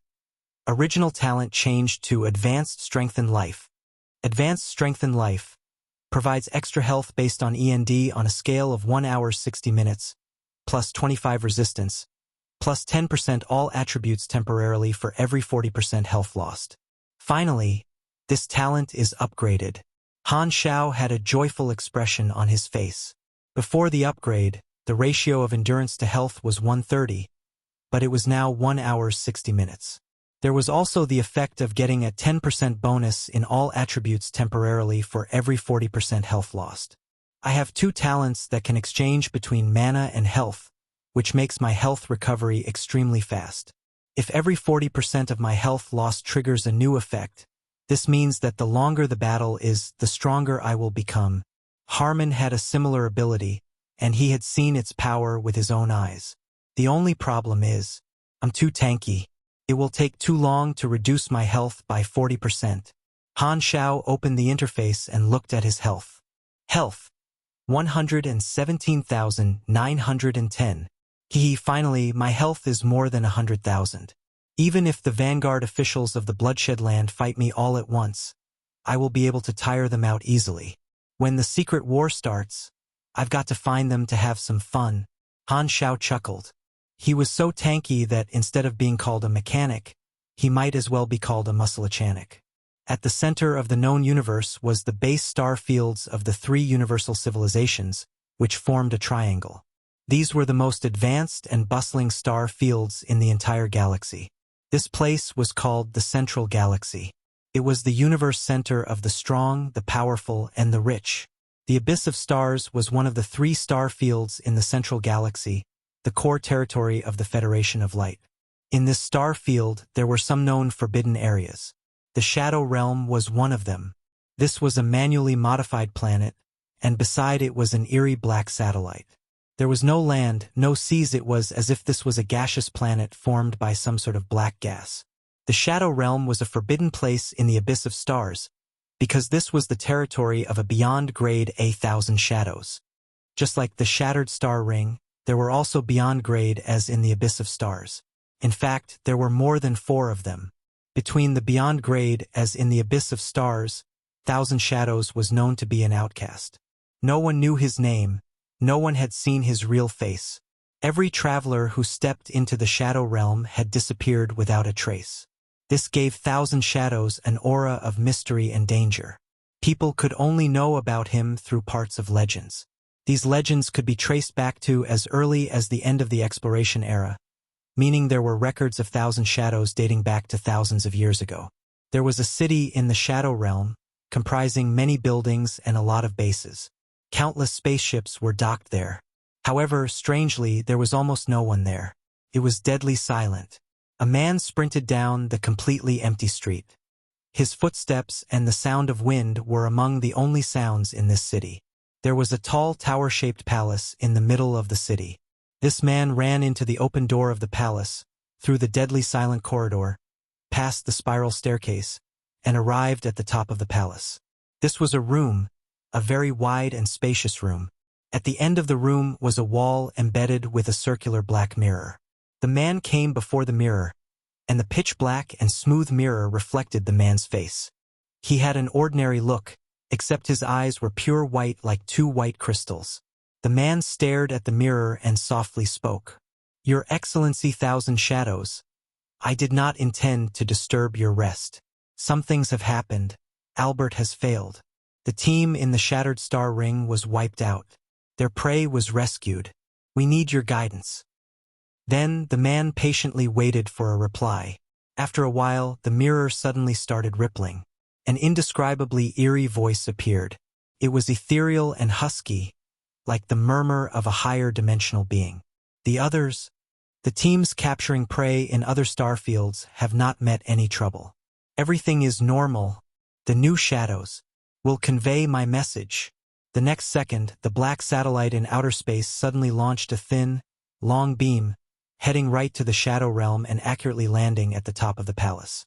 It was like a bridge that connected them. Swoosh! A rippling sound came from the black mirror. The next moment, 10 black shadows walked out of the mirror one after another, like walking into reality from the world inside the mirror. These shadows were all completely pitch black. Tiny black dust made from an unknown material was dissipating from them and vaporizing in the air. The shapes of these shadows were gradually changing. New limbs kept growing out and disappearing. Within a few seconds, the 10 shadows finally stopped changing shapes. The black color on their bodies rapidly disappeared, and they turned into 10 beings of different races. There were some that looked like humans and some that did not. Their faces and body shapes were all different, too. It was like they were all individual beings. The leader was a beautiful, naked woman. Her eyes were closed. She took a deep breath, as if the air she inhaled had awoken her bodily functions. Only then did she slowly open her eyes. Her blank, lifeless eyes started to look lively and intelligent. She did a stretch and moaned. "How long was I asleep? I seem to have forgotten many things." The woman raised her eyebrows and seemed to be trying to recall something. "My name is Stephanie?" The man at the side was used to this. He bowed and said, "Hello, Stephanie. What orders does His Excellency Thousand Shadows have?" "Thousand Shadows?" Stephanie felt a sense of belonging to this name, and a lot of memories started appearing in her head. Without hesitation, she said, "He told us to continue Albert's mission and capture the targets on the list, bringing the escaped prey back." The man nodded and said, "Okay, the 10 of you will be the new team in the Shattered Star Ring. Follow me to get your equipment. Rest for a while and get going. Remember what happened to Albert. You have to be stealthier when carrying out the mission." "I'll do my best," Stephanie replied. Chapter 648, Divisions. Chapter 648 Divisions. The schedule for the International All-Stars was released. The first match was already very exciting, the fight between the champion and the first runner-up of the previous season, Tulips versus Dynasty. The event organizers clearly knew that this would bring more attention to the All-Stars event, so they heavily promoted this match. In all the pro competitions, inviting the champion and the first runner-up of the previous season as the opening match of the All-Stars was a kind of tradition. This was highly effective. This opening match was extremely popular, especially among the Chinese viewers. Being first runners-up was an achievement, but it was also regretful. They hoped to see Dynasty's victory over Tulips and start off this season with a blast. Not just the spectators, but all the teams that intended to enter the internationals were paying attention to this opening match, wanting to learn more about Dynasty and Tulips. When the time came for them to face one of these strong teams, they could at least be somewhat prepared. Han Xiao was paying attention to this match as well. After all, Dynasty's guild had bulk purchased hundreds of ability potions from him. He had to observe the effects they would bring and think about after-sales services. Like the previous season, the store would sell a specific gathering crystal to bring the attending players into the same virtual environment for the match. It would be broadcast officially as well as by the Galaxy Times. A few days before the match, the Galaxy Times interviewed both the Tulips team and the Dynasty team, asking about what they thought of this match. Tulips captain, Lost Angel, was extremely confident and said that they would definitely win this match, protect their honor as the champions of the previous season, and so on. As they were the previous season champions, most of the spectators naturally had higher hopes for Tulips. As for Dynasty, King Admiral did not know the meaning of the word humble. He directly said for Tulips to wash themselves up and wait for him to wipe the floor with them. Of course, those were not his original words, but that was what he meant. In this situation, the Chinese supporters did not want to see Dynasty being humble. This confidence boosted their morale much more. They all showed their support on the forums. After all, Dynasty had looked almost undefeatable throughout the division regulars. The Chinese players had very high hopes for Dynasty. The last thing they wanted to see was Dynasty doing what the Temple of Gods had done the previous season. The various professionals analyzed the match before it started. Most of them felt that Tulips was slightly stronger, even the official host of the event thought so. They placed Dynasty in the challenger's position. Galaxy Times did a conclusive report. King Admiral and Lost Angel have both made their victory announcement. Indeed, both of them have the potential to win. They will definitely have an exciting and unpredictable battle that will stay suspenseful until the very last moment. Let's look forward to who will be the final winner. The day of the opening match soon came. Countless players swarmed into the live broadcast channel. Other than the official channel, there was also the Galaxy Times channel, which invited guests to watch the match together. Many viewers chuckled upon seeing the guest list of the Chinese version Galaxy Times. Bun Hitdog was in it. Bun Hitdog's video career was blooming. He had finally turned himself into someone famous and now had both fans and haters. Him mixing with the other guests who were all pro players looked quite entertaining. The two teams had entered the match venue with their gathering crystals long ago. Led by the host, King Admiral and Lost Angel both did a short interview on the scene before going to make preparations. While waiting, the commentators and guests speculated and started chit-chatting. The female commentator of the Chinese version Galaxy Times said to the guests, "The match is about to start soon. How about you guys try to predict the result and tell us which team you think is more likely to win? Oh, and please do tell us the reason for your choice." The replies of the guests were all similar. They all said Tulips was strong, but they felt that Dynasty had a higher chance of winning. They then went on to give plenty of logical reasons for their choice. Mainly, it was just because they did not dare support the opponent in front of the Chinese viewers. That was all except for Bun Hit Dog, who was not like the others. His position was extremely firm and without hesitation. "I support Tulips. The French team will win." The guests were all surprised. The commentator could not help but ask, "Are you sure?" "Why?" "Well, it's a little difficult to explain." With a serious face and tone, Bun Hit Dog said, "Have you ever heard of reverse psychology?" The commentator was speechless. He had thought that Bun Hit Dog had lost his mind, but it turned out that he was just joking. After Bun Hit Dog explained, the comments finally turned from all question marks into countless "The French will win" comments. After the commentators and guests joked around and chatted for a while, the match officially started. The relaxing atmosphere instantly became intense. The viewers all focused on the match. The first match was a team match. The broadcasting view followed both teams at all times. Han Xiao was mainly looking at Dynasty. The venue was random, and it was a rather complicated terrain. After Dynasty entered, they did not hastily look for the enemies, but took out one mechanical item after another. The commentator spoke at a suitable time. Dynasty has chosen the steady strategy. They've used mechanical items to create an advantageous situation for them. One thing I should mention is that the items Dynasty is using are all Black Star series machines.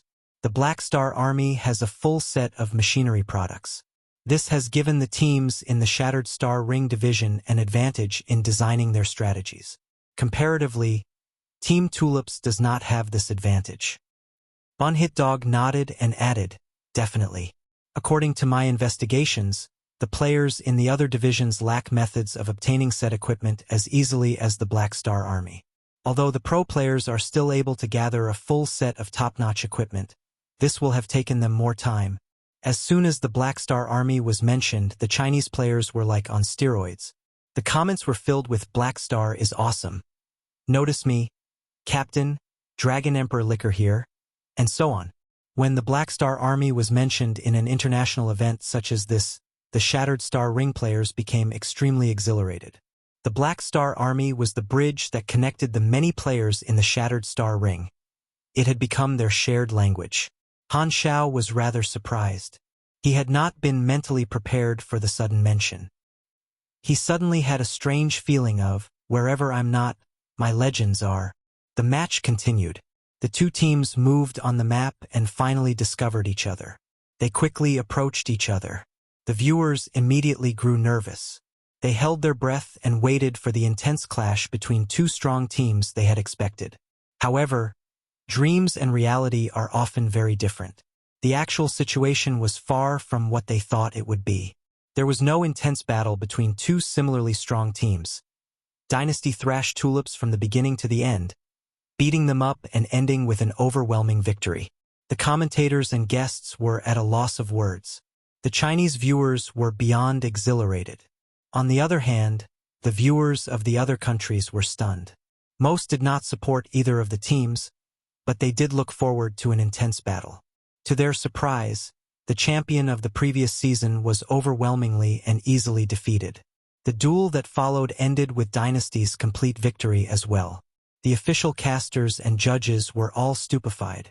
The host wanted to make the opening match an exciting battle between two extremely strong and skilled teams. This was also why they had invited the champion and the first runner-up of the previous season. To their absolute shock, Tulips had been easily crushed by Dynasty.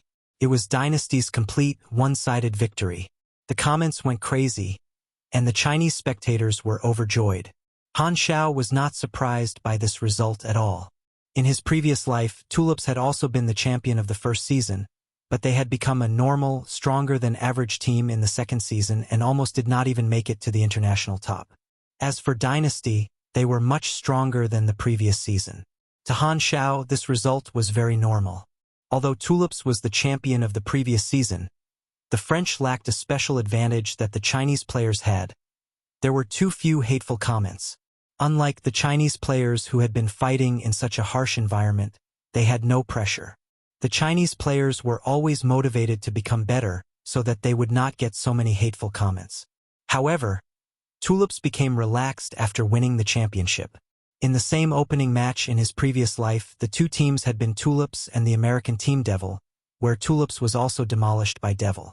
Now that Dynasty had taken over Devil's place in the first season, the one that demolished Tulips became them. After the opening match ended, the various professionals all changed their minds and started praising Dynasty as they usually would, praising the winner after the match. The teams of the other countries all saw Dynasty as the strongest competitor and focused on studying the match recordings, trying to design better strategies. Dynasty's victory was sensational and received a lot of attention. Their fame surpassed that of the other three clubs very quickly. The Chinese supporters all cheered for them and almost saw them as their main team. With their excitement and joy also came their very high hopes. The majority of the players in Team Dynasty were somewhat nervous. As members of one of the biggest clubs, they knew full well that this situation was a double-edged sword. Of course, if they kept winning, they would surpass everyone else and almost become god players.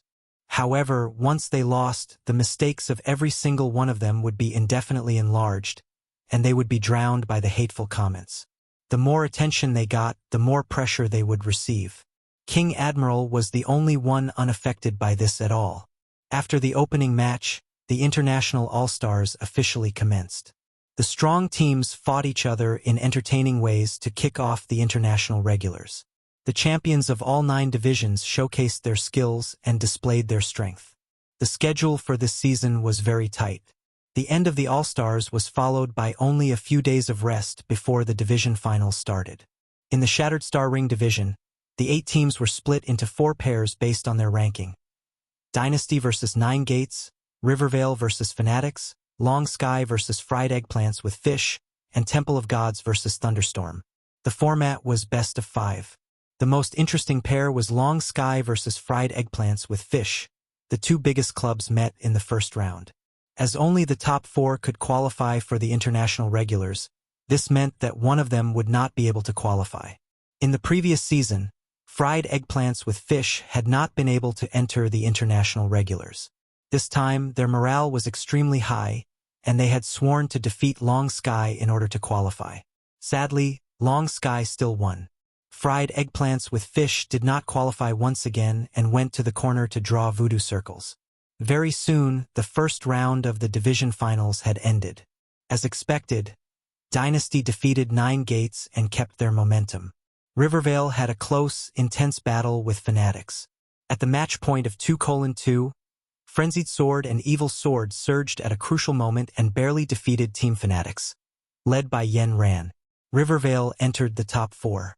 The result of Temple of Gods versus Thunderstorm, however, was very unexpected. Rainy Kim wiped the floor with Li Gu, eliminating Temple of Gods with a score of 3-1 and entering the top 4. Temple of Gods joined Fried Eggplants with Fish in drawing voodoo circles in the corner. The top 4 was determined Dynasty, Long Sky, Rivervale, and Thunderstorm. The result was quite surprising for many viewers. 2 of the biggest clubs could not qualify for the international regulars. The top 4 teams were already qualified for the international regulars. Next was the fight to be the division's champion. This was an honorable achievement as well. The second draw made Han Xiao suspect that Frenzied Sword had touched Fiden beforehand as well. The 2 biggest clubs were due to face off against each other, Dynasty versus Long Sky, whereas Rivervale had drawn the comparatively weaker Thunderstorm. Frenzied Sword had only started to lead a team this season. Originally, Team Rivervale was just a 2nd-tier or even 3rd-tier team, yet they qualified for the international regulars. They were definitely a dark horse and attracted a lot of attention. As a mechanical pugilist, Frenzied Sword's style was diverse, mature, and steady.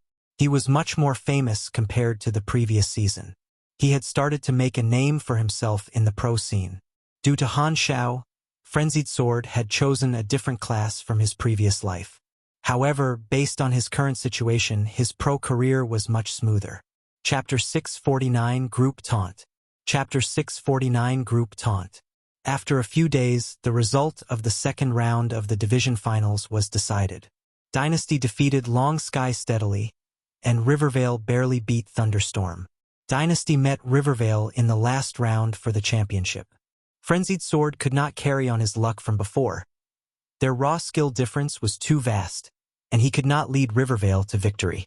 In the end, they finished first runners-up, and Dynasty were once again the division's champions. King Admiral had made the announcement before the competition started that they would finish both divisions champions and international champions. They had already achieved one of them. Dynasty continued to attract more attention as time went on. Countless players hoped that Dynasty could really live up to their words. To Frenzied Sword, getting the first runner-up the first time he led a team was satisfying enough. His team still had a lot of room to improve and practice their teamwork. Rivervale was certainly the dark horse of this season, and they obtained a lot of new fans. Long Sky defeated Thunderstorm and got the division's second runner-up. If not because they had met Dynasty in the second round, Han Xiao's team would have been the first runners-up of the divisions. The results of the various divisions were decided, and the divisions ended. There were more than 10 days to rest before the international regulars. There were no more matches in the various divisions. The internationals could not be viewed at the scene and only watched on the broadcast. Hence, the players did not remain on the planets used for the divisions and went to do their own stuff while paying close attention to the forums. Due to the divisions, countless players did not do any mission during this time. Only more than 100,000 mercenaries in the Black Star Army and very few players were still taking on missions. However, although the business was neglected, not only did Han Xiao not make a loss, but he made a humongous amount of profit instead. Most of the ability potions were sold. The business of selling machines and repairing equipment was also quite profitable. Han Xiao had made many tens of millions of anas, almost doubling his bank account while emptying the wallets of many players. With this money, he could purchase more fleets and recruit more freelance mercenaries. During the version update, when he would not have the help of the close to 1 million players, he would have to rely on the money that he had earned from them to develop himself. 10 years was not a short period of time. The more money he could make before that, the merrier. After the players left, Han Xiao returned to base number 1 and sent out a message to recruit people from all around the star cluster. He started to prepare for the secret war that was about to break out between Clent and Purple Crystal. His current focus was to get more favorability from Purple Crystal and obtain the cutting-edge knowledge. Before he obtained the cutting-edge knowledge from the Purple Crystal civilization, he was not planning to personally take on any other missions. However, Han Xiao received a mission that he could not reject. It was a message from the Sky Ring army. One mercenary team from Sky Ring encountered dangers that they could not resolve during their mission. The initial mission was an ordinary mission to deal with the rebellion on a planet. According to the employer's explanation, the strongest person among the enemies was just Grade B. However, a Calamity Grade enemy appeared. The Black Star Army was the nearest ally that Sky Ring had, so this team could only request emergency reinforcements from Black Star. Black Star had become one of the top mercenary groups long ago, but he still maintained his partnership with large mercenary groups such as Sky Ring. Usually, Han Xiao would definitely help them himself since it would not be too much trouble, but this time he did not want to go there himself. Hence, he called Logi over. Ever since he joined the Black Star Army, the previously unoccupied magic research lab had become Logi's territory. He spent every day there doing research and studying. Using his words, he was doing meaningless things to make time pass faster while waiting for himself to rot and grow old. However, despite being extremely pessimistic and negative, his raw skills were too high. He improved the magic aspect of the Black Star Army single-handedly. At the very least, a Grade A mage's enchantment effect was far superior to a Grade B's. Han Xiao had already gotten Loggy to re-enchant his mechanical suits and weapons, which considerably increased their stats while adding many special effects. Han Xiao planned to send Loggy to do this mission. No matter what, he was the only Calamity Grade officer, and he had to at least take on some responsibility. With Loggy, the Black Star Army could deal with Calamity Grade missions even without Han Xiao. He did not have to do everything himself anymore. Sylvia brought Loggy to Han Xiao's room, and Han Xiao cut to the chase. "I have a mission for you." "I knew it," Loggy sighed. Bad feelings often are proven to be right. Han Xiao ignored him and explained, "One of Skyring's team requested reinforcements from us. The enemy is a Calamity Grade. Currently, in the army, you're the only one that can deal with a Calamity Grade other than myself. As the captain, it's not suitable for me to settle this kind of low-priority matter. Hence, you will be going there to rescue them. This is your first mission. I believe in your strength. You can pick any spaceship from the hangar apart from mine. The information about the target and the coordinates have been sent to you. I have a question. What? Can I not go? Take a guess." Loggy tested the waters and asked, "If they are already all dead by the time I arrive, does that mean I don't have to do the mission anymore?" Han Xiao squinted and said, "Are you thinking about taking a detour to purposely waste time?" "I'm exposed." Loggy had a bitter expression on his face. Is this person even reliable at all? Veins popped out on Han Xiao's forehead. He sighed and said, "Quickly get going. I don't want to see your first mission end with a failure." Loggy gave a long sigh. He looked up at the ceiling of the room at 45 degrees and said, "Sigh, I'm probably going to be killed by the enemy. I never thought sacrificing myself in my first mission would be the end of my life. I want to write down my last words before leaving. Quick ly go." Loggy left while sighing and shaking his head. Sylvia was trying so hard to hold back her laughter at the side that she was tearing up. Her cheeks were inflated, and she was pressing her mouth with her hands, letting out some suppressed laughter. "Teacher, where did you dig this treasure out from?" Han Xiao shot her a glare and said, "He's just a little pessimistic at most. At least he's useful and much stronger than you, yet you can still laugh? I told Reynold to supervise you. Have you been learning from him properly? Are you done with your homework?" "Done long ago." Sylvia's expression instantly collapsed. She snorted unhappily, swung her ponytail, and left angrily. Han Xiao curled his lips. There were many officers in the Black Star Army. In Han Xiao's eyes, the ones that had the potential to reach Grade A were only Herluz, Arosia, Phaidon, Sylvia, Harmon, Reynold, and Gila and Aurora, who were training under Ames. Reynold was currently the closest to Grade A, and Sylvia was the furthest. Sylvia had achieved Grade A in his previous life, so Han Xiao always had high and strict requirements for her.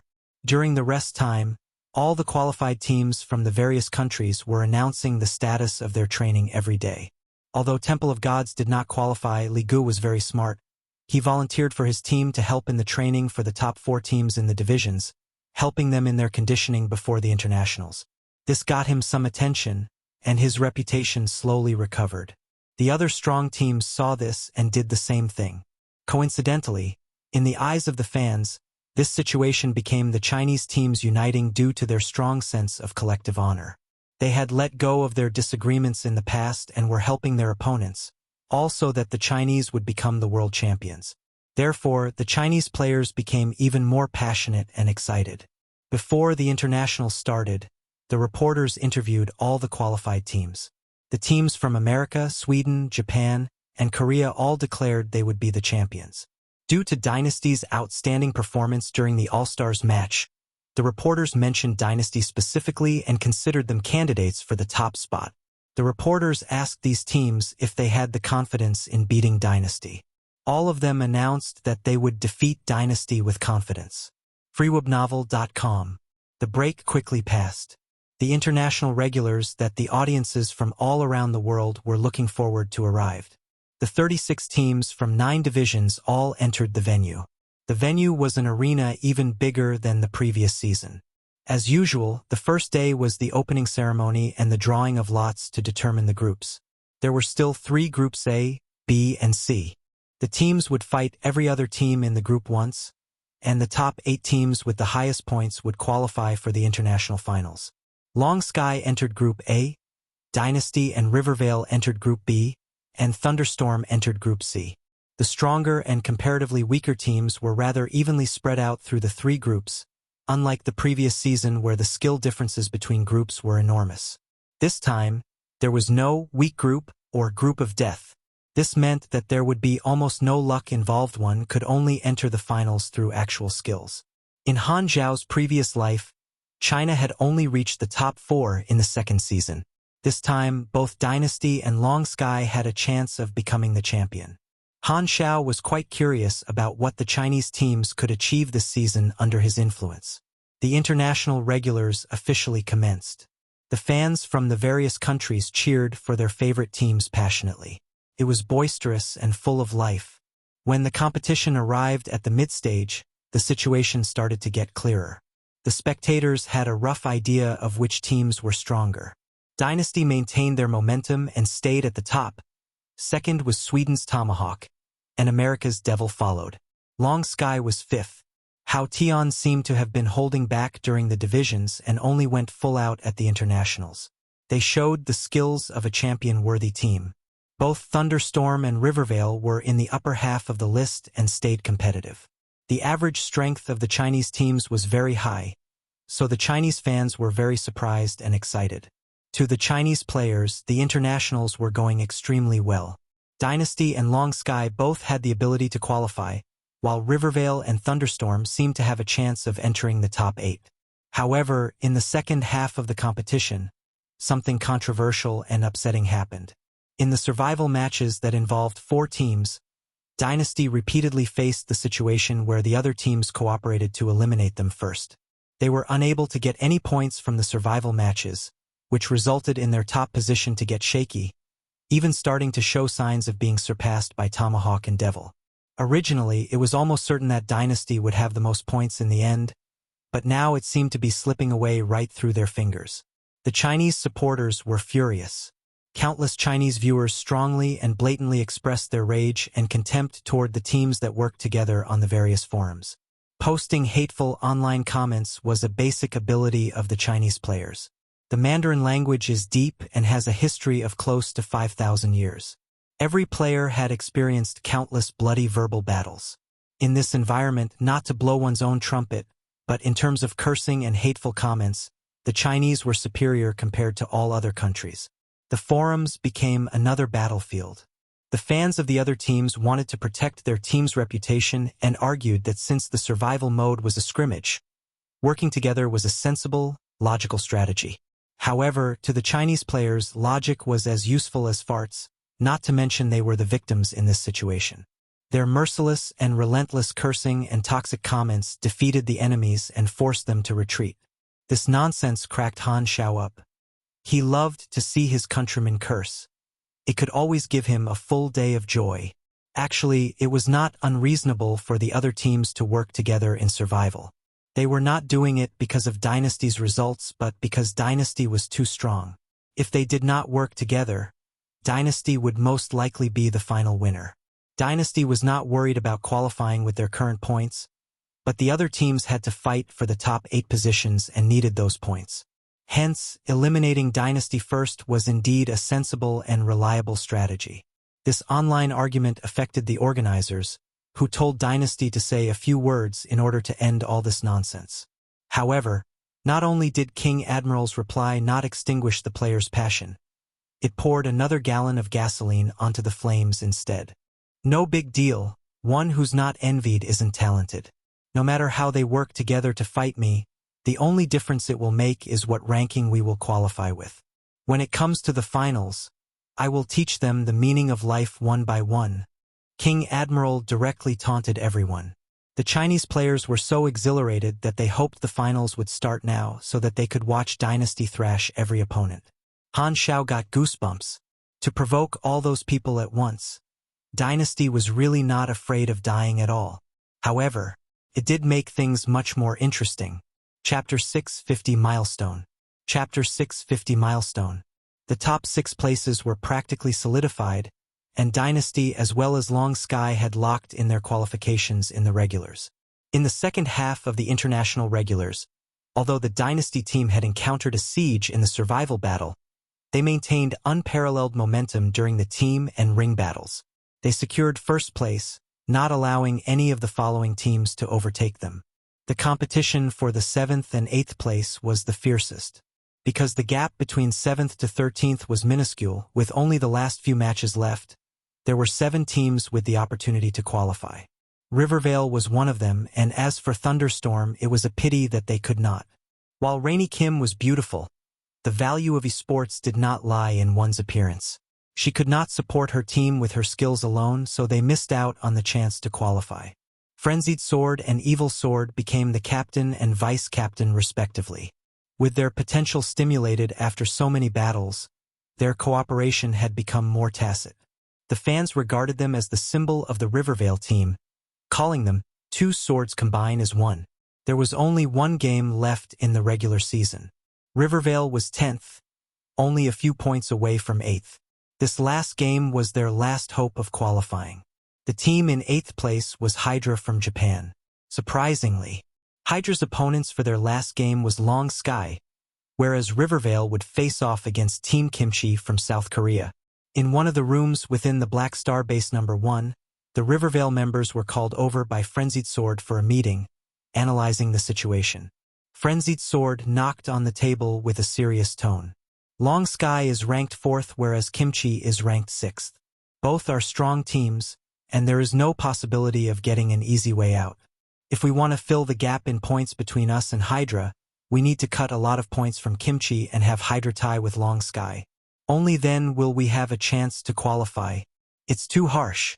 Hydra can be said to be evenly matched with Long Sky, but Kimchi is also a strong team.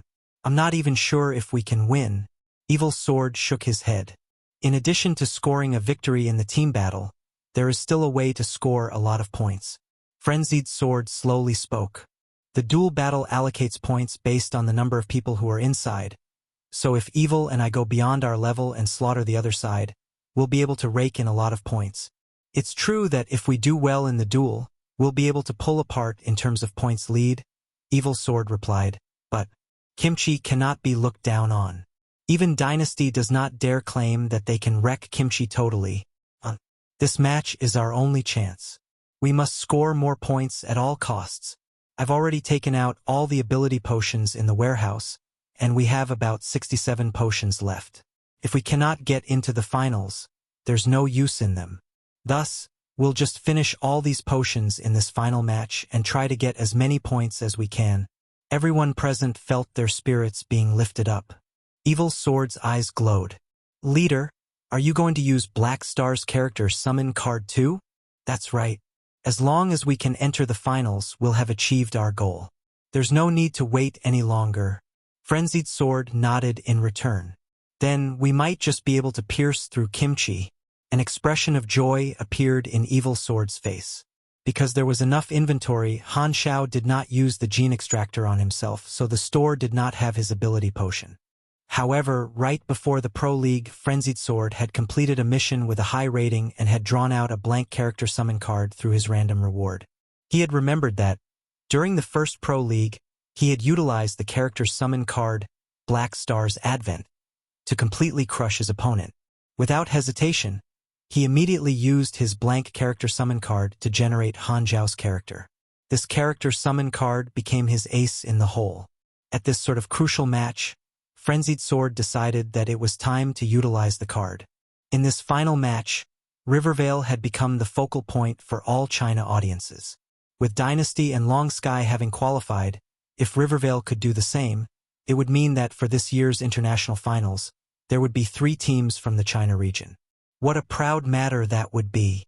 In the team battles between Rivervale and Kimchi, the 2 sides duked it out. However, Kimchi made every effort they could to create a seamless defense, and only by using an ability potion did Rivervale finally clinch a miserable victory, obtaining a meager score. Many of the China viewers were quite discouraged. With only this paltry score, they practically lost the chance to overtake Hydra. Not many of the viewers were optimistic about the duels, as only Frenzied Sword and Evil Sword would be battling, whereas the rest of the team would be on the sidelines. Just based off individual strengths, Kimchi had two people who had gotten into the finals for the singles battle. While Rivervale could win, they probably did not have much chance of obtaining more points. However, the moment the duels began, Frenzied Sword gave the audience a pleasant surprise while giving the Kimchi team a huge shock. The moment Frenzied Sword stepped onto the stage, he activated tens of ability potions in one go, immediately adding a long list of buff statuses to his property panel. His entire body glowed, looking like a warrior of legends. The commentators had their spirits refreshed. Oh, it seemed like Frenzied Sword and company are getting desperate. And now the pressure is on Team Kimchi. Every professional team had their own ace, and the ability potions that Han Xiao sold were the aces of most Chinese teams, which had left a huge impression in the Pro League. It gave the other teams tremendous headaches. Due to the randomness of the ability potions' effects, they could not take any sort of measures against them. However, the time effect for the ability potions was limited, and along with the numerous matches, every Chinese team was saving them. One used would be one less. After all, the finals would consist of 5 rounds, in which 3 wins were needed.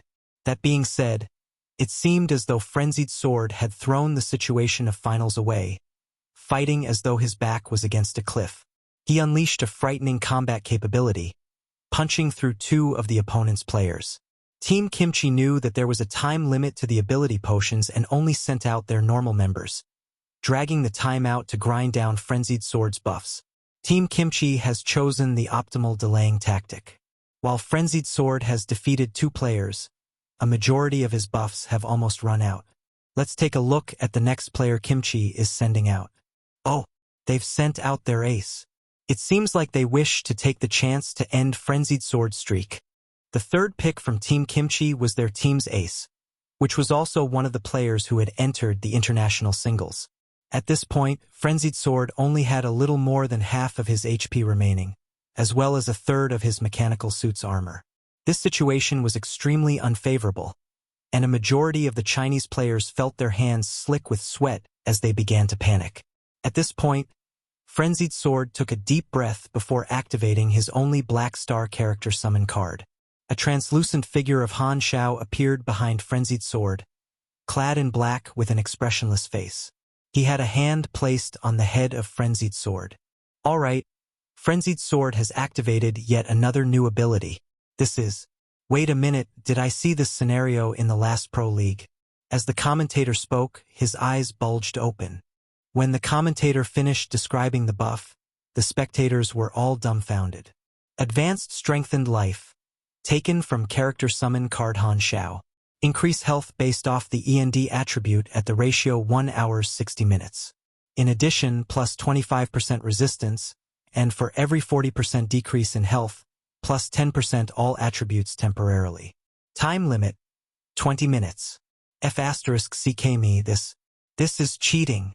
The commentator could not help but curse. The countless viewers were also shocked silly. The extra health added was more than his original total health. A few of them realized that Frenzied Sword had also utilized Black Star's character summon card in the previous Pro League. Black Star again. Since this buff came from the character summon card, it meant that this was an ability belonging to Black Star himself. All this time, the attributes of Black Star had remained a mystery to the players.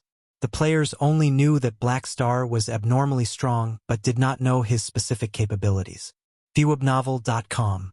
But right now, Frenzied Sword's buff revealed the tip of the iceberg of Black Star. However, just this tip was enough to shock the players into silence. A mechanic actually has a meat shield-like talent, doesn't that mean his mechanic abilities will be even more perverted? Or is it that the mechanic profession can actually awaken such a meat shield-like talent? With such a powerful endurance-related ability, Frenzied Sword continued to battle on, steamrolling through another 3 players before being defeated.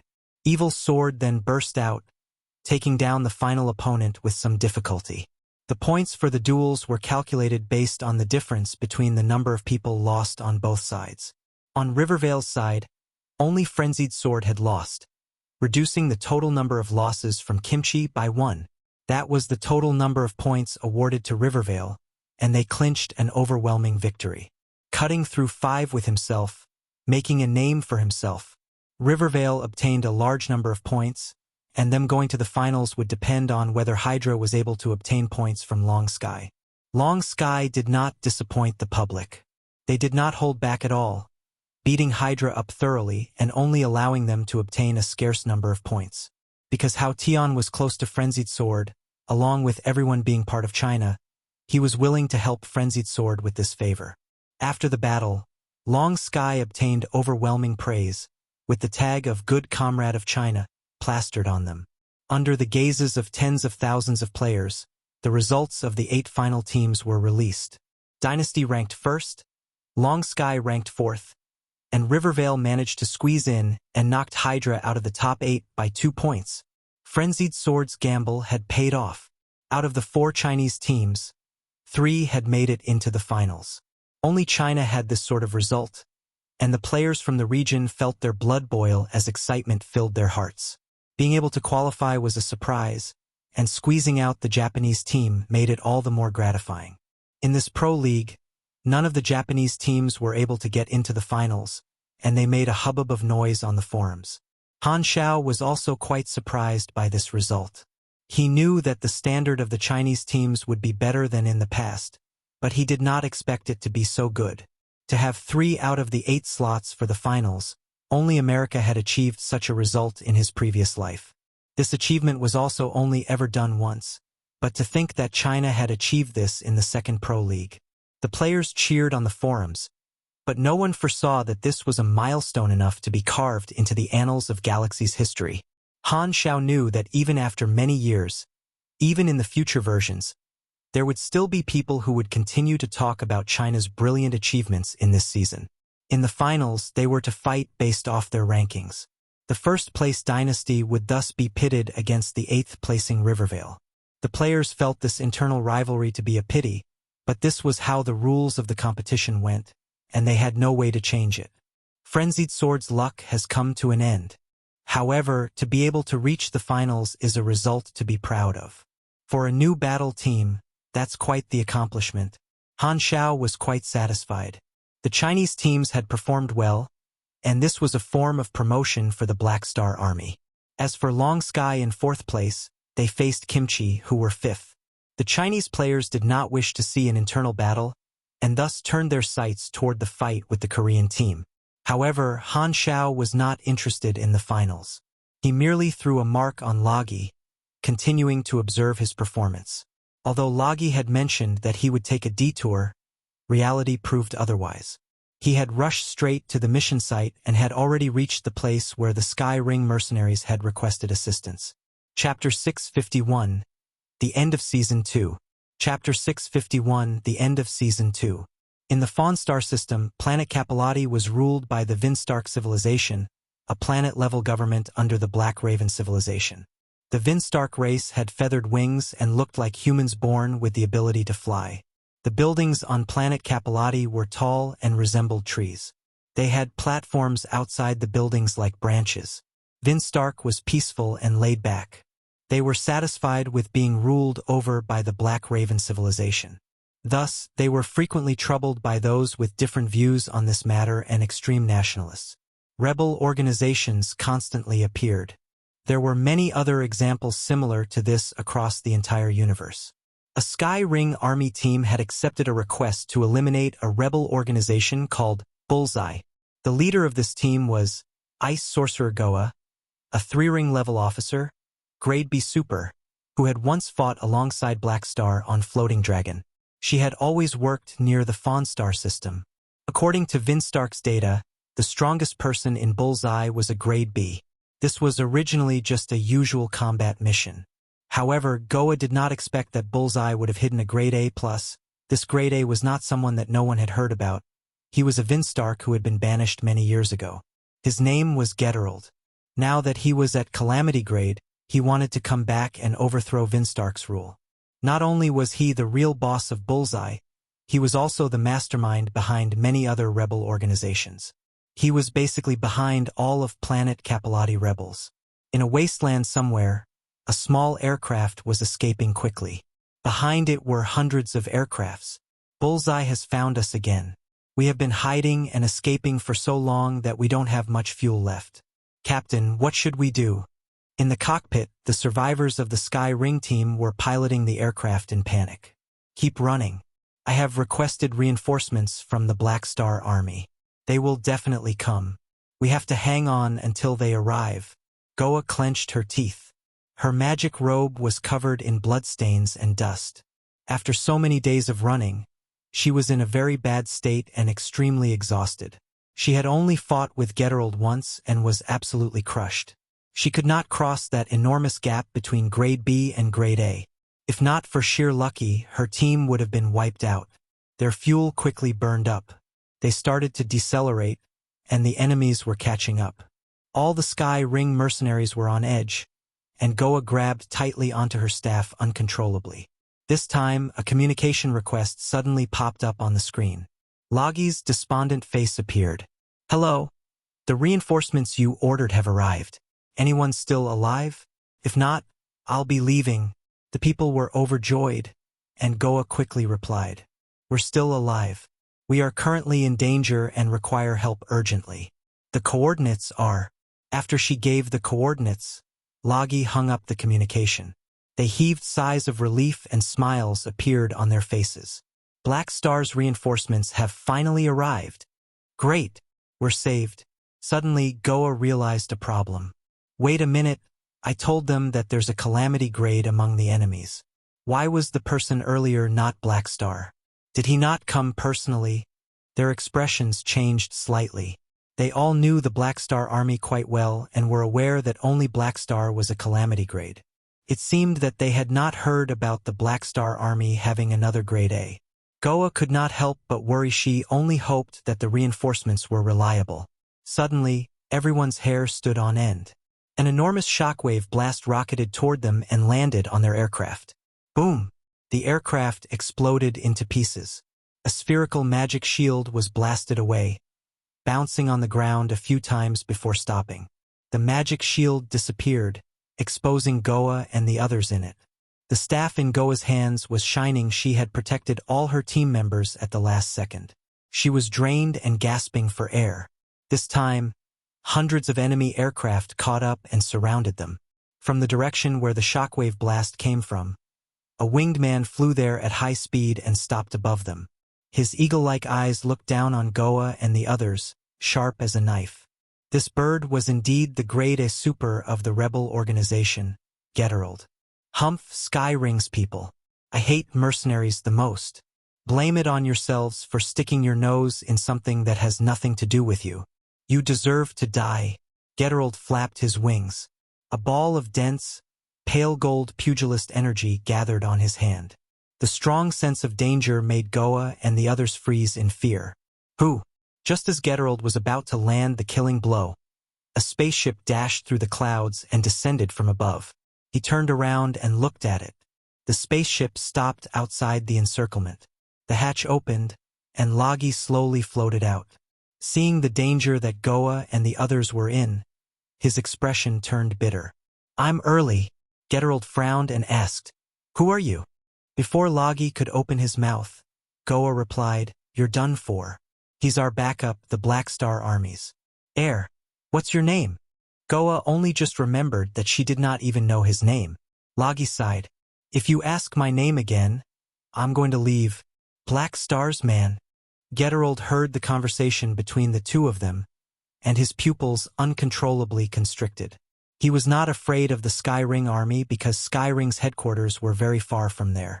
However, the Gavin star system was right beside the Fawn star system. He feared the Black Star army and realized that he was in a pickle.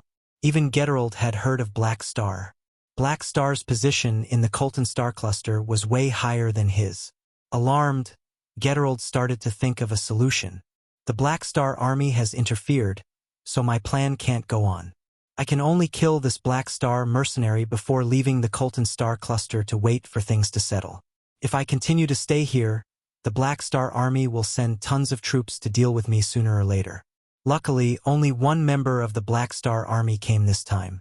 If I kill him and Sky Rings people, I will be able to conceal what happened here for a short time to give me time to escape. Geralt had made the decision. He loudly ordered, Everyone fire! Kill these Sky Ring mercenaries. The faces of Goa and the others changed drastically as they hastily defended themselves. They were in an extremely bad state. As long as they were continuously fired upon, they would end up either dead or heavily injured. The cannons of all the aircrafts lit up and were about to fire. Geralt rushed toward Logi, turning into a meteor covered in flames. He immediately used his full strength. At this instant, Logi sighed. A very old and simple staff appeared in his hands out of nowhere. Logi then lightly tapped the air with it. Space-time secret spell. The seventh dimension. Hum. An invisible shield rapidly expanded and wrapped around everyone present. At this instant, every movement in the shield stopped as if the space-time was frozen. The expression on everyone's face was fixed. However, everyone's ability to think remained. They could clearly experience the feeling of being completely unable to move, but they could not control their bodies. Even Geralt was stationary in midair. The great mechanic Han, who was spying, almost spat out the snacks in his mouth. Isn't this Za Warudo 1? The space-time magic was the most difficult magic style to master. Plus, it was very dangerous. When spellcasters studied it, one slight moment of carelessness might cause them to die without even leaving a corpse behind. It required extremely high talent. Not everyone could become the targets of Albert and those people. Logi was not a member of any large organization. He was alone. Hence, there was only one reason that Logi was a target: his strength. In this space-time territory, Logi was the only one that could move around freely. He cast spells continuously and destroyed all the aircrafts. This time, Geralt finally escaped the spell. Without saying a word, he turned around and fled. His confidence was completely shattered by Logi's one spell. Logi did not chase him. The mission was to rescue the Sky Ring mercenaries. He did not want to waste his energy chasing someone of the same grade. He floated toward Goa and the others, sighed, and said, "Get on my ship and let's get out of here." Goa quickly nodded with respect. She could not help but ask, "Are you a new officer of the Black Star Army? I've never heard your name before. It's best to never hear it." Logi's expression became more bitter. The other Sky Ring mercenaries exchanged looks of shock. The Black Star Army finally had the first Calamity Grade officer, and he was so strong. Black Star did not have to carry everything on his shoulders anymore. They had a feeling that their Sky Ring army was being surpassed by the Black Star Army. Goa had a very complicated feeling. She still remembered a few years prior, when Black Star was just a small mercenary group. As a team captain of Sky Ring, their strength had been on par while she had the support of Sky Ring, so her position was higher than Black Star's. Now, however, she was still a team captain in Sky Ring, but Black Star had become someone very important in the Colton Star Cluster and rather famous even in the entire Shattered Star Ring. The difference in strength and position between the two of them had completely changed. With Black Star as someone to compare herself to, Goa felt as if she had been standing in the same place throughout the years and felt discouraged. At this time, on the other side of the observer's mark, Han Xiao's eyes were sparkling brightly.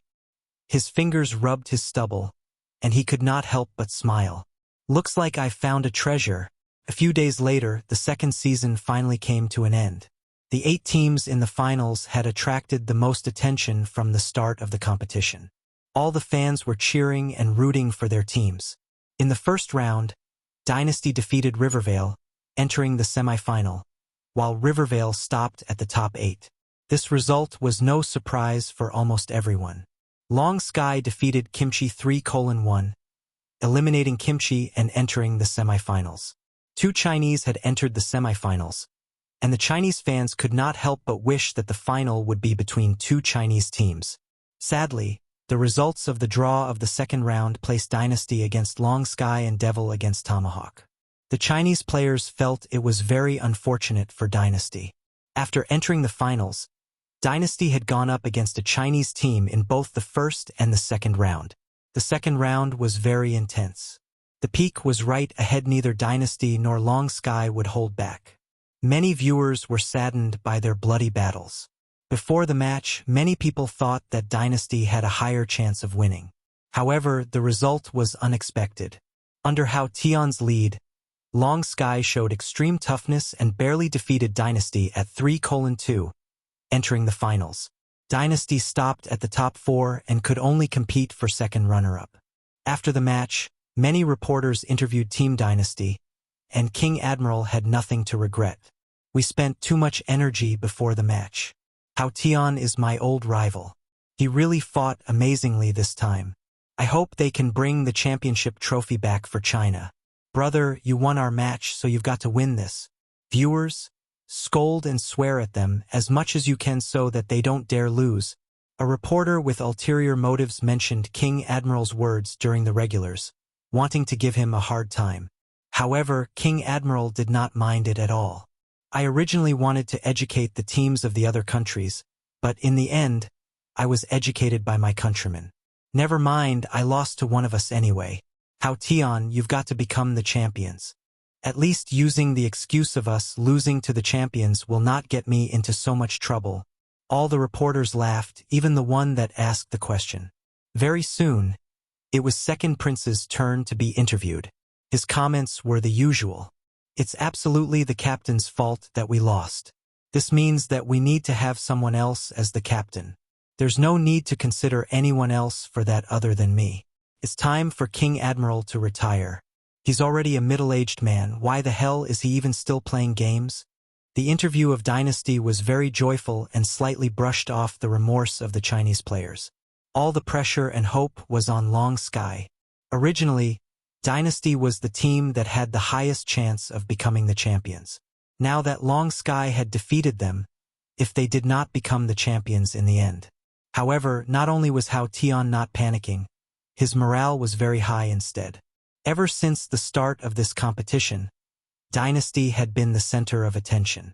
He and Long Sky, however, had been quietly saving their energy like sharpening a sword. In the finals, this sword unsheathed at last.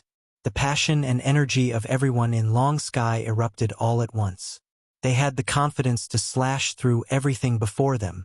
Their opponents were the American team, Devil, who had defeated Sweden's Tomahawk and entered the finals. Devil was the second favorite of the competition right after Dynasty. They were the last obstacle between China and the world champion. Tens of millions of players across the 9 divisions were watching the final. This popularity had never been seen before.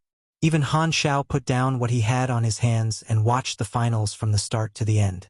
Watching the intense battle between the two teams, his emotions were fluctuating with the situation of the battle. For an instant, it was like he had returned to the younger times when he was cheering at the top of his lungs for the Chinese teams, only to end up disappointed. In the end, the score was 3-2. The last Devil player collapsed in the ring. Devil had fallen. Long Sky was still standing. The final victory belonged to Long Sky, to China. World champions! The Chinese players were madly exhilarated. Even in his room in base number 1, Han Xiao could hear the cheering outside his windows. This is a reference to JoJo's Bizarre Adventure.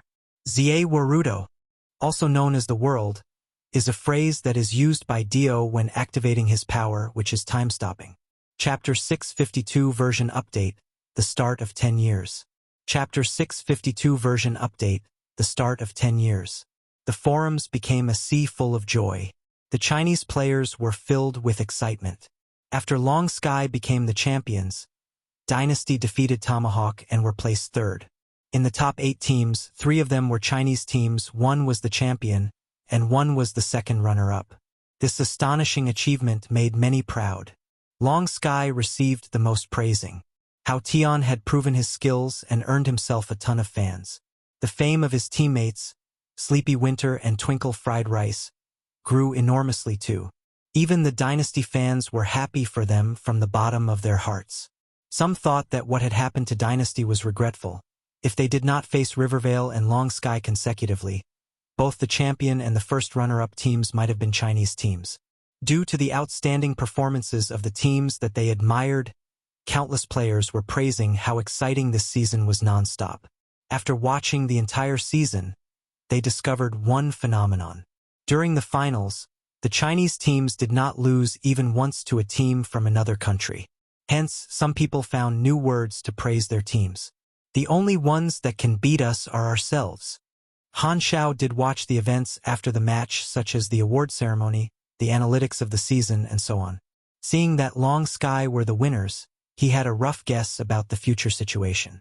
The Chinese teams had achieved extraordinary results in this season, and this would have a long-term effect.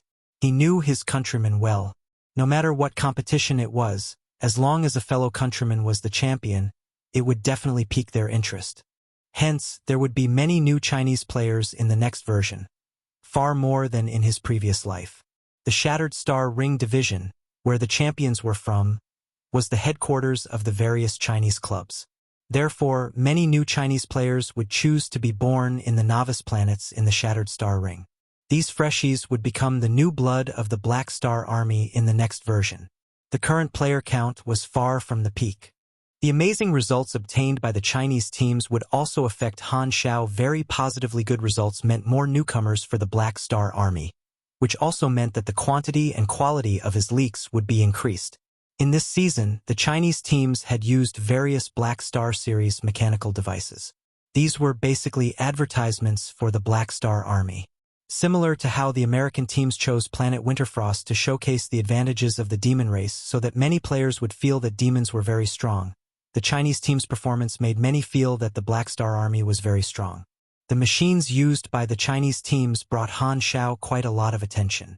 Season 2 of the Galaxy Pro League had ended, but its popularity lasted for a long time afterward. However, after most of the players had their fill of fun, they finally focused on other issues. The end of the Pro League meant that version 2.0 was about to end as well.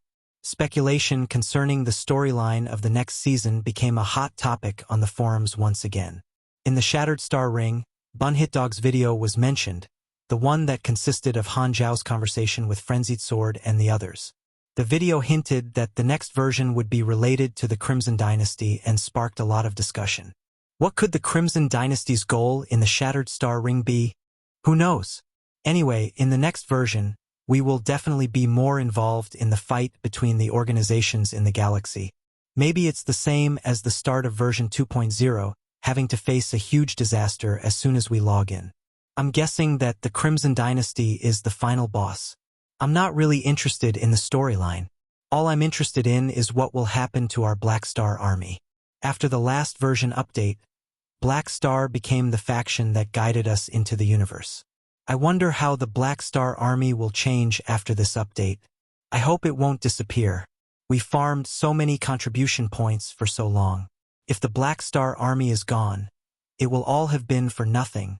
Due to past experiences, many players were curious about what the Black Star Army would become in version 3.0. The Chinese players basically looked at the Black Star Army as their main faction. Furthermore, it was one of the biggest reasons that the Chinese teams were able to achieve such results in the Pro League. Therefore, this issue received a lot of attention. Han Xiao had been keeping an eye on the forums too, but even he could not give a clear answer to this question. The new version is about to arrive. This time, the gap is 10 years. Han Xiao shook his head. Under the Crimson Tide, this would be a very tough 10 years. Clint's Secret War and the third round of Prey. There would be all kinds of danger. In his previous life, when version 3.0 started, the secret war between Clint and Purple Crystal was at its climax. That was when the players came into play. This meant that the secret war might go on during the entire time before the version updates. The Black Star Army would spend the next 10 years in battles. There would be both risks and opportunities. When the players returned after 10 years, Han Xiao did not know what would have become of the Black Star Army. There would be many alliances forming in the next version. They would be the hidden competitors in recruiting the players. In version 3.0, the Black Star Army would no longer be the guiding faction. Han Xiao had been wondering how to make use of the next 10 years to increase the attractiveness of the Black Star Army. The current players had spent a lot of time and energy on the Black Star Army throughout the version, so they would not change factions easily. Keeping the old players was not an issue as long as Han Xiao operated the Black Star Army properly during the version update. What he needed to go for was the new players in version 3.0. Other than the effect brought by the Pro League, the Black Star Army had to have at least the same amount of resources as the other alliance factions. The players' achievements during version 2.0 and the profit made from the players were the only assets that Han Xiao had to get through the following 10 years. The Pro League was the last opportunity to harvest leaks for version 2.0. Near the end of the version, the players would bank their fortune and wait for the next version. As soon as version 3.0 arrived, the Black Star Army would rocket in terms of strength. After all, the players in version 3.0 would be able to level up to Grade B. Millions of Grade C supers and millions of Grade B supers were completely different.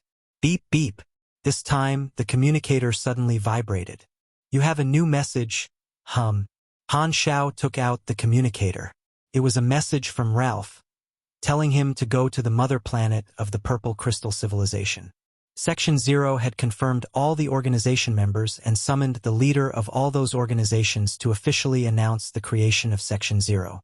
This organization is formed at last. Han Xiao's eyes gleamed.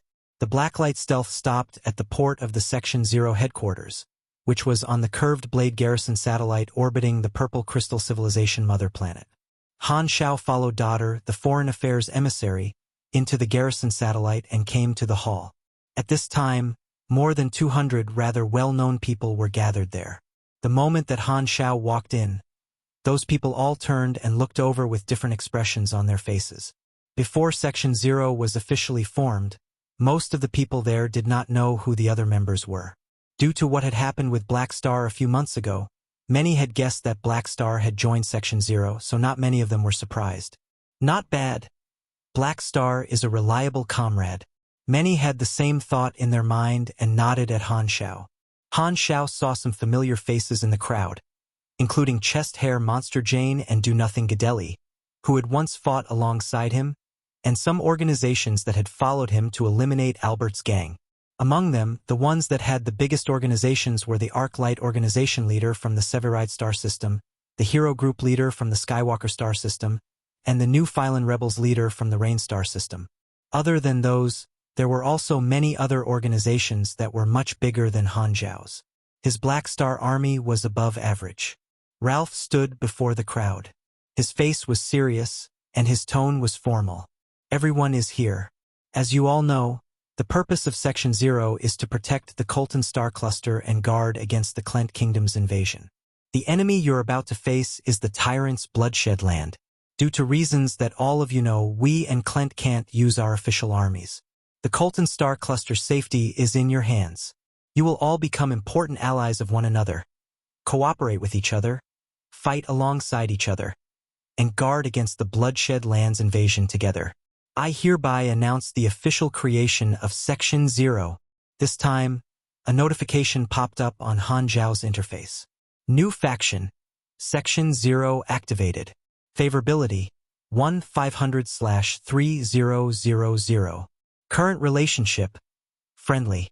In the hall of Black Star Base No. 1, many players had gathered. It was the day of the version upgrade, and the update would start in less than 2 hours. Many players gathered in different bases before logging off. The players were now experienced with this and knew that the best choice was to wait in a stronghold in groups before the update. Base No. 1 had the most players. This was because Long Sky, Dynasty, and Rivervale had all decided to log off there. Many players had gone to look at those players. After Hao Tian was done speaking to the passionate fans, he bade farewell to King Admiral and Frenzied Sword. I'm logging off. King Admiral smiled and said, Little Hao, let's have dinner in a few days. Call fried eggplants with fish and the others too. Sure. Hao Tian nodded. Li Gu heard and asked, Hey, what about me? Fruibnovel.com. If you're that shameless, we welcome you to come without an invitation. Second Prince curled his lips. It's decided then. See you there, Li Gu said in a serious tone. Frenzied Sword was stunned. He remembered Li Gu to be very proud. What happened? Compared to the Temple of Gods, which did not achieve any notable results in 2 consecutive seasons, Long Sky had finished top 4 and champions, while Dynasty was 2nd and 3rd. Therefore, Li Gu could not maintain the confidence to be proud anymore. He did not want the Temple of Gods to be forgotten, so he could only put away his pride and hang out with these people. That way, he could at least benefit from all the attention that they were receiving. By the way, Sword, Bring your team over for the dinner too. It's on me. Han Xiao suddenly recalled his buddy Frenzied Sword. Frenzied Sword was stunned for a moment, then overjoyed. He had been dreaming of becoming a god-tier player, and now, he finally felt that he was 1 foot into Han Xiao and the other circle. Twinkle Fried Rice's eyes sparkled. Since so many people are coming, we might as well invite Thunderstorm, Fanatics, Nine Gates, and all those teams as well. We should all celebrate for a few days. Li Gu immediately supported this idea. All the teams gathering together would definitely be huge news. He would benefit from it too. Han Xiao thought about it and said, okay. Anyway, we did not celebrate enough after winning the championship. Let's enjoy ourselves during the holidays. They chatted for a while happily and logged off one after another. The players around also turned into white lights and disappeared. Very soon, the hall became empty. At the same time, Han Xiao, who was on rushing back, saw a notification on his interface. Version 2.0 update activated. Saving data. Save complete. Player forums closed. Update duration. Unknown. Please wait patiently. And so it begins. Inside the blacklight stealth cockpit, Han Xiao had a melancholic expression on his face. 10 years. A spaceship left the desolate region, and the countless stars ahead were reflected on the porthole. Stephanie looked at the bright stars ahead and smiled. We're finally here, the shattered star ring. Chapter 653, 10-year plan. Chapter 653, 10-year plan. With all the players disappearing, the size of the Black Star Army will be reduced considerably, and there is a need to make new plans. Han Xiao began to carefully think about how he should resolve this matter. He was still less than 30 years old, and when version 3.0 was released, he would be almost 40. Han Xiao did not worry about his age. He was a grade A super after all and had injected himself with longevity medicine before. Living 200 to 300 years should not be an issue at all. In 10 years, his appearance would still be the same, young and suave.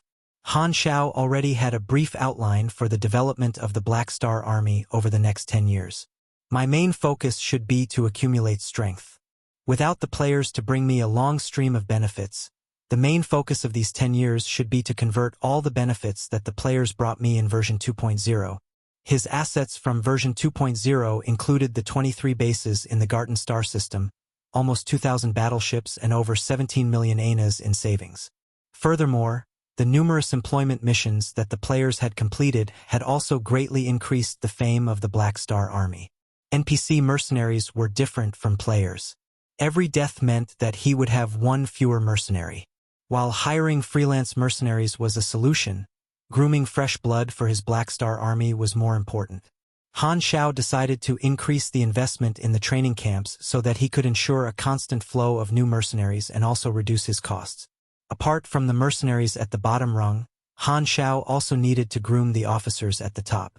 With the current level of the Black Star Army, Grade B supers were no longer rare and could only be considered the middle rung. They truly lacked Grade A supers at the very top. Currently, the only 2 Grade A supers were Han Xiao and Logi. I need to try and recruit new Grade A supers while grooming those with potential such as Herluz, Fiden, and Reynold. I wonder how many Grade A supers I will be able to groom over the next 10 years. Han Xiao stroked his chin.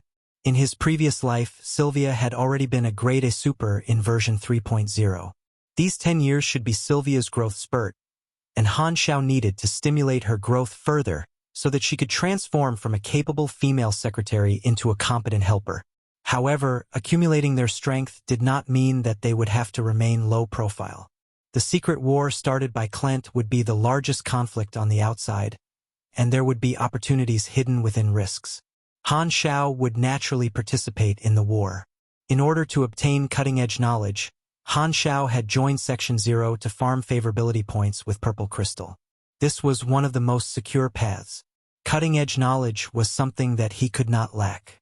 Even if it was not a class advancement requirement, Han Xiao would still want to obtain it. At the same time, he was killing 2 birds with 1 stone. As long as he could render huge merits in the secret war, he would have the right to become a long-term partner of a star cluster civilization like the Bloodshed Land. This would then be the stimulus to restructure the Black Star Army and allow the Black Star Army to take another step forward in the Colton Star Cluster. With the accumulation of resources from version 2.0 and the support that Purple Crystal gave to Section 0, Han Xiao would be able to accumulate his strength. If he wanted to receive more resources from Purple Crystal, he would have to achieve a higher status in Section 0 and render large merits. All the first-rate organizations such as ArcLight, Hero Group, and New Phylan were both his reliable allies and his competitors. They were extremely large organizations that received greater support and resources. If Han Xiao wanted to receive more resources, he would have to prove his superiority. Currently, both parties have not begun to fight, and there is still some time to prepare before the war. Apart from the development of the organization, my own strength will also have to take another step forward. The amount of experience that I have accumulated should be enough to bring me up to level 200. The strength of his organization was only an external force. His own personal strength was the most important. 10 years was enough for Han Xiao to convert all of his experience points into combat strength. As for whether or not he would be able to reach beyond Grade A, Han Xiao was not too sure either.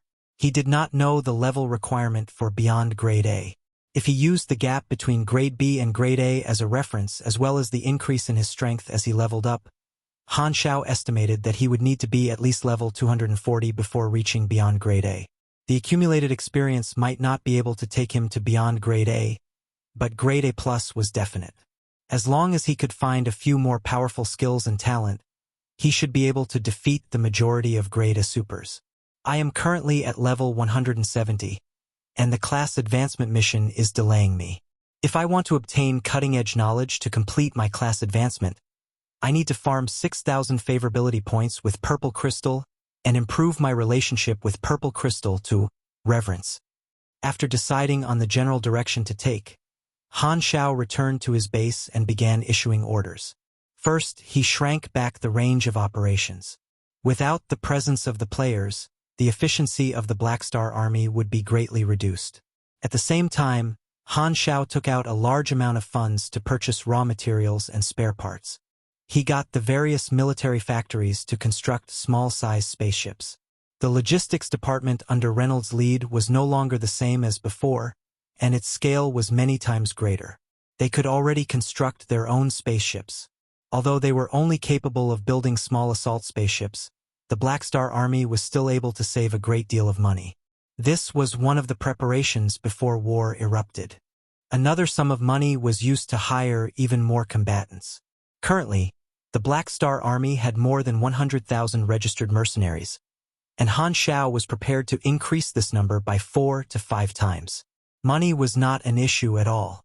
The other Black Star mercenaries had also noticed the disappearance of the players and were extremely puzzled by the matter. However, Han Xiao did not bother explaining anything to them. Even if they had 1,000 different guesses, it would not be able to change the present situation. While a portion of the upper echelons who knew about the Inhumans were surprised, they were not too shocked. They were only worried about the Black Star Army after the disappearance of the Inhumans. For this, Han Xiao had specially summoned all his high-ranked officers. In the room, all the officers of the Black Star Army streamed in. Han Xiao got straight to the point without beating about the bush. The Inhumans have disappeared again, and we don't know when they will appear again. This isn't the first time that this has happened, and the Klent invasion may happen in the near future. We will be accepting the Purple Crystal's employment in the future and will participate in the war as a member of Section 0. We need to make our preparations. Everyone nodded with different looks on their faces. Loggy, you are the only other Calamity Grade super apart from me.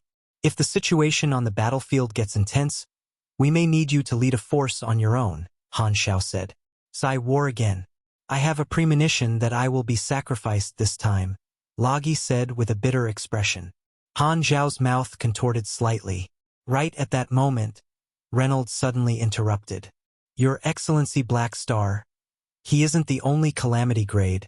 As everyone heard that, they all turned to look at Reynolds. Han Xiao's eyes lit up and asked, could it be that you? Reynolds nodded, and a rare smile could be seen on his face. Just a few days ago, I successfully stepped into the Calamity Grade, and I am now a Grade A super. This is all thanks to your tutelage. Han Xiao was overjoyed. With Reynolds stepping into Grade A, his Black Star Army would have a total of 3 Grade A supers. This meant that the Black Star Army exceeded most Section 0 members. This was truly good news. Reynolds had come under his wing a few years ago, and after learning for such a long time, he had finally advanced into the next grade. While Han Xiao was surprised, he was not too shocked. He had known that, with Reynolds' talent, it was only a matter of time before Reynolds entered the Calamity Grade. However, it was truly timely for Reynolds to step into the Calamity Grade right before war broke out. By the side, Herluz could not help but be slightly disappointed. He was the first to follow Han Xiao, but his status was now being taken over by newcomers. However, it could not be helped since his strength was not sufficient. Becoming a Grade A super was not something that would happen overnight, and he had not touched the door frame of Grade A yet. After the Sunil incident, Herluz had sworn to follow Han Xiao for life and was frustrated that he could not provide more help to Han Xiao. Everyone's reaction was different. The Volga brothers were as carefree as ever. Phaidon smiled without saying a word. Sylvia clenched her fists and swore to work harder, and Erosia was daydreaming by the side. Han Xiao's gaze landed on Erosia. The reboot mission was currently in the second phase. He had managed to find most of her memory fragments through the players, and only a final location was lacking before the mission could be completed. It was just that the final location was too deserted, so Han Xiao had not taken her to complete the second phase of the mission. He was not too eager to complete this mission because Rista had already revealed some information, suggesting that the final target of the reboot mission would be to deal with Manison from the Mechanic Empire. Since Han Xiao knew that he would not be able to complete the mission anytime soon, he was not in a rush. He did not want to provoke a beyond Grade A super for nothing, with the other party being a member of the Ancient Ones. Not just the Black Star Army, all the members of Section 0 were also preparing for war and hiring new members. 10 days later, a piece of news shook the entire Shattered Star Ring. Bloodshed Land had invaded the Colton Star Cluster with their army. This meant that the secret war between Klent and Purple Crystal had finally erupted. This was like a spark that caused the Crimson Tide to explode. The conflict between the Scene Star Cluster civilizations escalated to the point they broke out in war. Many large organizations and secret groups within the star field also began fighting each other. The Shattered Star Ring was thrown into chaos, with many factions being formed. The most dangerous period had finally arrived. All members of Section 0 received a notice from Purple Crystal that requested them to arrive at the battlefield. When Han Xiao received the notice, a notification also popped up on his interface. You have triggered Grade S Faction Mission, Secret War, Section 0. Mission Introduction. The Klent Kingdom has invaded the Purple Crystal Civilization, and you have chosen to stand on the side of the Purple Crystal Civilization. Mission requirements. As a member of Section 0, listen to orders and force all invaders out of the Colton Star Cluster. At the end of the mission, your reward will be based on the rating of the mission. Note: as a strategic mission, there are 3 ways to improve your rating. Complete the strategic objective of the mission. Kill or capture the troops of the opposing faction. Complete the mission successfully. This is one of the main storyline missions of version 3.0. I have triggered this mission during the version upgrade period. Han Xiao had already predicted that this would happen. This was a Grade S main storyline mission, and players could choose between Klent and Purple Crystal. He had already joined Section 0, which was akin to choosing Purple Crystal. In his previous life, version 3.0 had been released when the Secret War was at its peak. The players had only returned at that moment to choose which faction to join. This Grade S mission had a pretty simple introduction on both sides. Regardless of the faction that won the war, the players on both sides would still be able to receive rewards from the mission. The only difference would be the rating received for the mission. After a series of experiments by the players, there were a few ways to cause a fall in mission rating. First, disobey the orders of their faction. Second, betray the faction. Third, lose the war before the universal civilization intervened. I triggered this mission at the start of the war, a full 10 years ahead of time. Han Xiao frowned. This meant that this mission would definitely take a long time to complete, and the secret war would last throughout the 10 years of the version upgrading period. On the other hand, it also meant that he would have more time to farm his mission rating. I am afraid that the next 10 years shall be spent in war. After resting for 2 to 3 years, I think that I have rested enough. This would be completely different from the few short-term employment missions. This was a long-term war. Han Xiao stood up and walked out of the room. Philip, summon everyone to go with me to war. Chapter 654. The War Begins. Chapter 654. The War Begins. The Sol Star Cluster, which was controlled by Clent, was separated from the Colton Star Cluster by a barren cosmic belt. After the war between the star clusters broke out, the stargates to both star clusters were temporarily shut, and troops could only cross the border illegally through the barren cosmic belt. A large fleet of troops passed through the barren cosmic belt and entered the borders of Colton, the West Wind star system. This was a vanguard force with the intention of probing the enemy. There were 15 expedition-level flagships, thousands of frigates and assault battleships, and a total of over 10,000 spaceships. There were 26 Calamity Grade supers, including Tyrant's 8 Vanguard official. The commander of the expedition fleet was Jord, the individual in charge of Bloodshed Land's military strategy department. He was a Grade A super and one of Tyrant's old subordinates. According to the intelligence, Purple Crystal has mobilized their forces to intercept our Vanguard forces. Your first mission is to occupy a planet without inhabitants and make use of the Crimson Dynasty's fortress expansion package to construct a base. This is a secret war that a civilization cannot openly participate in. The West Wind star system civilization will not dare stop you from constructing a base on a planet without inhabitants. Right at this moment, the military strategy department was holding a remote meeting, and the commanders of the various fleets, as well as 7 Vanguard officials, were listening to Jord's instructions. Only the chief Vanguard official was not present, but no one found it strange at all. With the military strategy department taking up the role of command, the Vanguard officials only needed to listen to orders and fight. The status of the chief Vanguard official was special, and others revered his strength. Compared to being part of a meeting, he was more willing to spend his time in his cultivation chamber. He had the privilege to do so. Jord briefly went through the strategy before saying, "Not all the star systems within the Colton star cluster have submitted to the Purple Crystal civilization. A portion of the star systems aren't concerned about who rules over the star cluster and will choose to remain neutral. They will not obstruct us in any way. Unless necessary, do not start a conflict with the local civilizations. Let them understand Clent's intentions and try to befriend them. With the restriction of the peace treaty, all the star cluster civilizations had a protective talisman. Furthermore, Clent's objective wasn't to destroy Purple Crystal.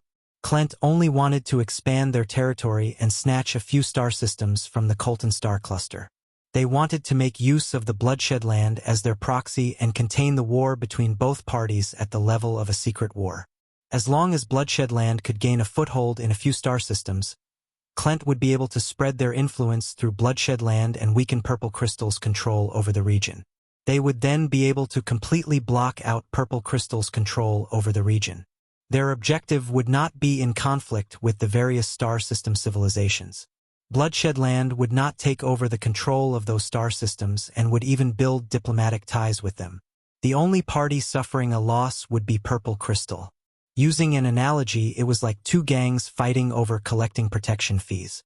Since they wanted to snatch territory, there would only be a future if they could protect it.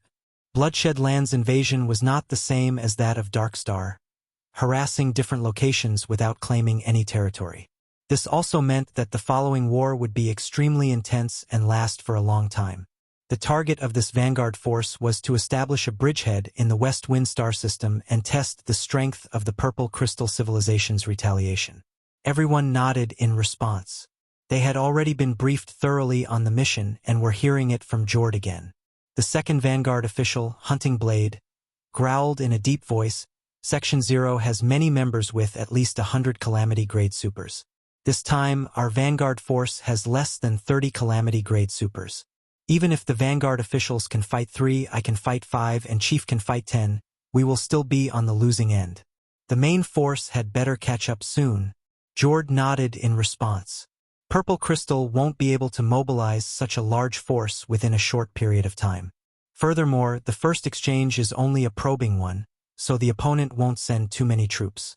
The other Vanguard forces invading the other star systems will help tie down Purple Crystal's forces. The West Wind star system was only one of Bloodshed Land's targets. Bloodshed Land had the ability and resources to stretch out the battle lines. As a condition for Bloodshed Land participating in the secret war, Klent had helped Bloodshed Land rope in almost half of the armed organizations within their star cluster.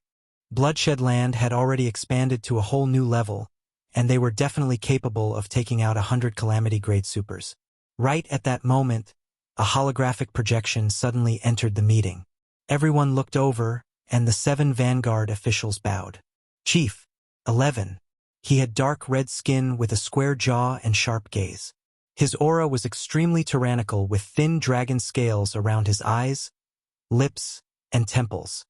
He looked like he had a mixed dragon bloodline, but the species of the dragon could not be seen from his appearance. He was wearing a set of heavy armor, but his burly figure could not be covered, and he was at least a head taller than Malekith. Foster Slot was the chief Vanguard official under the Tyrant and had the nicknames of War Dragon and the Tyrant's left-hand man. He was a capable assistant of the Tyrant. "Do you have anything to add?" Jord asked with doubt.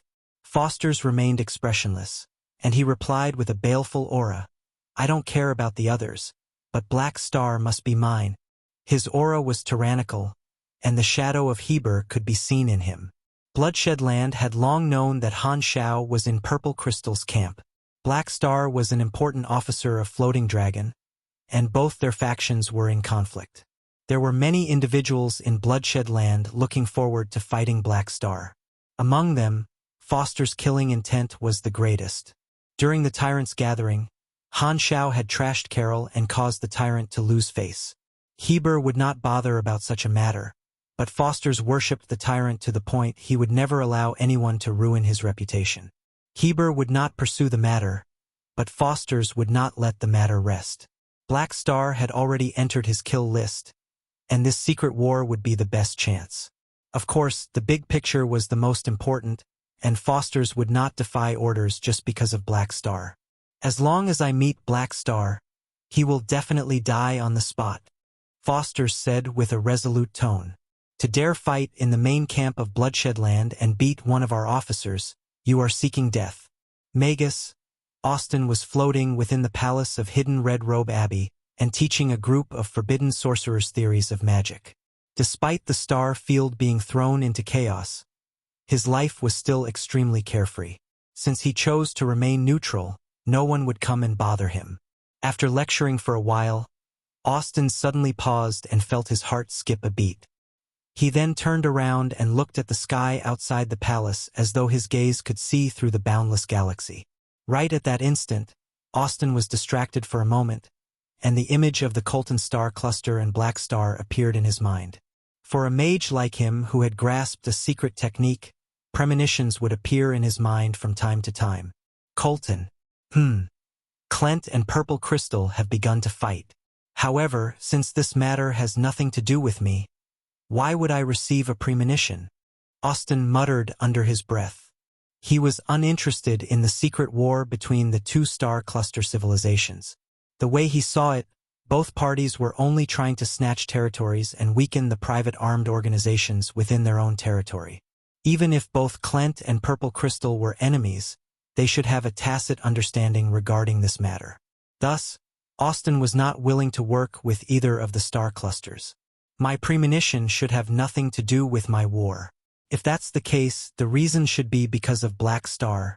Austin chanted an incantation for a moment and unleashed his mysterious secret technique. After performing a short divination, Austin broke out with a smile of enlightenment. "I see. It turns out he has my forbidden sorcerer under him." After thinking for a while, Austin raised his finger and pointed at a few forbidden sorcerers present. "You lot, bring him back. If Black Star stops you, say that it is my intention. He will show me some face." The few forbidden sorcerers who were called upon nodded and walked out of the palace. Han Xiao gathered all his forces and responded to Section Zero's emergency mobilization. He arrived at the West Wind Star system and met up with the main force of Section 0. He brought 300 modified battleships, Lagi, Herluz, Aroshia, and over 10 more Grade B officers. Reynold was in charge of guarding the base, and Sylvia, who was too weak, did not follow them. He was only participating in the war to farm faction contribution points to accumulate his strength. He would not sell his life loyally and sacrifice all the forces that he had spent a great amount of effort to accumulate. He would just do what he could. The other members of Section 0 also thought the same. None of them would mobilize all their forces. All of them had their own selfish thoughts, and this was the biggest flaw of an allied organization. On the contrary, Bloodshed Land did not face such a problem as Heber controlled all the troops. This is the benefit of having a beyond Grade A super. Han Xiao sighed. A large force was already gathered at the gathering point with almost 10,000 battleships. The Arc Light organization sent out 800 battleships, the most among all the organizations present. As the leader of the Black Star Army, Han Xiao was also invited to join the conference before the war. The commander was a member of Purple Crystal. Purple Crystal also knew the cons of having such an allied force and thus sent out a member to command the forces. In the meeting, Han Xiao understood the situation that they were facing. Bloodshed Land's vanguard forces had established a bridgehead on an uninhabited planet and set up various defensive measures. The objective of their expedition was to launch a probing attack and attempt to destroy the base of the vanguard force. Every organization had their own responsibility, and Han Xiao also received his own mission. Local campaign. Pin down the enemy wing. Mission introduction. This is the order given to you by your faction. Complete it. Mission requirements. Pin down or destroy the battleships of the enemy's wing. Note: after the battle is over, reward will be given based on the level of completion. This is a small mission that was a part of the Grade S main storyline mission.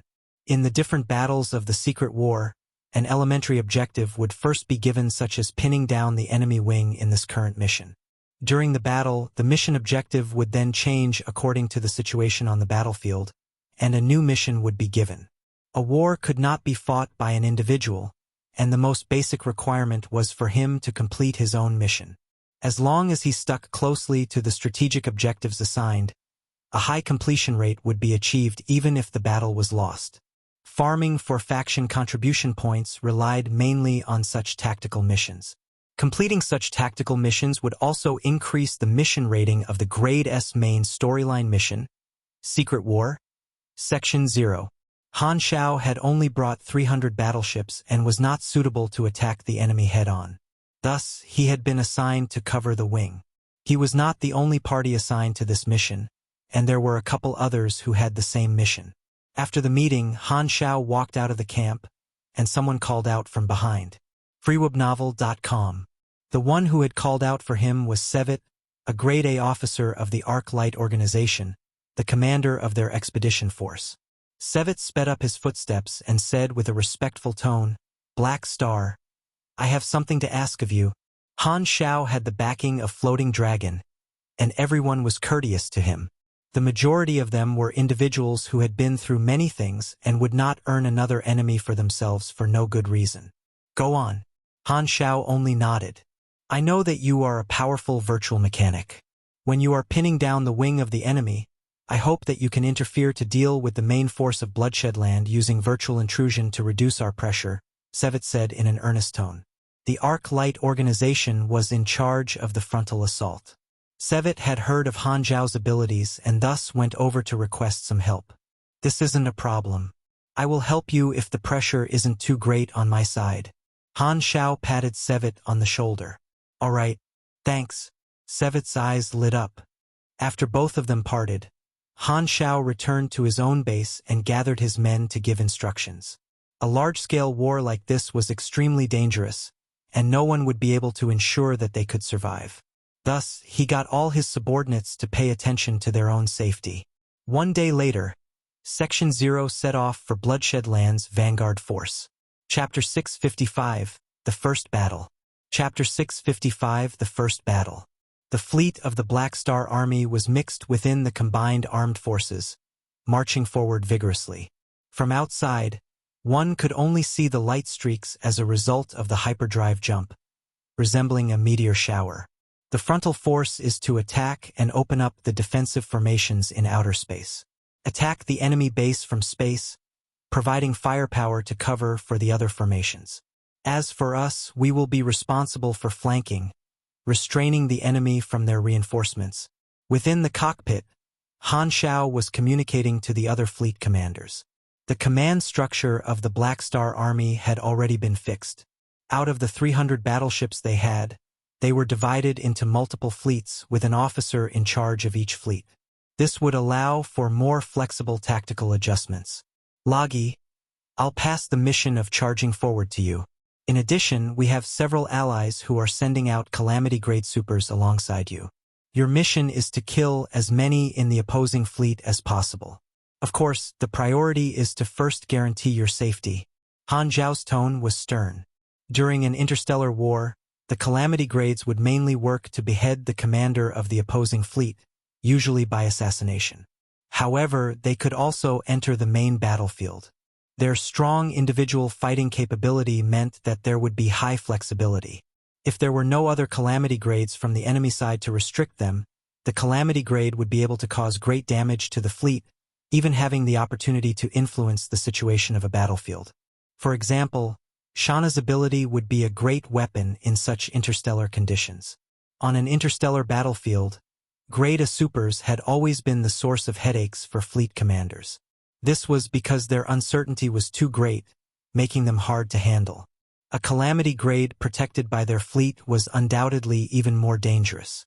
However, it was still a dangerous matter for a Calamity Grade to go head-on against a fleet.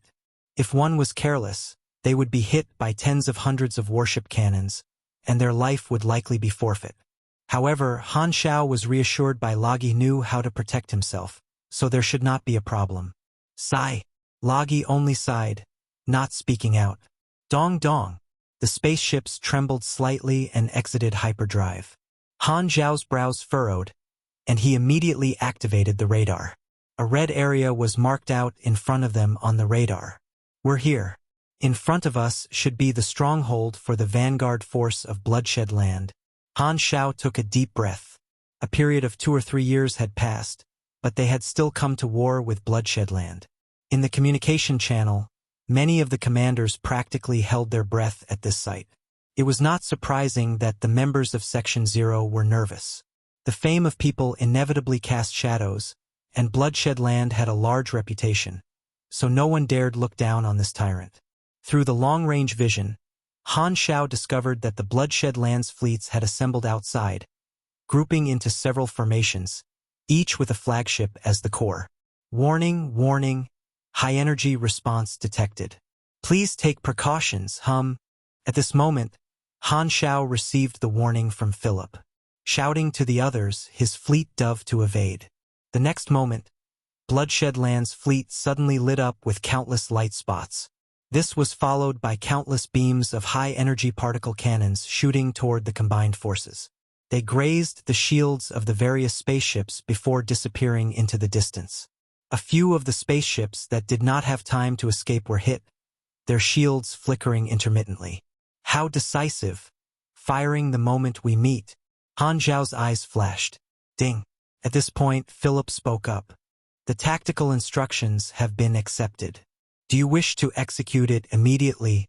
Within the virtual screen, the formations of both fleets had turned into 3D shapes. The situation was clear at a glance. The tactical movements of his own fleet were marked, with the division of labor clear. Within Han Xiao's troops, each one also had their own tactical targets, and the enemy fleet to be contained had been marked in red. This was their mission. At the top left of his screen were various parameters as well as the timings to meet. The rear commander would adjust the tactics and reissue new instructions anytime according to how the situation developed. This method of command allowed each team to perform its duties without confusion. Glancing at the tactical board, Han Xiao found it to be acceptable and nodded. Execute it immediately. The Black Star Army fleet followed the rest of the fleet to move with the troops. After circling once, they dove straight into the fray, heading toward their own targets. At the same time, the entire Section 0 fleet also moved. They spread out and attacked the planetary stronghold in the battlefield from all directions. Because the Alliance fleet was originally in a state of disunity, in order to prevent any infighting, the commander had organized the Alliance fleet into more than 10 different squadrons. Han Xiao's fleet belonged to Team 7, whose main purpose was to restrain and restrict. The flames of war broke out. The combined forces of Section 0 approached the planet's fortress from various routes, while the particle cannons of both sides opposed each other. The spaceships navigated their way through the dense net of particle rays, and fireworks bombarded the area from time to time. As the combined forces attacked from multiple fronts, the formation of Bloodshed Land also changed to protect every position instead. When both sides warred against each other, they opened fire at full blast. Team 7 charged bravely against the fire, and the pressure they faced increased sharply the closer they got. Boom, boom, boom. The vanguard troops of Bloodshed Land had transformed their fortress planet using the foundations of the Crimson Dynasty. The ground had a large base, and anti-aircraft guns fired physical missiles that could hit even spaceships in outer space. The firepower within them was fierce, and they almost hit Han Xiao's fleet more than once. A large-scale battlefield is really dangerous. Han Xiao had long switched over to manual piloting, placing his full concentration on this matter. He performed thrilling aerial moves one after another to avoid any of the tens of cannons fired toward them.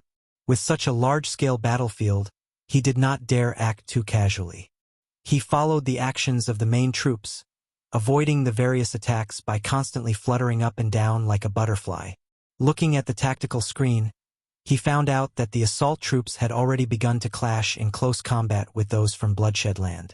Looking out of the window, he saw that the entire outer space area had turned into a fierce battlefield, with the inky black color of the universe as well as the edge of the fortress planet as a backdrop.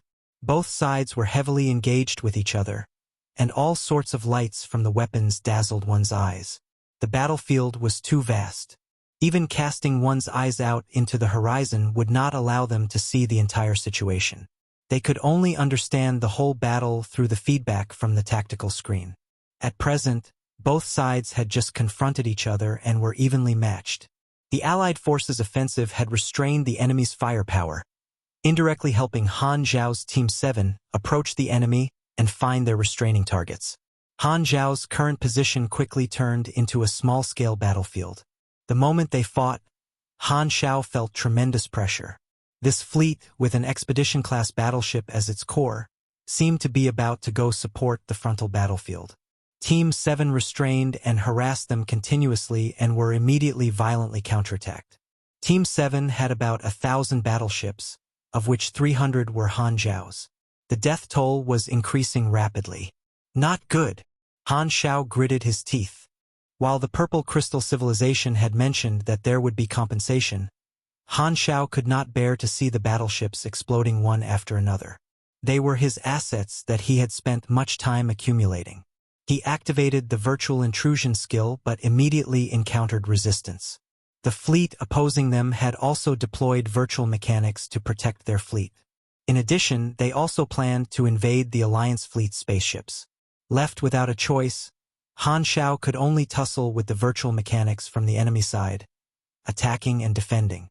Both sides started a tug-of-war. At the same time, within the command room of the fortress planet, 2 grade of virtual mechanics were intercepted by Han Xiao on the virtual level, and their looks changed. The enemy's virtual mechanic has also appeared. *T, this guy's virtual technology is really strong. The infiltration speed is too fast. Luckily, we still can keep the internal firewall. Did you manage to trace the source? Yeah, I've locked down on his position. I see it.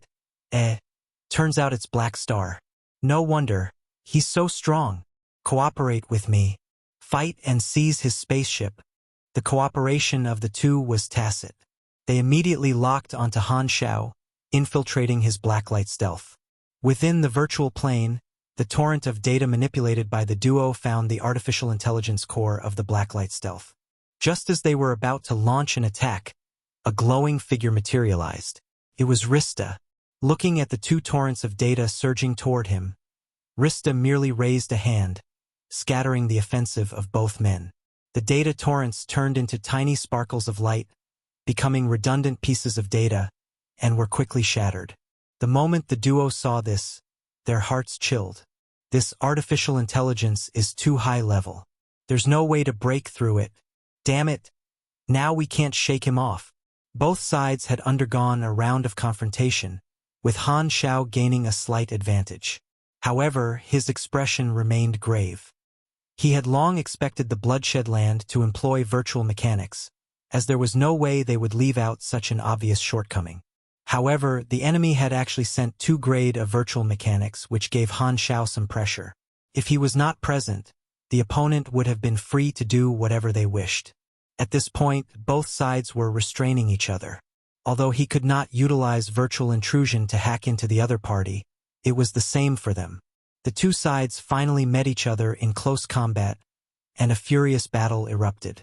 Team 7 and the enemy fleet both used their charge cabins, allowing their respective supers to land on the enemy's spaceships. Han Xiao pulled up a surveillance video. Any battleship on his side that got boarded would face a one-sided slaughter, as the elite 1,000 beast soldier troops from the Bloodshed Land were extremely strong. "My spaceship has been boarded." At this point, the frantic voice of Herluz sounded from his communicator. Han Xiao hurriedly switched screens, only to see 3 charge cabins firmly latching onto Herluz's spaceship. Herluz brought out his troops and was currently engaging with the enemy 1,000 beast soldiers. Luckily, Logi's spaceship passed by at this juncture and provided assistance. They killed off the bunch of enemies with ease, resolving the danger in Herluz's spaceship. Han Xiao suddenly felt his emotions surge. Within the chaos, he had accidentally discovered a breakthrough point. "Attention to all, cover the Calamity Grade assault team. Try and allow them to land on the enemy's flagship." Within this small-scale battlefield, the core would be the flagship of both parties. Compared to the enemy, Team 7 had the advantage with their Calamity Grade supers, so their commander beheading operation had a higher chance of success. Although their tactical goal was to restrain this fleet, the main commander would only give the target, and the specific actions were adjusted according to circumstances. It would definitely be more useful to destroy the opponent's flagship rather than simply restraining them. If one could obtain stellar results, the reward would naturally be higher. Team 7's Calamity Grade assault teams, including Logi, consisted of 4 teams. Han Xiao was not included. When the order was issued, Team 7 immediately changed positions and began to cover the Calamity Grade assault team. They shuttled through the artillery bombing, quickly approaching the enemy's flagship. The enemy naturally spotted the tactical objective of Han Xiao and worked on intercepting the teams as well as covering their flagship to allow it to retreat. While the distance between both sides was shrinking, it was too slow. Instead, the battlefield was slowly moving toward the front lines. God only knew when they would reach the enemy flagship if that continued. So, making up his mind, he issued a new order. "All Calamity Grade teams, board my giant soldier. I'll take you there." The next instant, Han Xiao popped out of his spaceship, summoning his destroyer and sitting within the cockpit. Logi and the others quickly got into the body of the giant soldier. "Sit tight." Han Xiao operated the destroyer, pouring all its power into the thruster as it rushed toward the enemy's flagship at a high speed. The giant soldiers had more mobility and flexibility. Coupled with Han Xiao's high operating level, he moved and penetrated deep into the enemy's lines, attracting a lot of retaliatory fire. However, most of the attacks shot at him harmlessly, and some almost caused friendly fire. Their distance was reduced at a speed visible to the naked eye. It was a taboo in battle to operate independently, but Han Xiao was a Calamity Grade himself, and he was accompanied by 4 other Calamity Grade supers. This turned them into a sharp sword with frightening power, causing the enemies to focus fire on them. Team 7, which remained outside, immediately reacted, further restraining this fleet. The destroyer finally arrived at the flagship and activated the shield neutralizer. They opened the hatch, allowing the 4 teams to successfully infiltrate the flagship. With only a single Calamity Grade super within, they were bound to die. Han Xiao did not sit idle, instead controlling his giant soldier to slice up the spaceships around him into pieces. freewabove.com It was not long before the flagship could not withstand the impact and exploded. However, the 4 teams had already evacuated, boarding Han Xiao's giant soldier once again, and they broke out of the enemy lines. While Han Xiao had succeeded in destroying the flagship, the armor value of his destroyer had almost reached 0. If not for his team that remained outside harassing and restraining, he would probably have lost his destroyer to the sheer firepower. However, this small setback had reversed the situation on this minor battlefield. Under the continuous attacks of the team, the enemy troops began to retreat. Han Xiao was just about to give pursuit, but at this time, he suddenly received a new mission notification. Partial campaign retreat, mission requirements. Retreat immediately and conserve as much of team as possible. Why are we retreating now? Han Xiao jumped in shock, casting his eyes out on the tactical screen. His pupils shrank. On all the minor battlefields, only his one had gained an advantage. The situation on the frontal battlefield had deteriorated rapidly. The large force of Section 0 was penetrated by bloodshed land, and more than 2,000 warships had been destroyed. The main force of 15 Calamity Grade supers had suffered 8 deaths, with 7 injured. All 8 vanguard officials of the bloodshed land had entered the fray. No wonder I didn't even encounter any of them. Han Xiao's heart sank. With the main force being destroyed, even if he had an advantage on his side, it would not help. Section 0 had battled bloodshed land for the first time and lost. On the main battlefield, a burning arc flew through the flagship of the organization. There were corpses everywhere, and blood flowed like a river. Pucci. Hunting Blade pulled out his war blade, and Sevet's body fell heavily. There was a huge hole in his side with his internal organs already gone, and his blood had almost dried out. He was deader than dead at this point. This should be the last one. Let's go. The battleship is about to explode. Hunting Blade wiped his blade and spoke through the communicator at the side of his armor toward Foster's, who was near the hole at the hull of the ship. Foster's was looking through a hole to the distant battlefields. The horrible vacuum suction did not affect his body one bit. Black Star is not on the frontal battlefield. He should count his blessings. Foster's eyes gleamed coldly. Chapter 656. Danger is equal to opportunity. Chapter 656. Danger is equal to opportunity. After retreating based on the command and moving far away from the fortress planet of Bloodshed Land, Han Xiao then learned of the number of casualties on the frontal battlefield. Such heavy casualties? After Bloodshed Land defeated the Alliance fleet in the frontal battle, they had returned to their bridgehead and symbolically pursued the defeated frontal units of Section 0 for a while. However, because Han Xiao had been victorious on his minor battlefield, he had easily led his people to retreat, and the enemy did not pursue them.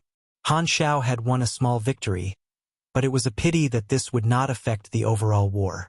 Despite the defeat in their war, Han Xiao's tactical mission was considered completed, awarding him with millions of experience and more than 200 contribution points from Section 0, as well as the Purple Crystal Civilization. The defeated Alliance fleet stopped on a barren planet to rest. The atmosphere within was sorrowful and solemn, with many of the allies pulling long faces at the deaths of their comrades. The dead Grade supers had practically exploded together with their flagship. The Arc Light organization had lost Sevet, and the surviving members had grieving expressions. Just 2 days prior, Sevet had still been smiling as he requested them to help out, but now, even his bones could not be found. Thinking of this, Han Xiao could not help but sigh. However, he did not disturb the surviving members. Instead, he assembled his officers to count the losses of his own fleet. Very quickly, the result came. We only lost 34 battleships, and there were no casualties from the high-leveled combatants. The situation is still good. Han Xiao sighed in relief. The Purple Crystal Civilization would compensate the various forces for their losses, or else there would be no one willing to cooperate with them. The battleships that Han Xiao had lost would also be replaced. In addition, he would also receive an additional reward from the department. With some lingering fear, Herluz said, I just went around to ask, and we actually have some of the lowest casualties within Section 0. Our allies even lost a few of their Calamity Grades. I didn't know it would be this dangerous. Indeed. This was out of our expectations. Han Xiao nodded. He was experiencing the situation before it had taken shape in version 3.0, and this secret war was where the game versions were moving toward. However, he had currently only seen the background of the plot and was not clear on the specific details.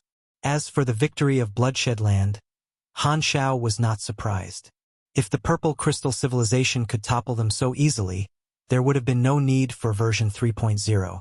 During version 3.0, Bloodshed Land had already built many bases across multiple planets, and a game of tug-of-war had been established between them and Section 0.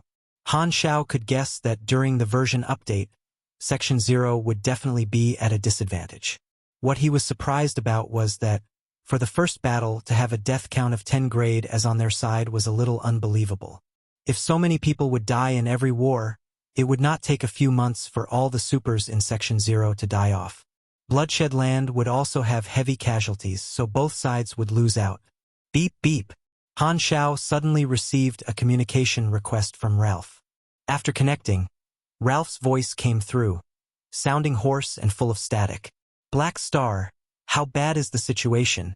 Fruobnovel.co. After receiving the news of the failure in the war, Ralph could not help but contact Han Xiao to ask about the details. Extremely bad. Han Xiao recounted everything he knew and conveniently emphasized that his battlefield had an advantage. Hearing this, Ralph got worried. This is the only good news I've heard in the last hour. However, you cannot determine the outcome just by yourself. Han Xiao shrugged in response. He did not care.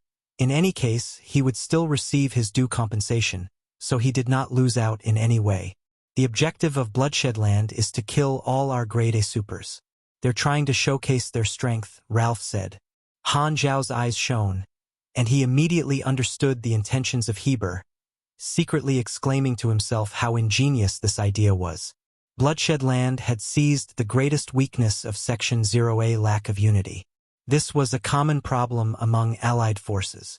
Because each grade A super was the core of their own respective organizations, the 8 Vanguard officials had rushed out to kill all those top-tier combatants so as to make the people within Section 0 fear the repercussions of their actions. Every collaborator of Section 0 did not really care whether Purple Crystal held onto their territory. They had no territorial fondness, unlike the Purple Crystal Civilization, and were only there because of the benefits. Winning or losing the war was irrelevant to them, and the only thing they cared about was whether the benefits outweighed the losses.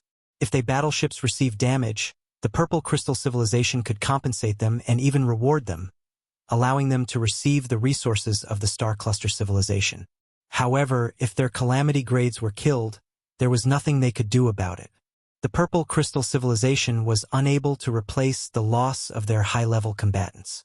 This was the difference between Section 0, which was in a state of disunity, and the cohesive Bloodshed Land, and it was a weakness that they could not change.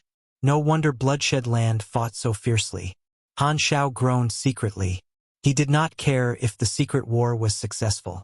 In his previous life, the Purple Crystal Civilization had been destroyed, and only when the Crimson Dynasty had come to an agreement with the Federation of Light did they finally put a stop to all the wars that they had incited.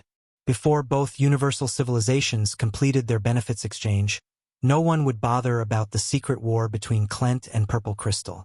The Crimson Dynasty was Clent's backer, so as long as Clent was not driven away, the Crimson Dynasty would split off a part of the land belonging to Purple Crystal and give it to them. This was Clent's strategy and the result of his past life. Han Xiao's motive for joining Section 0 was not to help Purple Crystal win the war, but rather to exchange his contributions for cutting-edge knowledge. If his losses were kept to the minimum, he did not mind keeping strictly to his designated tasks to complete the missions, slowly increasing his favorability to reverence. Even if the broader picture was affected, as long as his stocks in Purple Crystal continued to rise, he would still receive more attention and respect. If people above did not die, how would he have a chance to move up? A gleam shot through Han Xiao's eyes. It was a pity the players were not there. That way, he would not have needed to care about deaths and injuries. Putting aside his thoughts, Han Xiao said, Bloodshed Land is still gaining a foothold in the West Wind star system. What do we do next? We'll take a break for now. Wait for the reinforcements to arrive before we attack once more, Ralph gravely replied. The collaborators of Section 0 were located in various sectors of the Colton star cluster, with some only needing a short journey to arrive, whereas others took longer. Han Xiao belonged to the first batch of the Allied troops and could be considered more of a vanguard force for Section 0. The main force was still behind, so the failure of the vanguard force did not mean that Section 0 had been completely defeated. Ralph was more worried about the tactics utilized by Bloodshed Land. For the enemy to target their powerful combatants, this could not be defended. He was worried that Section 0 would not put in any effort to cut their losses, with the worst outcome being the disbandment of the entire section. Han Xiao took a few deep breaths before suddenly speaking. I have a suggestion. The next attack, let me hold the frontal battlefield. Ralph froze in shock. Black Star, despite knowing of the dangers, still chose to volunteer for the main battlefield? What you mean is, maybe I can hold off the vanguard officials of Bloodshed Land. Han Xiao stroked his chin. Ralph was overjoyed to the point he wanted to cry. Just now, the forces participating in the main battlefield, such as the Arc-Light organization, had demanded that they no longer assume the task of attacking as the frontal force. They did not dare face the Bloodshed Land officials. Only Black Star was willing to step up and handle such a risky job. This was the true meaning of a reliable cooperator. Ralph held back his tears of joy, excitedly asking, "How many can you fend off?" Han Xiao narrowed his eyes. All of them. Ralph's eyes bulged wide. Incredulity plastered all over his face. Are you F*King kidding me? This is no laughing matter. Don't be too surprised. I never said I could beat them all. I only said that I can hold them off. Han Xiao waved his hand. He had calculated it a while ago. Against the 8 vanguard officials, his chances of winning against them probably would only exceed Logi's by a minute amount. However, with his meat shield-like capabilities, he was more than qualified to hold off the 8 of them. Furthermore, he could still utilize Aurora's character summon card, so he only needed to maintain a battle. With him stalling the vanguard officials, it could lower the risk that the Allied combatants would face. Furthermore, showing such strength would allow him to gain a wave of reputation, which would result in more attention being paid to him by the Purple Crystal Civilization. The most important reason was that Han Xiao planned to use this to strike a deal. To take such a huge risk, I won't do it for free. What do you want? Ralph immediately asked. Han Xiao's brows rose. I want the cutting-edge knowledge for the mechanic profession. Deal. Ralph immediately agreed. At this time, he no longer hesitated. Black Star was already willing to bear the risk of death. As long as he could survive, the Purple Crystal Civilization need not be stingy with their resources. Han Xiao's expression did not change, but he was secretly exhilarated. Although he could lie low and slowly increase his favorability, the time taken would be longer. As long as he could reach for the skies in one single leap, he would not let go of this chance to obtain the cutting-edge knowledge. The sooner he completed his class advancement, the faster he would be able to break through to level 170, converting all his accumulated experience into actual combat capability. Furthermore, being able to hold back 8 vanguard officials was a matter of reputation and prestige. He would kill 2 birds with 1 stone. Han Xiao could not help but give rise to a wicked idea. He would rather the Purple Crystal Civilization lose more and win less. If the situation was not so dire, he would not have had a chance to obtain the resources that he wanted this quickly. Indeed, opportunities only exist in chaotic times. The ancient sages did not lie. Han Xiao laughed to himself. Standing by the side, Logi heard the conversation and could not help but interject. Do you need me to collect your corpse? Han Xiao was not angry but rather happy instead. It seemed like this would work. Logi's counterproductive comments had never failed before. Continue commenting. Don't stop. No wonder you really want to commit suicide. You're really mad. Logi sighed to himself. It seemed like he needed to change employers once more. Chapter 657 Gloat when winning, hide when losing. Chapter 657 Gloat when winning, hide when losing. At the same time, the vanguard force of Bloodshed Land had summarized the outcome of the battle. We fought back a wave of attacks. All of you did well and got rid of quite a few Calamity Grade supers. Purple Crystal's allied force will definitely be wary after this. Jord praised the result of the battle. Hunting Blade nodded. The enemy only launched a hasty attack and didn't send out too many high-level troops. Your prediction was right. The Vanguard force had prepared many different war strategies. Their original strategy had been to focus on defense, but upon observing that Section 0 did not send out an overwhelming force in their first attack, Jord had switched strategies and gotten the 8 Vanguard officials to take action together. They had managed to take out a large number of Section 0's high-level combatants and achieve the effect of frightening the others. We should have about 10 days until the enemy's next attack. All of you should continue to deal with the high-level combatants of the enemy. This is the weakness of an allied army, Jord said with confidence. Hunting Blade frowned in response. With their first failure, the enemy will not underestimate us anymore and may not even be willing to fight us head-on. We may not have such a chance again in the future. Then we will have to create the chance, Fosters, who was by the side, suddenly said. If the enemy doesn't send their high-level combatants to fight us, we will dismantle their entire fleet. Jord nodded in agreement. In any case, try to find the opportunity to kill as many high-level combatants as possible.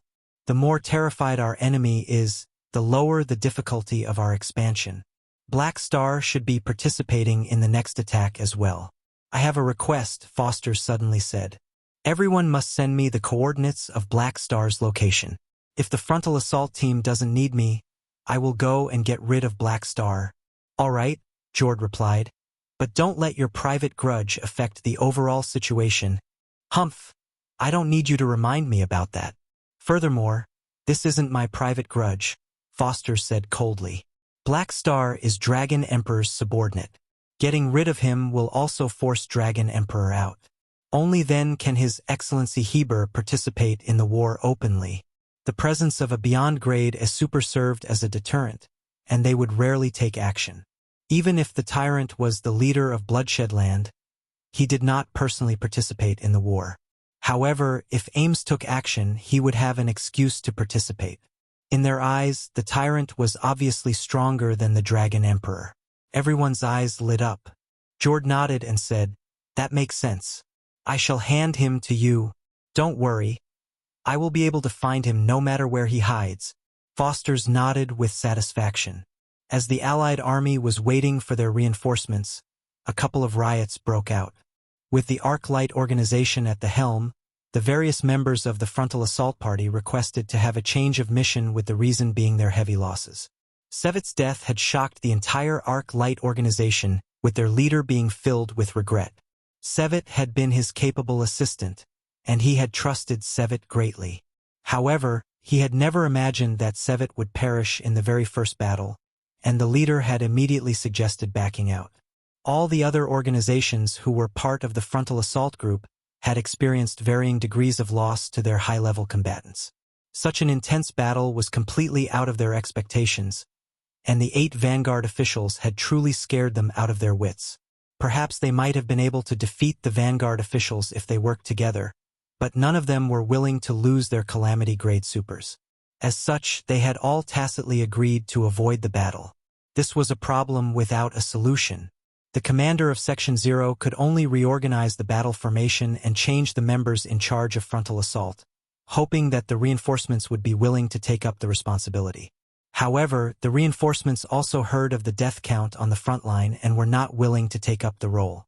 None of them were willing to sacrifice their high-level combatants. The Purple Crystal Civilization was extremely helpless and only managed to get a few organizations to grudgingly accept the job after some private negotiations.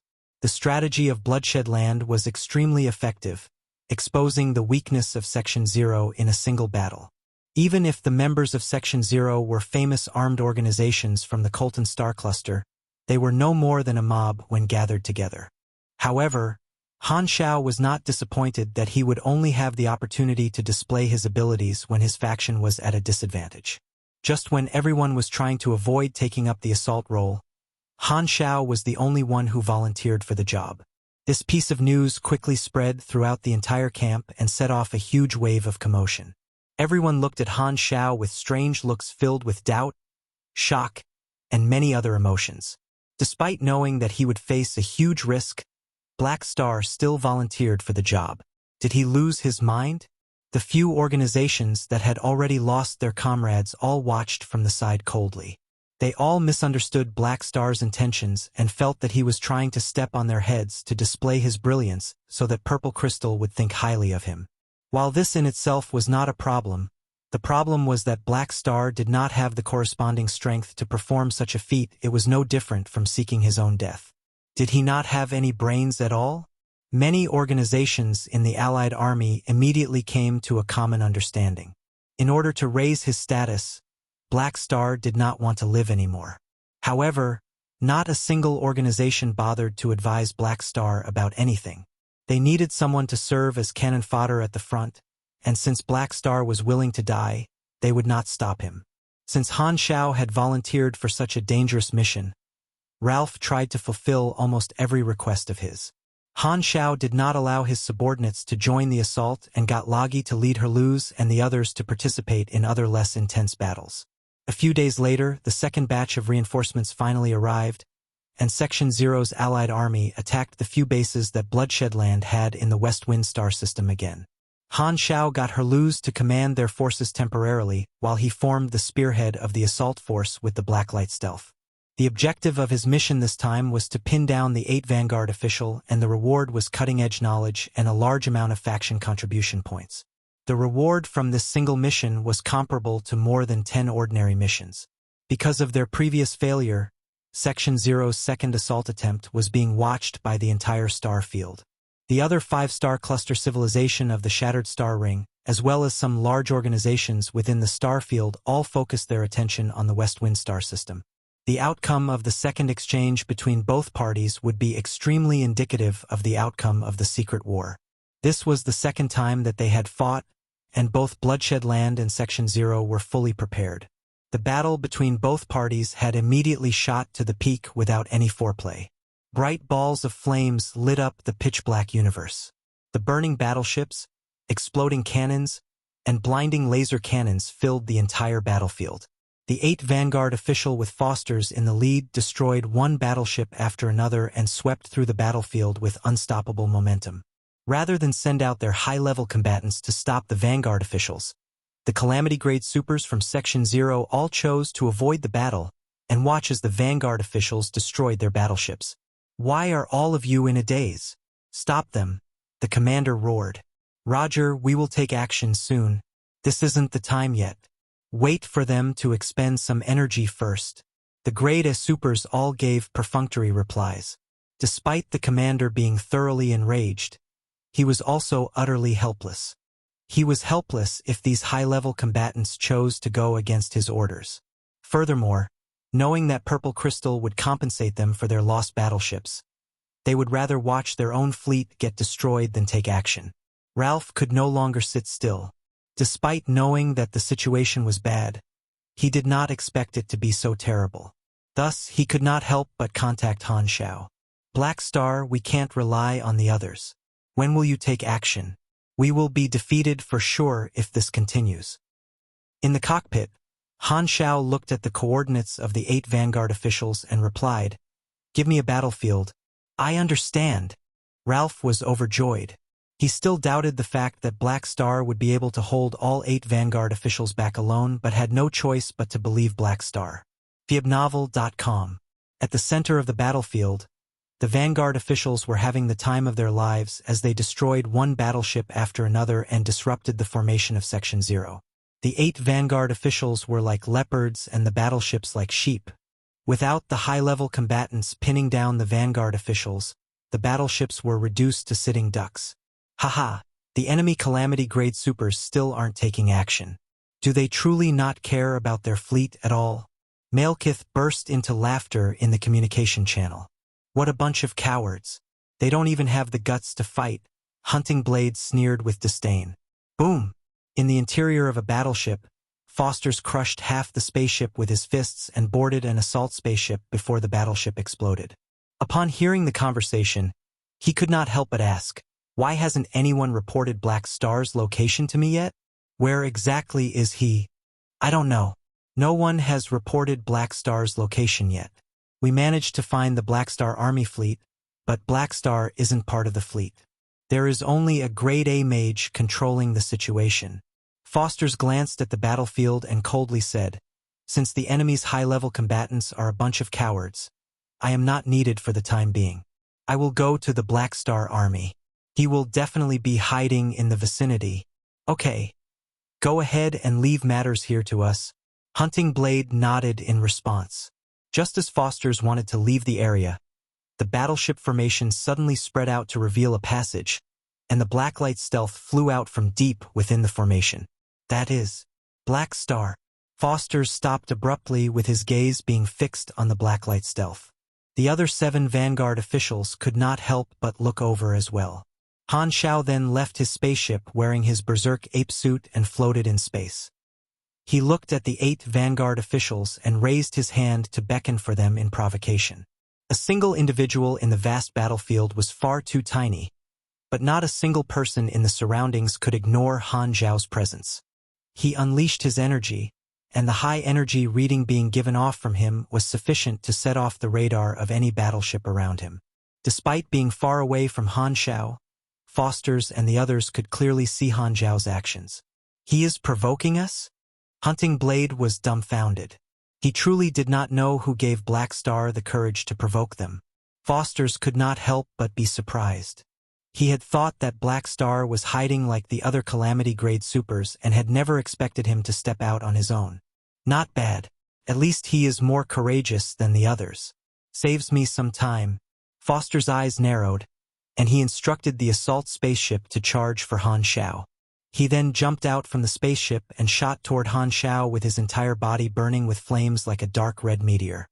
Han Xiao raised his arm, and the parts on his mechanical suit expanded out to form a gigantic mechanical fist that was 100 meters in size. Bolts of mechanical force covered the fist, and his fist hammered down on the meteor. Sound would not be produced in the vacuum of space, and everyone could only visualize the sound of the collision in their heads. Bang! The gigantic fist was penetrated by the meteor to reveal a human-sized hole, and Foster's fist arrived at Han Xiao's chest. Han Xiao was forced to retreat, and his body flew backward a short distance before he could stabilize himself. He then waved his arm to unequip the destroyed mechanical hand. "Show me everything you have and let me have a good time." Fosters sent Han Xiao a voice message to the mechanical suit's communication system, leaving a voice message in a fight. This fellow is truly annoying. Han Xiao then waved his arm, and the hatch to the Blacklight Stealth opened up. His mechanical army then swarmed out of the spaceship like a swarm of locusts. Very quickly, his army revealed itself, and tens of thousands of machines floated beside him. Such an army was not to be underestimated. Because Purple Crystal would compensate him for his losses, Han Xiao did not hold anything back and sent out all his machines. "The 8 of you can come together. You won't be able to deal with me alone." Han Xiao returned the favor and sent Fosters a voice message, too. Fosters sneered coldly and could not be bothered to reply. Black Star was already a dead man in his eyes, and he alone was enough to get rid of this pest. The Calamity Grade supers of Section 0 were skiving off at the side, and not a single person seems to have any intention of helping Black Star. Up until now, Han Xiao was the only Calamity Grade super from Section 0 who had stepped out onto the main battlefield. Chapter 658, Fighting 8 People Alone. Chapter 658, Fighting 8 People Alone. Let's end this fast, thought Fosters, and intense flames immediately spread out from him, akin to the surface of a small star. Pushing forward with both of his palms at the tens of thousands of mechanical soldiers, a dark red beam struck toward Han Xiao and the mechanical army that surrounded him. The outer layer of mechanical soldiers was directly blasted away, shattering into metal pieces. The debris was blown away like sand particles being washed away by the tide. The cannon fodder machines could not stop the assault of the Grade A+ Fosters. Only the Oathkeepers beside Han Xiao stepped forward, deploying their shields to withstand the shockwave blast from Fosters. Han Xiao's eyes flashed, and his mechanical force rolled outward. Under the influence of mechanical force field, he covered all his mechanical soldiers. The next moment, he waved his hands, and the hundreds of thousands of mechanical soldiers opened fire at the same time, attacking Foster's with different formations and different tactical modes. A fierce battle unfolded. The vast mechanical army drowned Foster's. Right in the middle of the main battlefield, a smaller-scale battlefield was formed. The fleets were still engaged with each other all around them, and Bloodshed Land did not care about a one-on-one battle, constantly firing toward Black Star's mechanical army.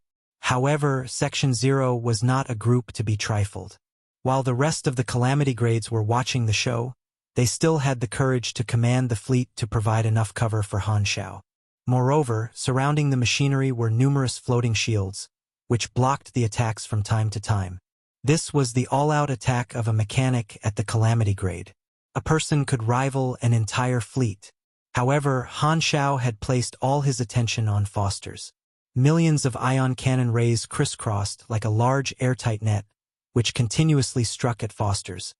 He dodged continuously and rammed through when he could not, relying on the sheer power of his pugilist flames to also wreak havoc in the mechanical soldier army.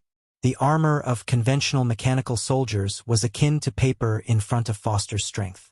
In a battle between the grade as, the role of the basic mechanical soldiers was just to provide firepower and tactical containment, as well as to continuously sap at the opponent's health and strength. Under the bonus given by Han Xiao's mechanical force, Foster's could only try to evade most of the time. Being bombarded by tens of thousands of concentrated firepower was nothing to scoff at. While he might have been confident to endure it with his current strength, should he not treat himself better if possible? As for the main combat force, it would be the small number of Grade A elite machinery, such as the improved versions of the Oathkeeper, Phantoms, and so on. The strength of a single unit naturally could not exceed that of the Calamity Grade itself, but their mutual cooperation would be able to threaten them. Even with their famed reputation within the Starfield, the Tyrant's Vanguard officials would not be able to blast away an Oathkeeper that was equipped with sufficient shields, energy, and thick armor in just 2 or 3 punches. Han Xiao strolled leisurely among his mechanical army, but his walking speed was extremely fast. Coupled with his sudden change in direction, it caused Foster's to be unable to lock onto him. However, Foster's did not dare pause, constantly maintaining his high evasion speed as he avoided the various attacks while analyzing the situation quickly in his heart. Got to look for a chance to behead him in one fell swoop, or else I'll be drowned by this human wave tactic. It was not as if Foster's had not come into contact with any mechanics specializing in the army style. He understood that once he was completely surrounded, he would be tortured to death sooner or later. One could not look down on the damage 10,000 soldiers could deal. As for the weakness of the army style, if the commander was beheaded, the rest of the soldiers would easily be broken through. Black Star has the moniker of indestructible body. However, he cannot be more difficult to deal with than the mechanical army itself. Foster stared closely before drastically increasing his speed using a skill. Flames blazed around him, and like a dark red bolt, he bashed through layers of mechanical soldiers to arrive beside Han Xiao, swinging a mighty fist filled with endless power toward Han Xiao's neck. The split second that the fist was supposed to connect, Han Xiao's figure suddenly flickered, and the next instant, he was at another location within his mechanical army. This was his advanced void travel. Continued the same way. Every time Foster's launched an attack on Han Xiao, it would end up being easily neutralized by the latter. With void travel, chaos entity release, as well as the short-distance teleporter module on his Berserk Ape on continuous cycle, Foster's had no way to touch even his clothes. The shockwave blasts were avoided even more easily. Foster's face got uglier as time passed. According to the intelligence received, he had thought that Han Xiao would choose to fight with him given his sturdy body, but he did not expect the latter to be as slippery as an eel. As for Han Xiao, his thoughts were clear. Since I'm a mechanic, before my mechanical army is depleted, there's no need for me to rush up and get beaten up like an idiot. His fleshly body was his trump card, and of course, he had to use it only as the last resort. His mission was to restrain the 8 Vanguard officials. By trapping Foster's within the mechanical army, he would make the guy feel unbearable, allowing him to call the rest over for him to restrain. If not, just based off his fleshy body, while Foster's might not be able to kill him, he would be completely suppressed and beaten down without any chance to retaliate. In that case, he could not appear as carefree as he was now. Han Xiao was considering this in the long term. As long as he completed this mission successfully, he would obtain the cutting-edge knowledge needed for his class advancement. Destroying his entire mechanical army would give him an excuse to withdraw from the war for the current period of time, allowing him to go back and create a brand new mechanical army with new and improved capabilities. The purple crystal civilization would naturally overcompensate him for his loss. Since he knew that the expansion of Bloodshed Land was inevitable with the current performance of Section 0, they would be constantly defeated for the time being. There was no need for him to participate in a losing battle. It was better for him to go home and recuperate. When the situation became bad and Purple Crystal started to panic, they would think of his performance before automatically asking him to participate. Only then would he take the opportunity to extort them. While Han Xiao liked to utilize the army style, he also loved to personally enter the scene. However, this time, he had chosen to utilize conventional tactics, revealing his frightening evasion abilities to foil Foster's sudden advancement. The power of his army style was revealed to the fullest. Although the losses of the mechanical army were constantly rising, Foster's energy consumption was also becoming severe. When facing hundreds of thousands of mechanical soldiers, it caused a qualitative change as a result of the quantity. Unless one had a special tank-like ability, no one would be able to endure the entire group. The damaged machinery was revived again and again by Han Xiao using both waste modification and machinery continuation, and the soldiers appeared endless. Both sides could see that Foster's appeared like a bug trapped within a spider's web, completely falling into Black Star's tempo. The mechanical army blessed by Han Xiao's mechanical force, as well as the superhuman buff, provided a 142% increase in damage at level 170. This had greatly offset Foster's strength advantage. He's managed to restrain the chief vanguard official.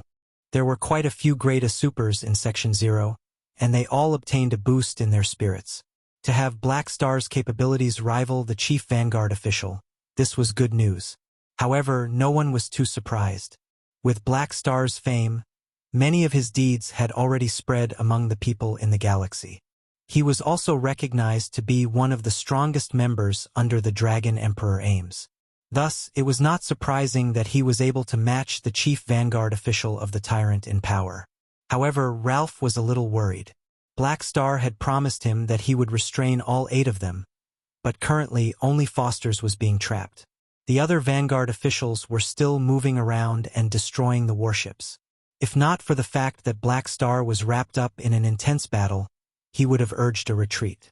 After dodging yet another round of cannon fire, Foster's gaze wandered toward Han Xiao, feeling extremely stifled. The difficulty in killing Black Star proved to be far out of his expectations. Foster still felt that Black Star was not a match for him. In his opinion, as long as he managed to snatch a chance, he would definitely obtain victory. However, the two of them had been fighting for so long that it had run counter to his original intention of ending the battle quickly. Unable to resist getting angry, his patience had long been worn thin. Hunting Blade, Malekith, all of you come over and help me to destroy Black Star's mechanical army. I'll see where he can still hide, Foster's shouted out. The other 7 Vanguard officials who were dealing with the fleet around received the new instructions and were surprised. Foster's had mentioned that Black Star was an opponent whom he would deal with alone, but now he needed help. However, they naturally gave him some face, not to mention that Black Star had provoked them as well. Thus, all of them turned around and killed their way toward the tiny battlefield that Foster's and Black Star were at. They were akin to 7 meteors, crashing into the mechanical army.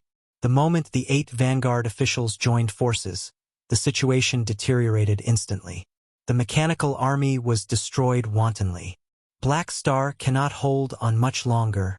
The Grade Supers in Section 0 felt shock in their hearts, but to face off against 8 of the Vanguard officials, none of them had the courage to risk it and support him. Before the mechanical army was completely destroyed, Black Star still had hope. Foster's eyed Han Xiao like a hawk the whole time. The moment Black Star intended to escape, he would immediately rush forward to disrupt him, not allowing him to escape.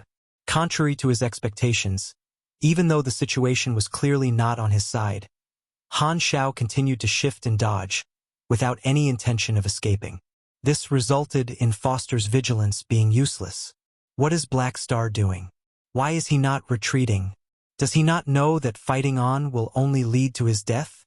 The surrounding Calamity Grades were all frightened, carrying expressions of incredulity. Was he really going to fight all 8 by himself? The entire area was filled with shards from his mechanical army, with none of them in one complete piece. Foster's and the other 7 finally stopped, gazing over at Han Xiao like a tiger eyeing its prey. Shooting a glance at the non-existent mechanical army, Han Xiao remained passive. His opponents were the famed Vanguard officials. This result was still within his expectations. Just based off the mechanical army alone, it would be difficult for him to face the assault of 8 people. However, with his insurance covering his losses, Han Xiao did not feel any heartache. Instead, he smiled before addressing the 8 of them.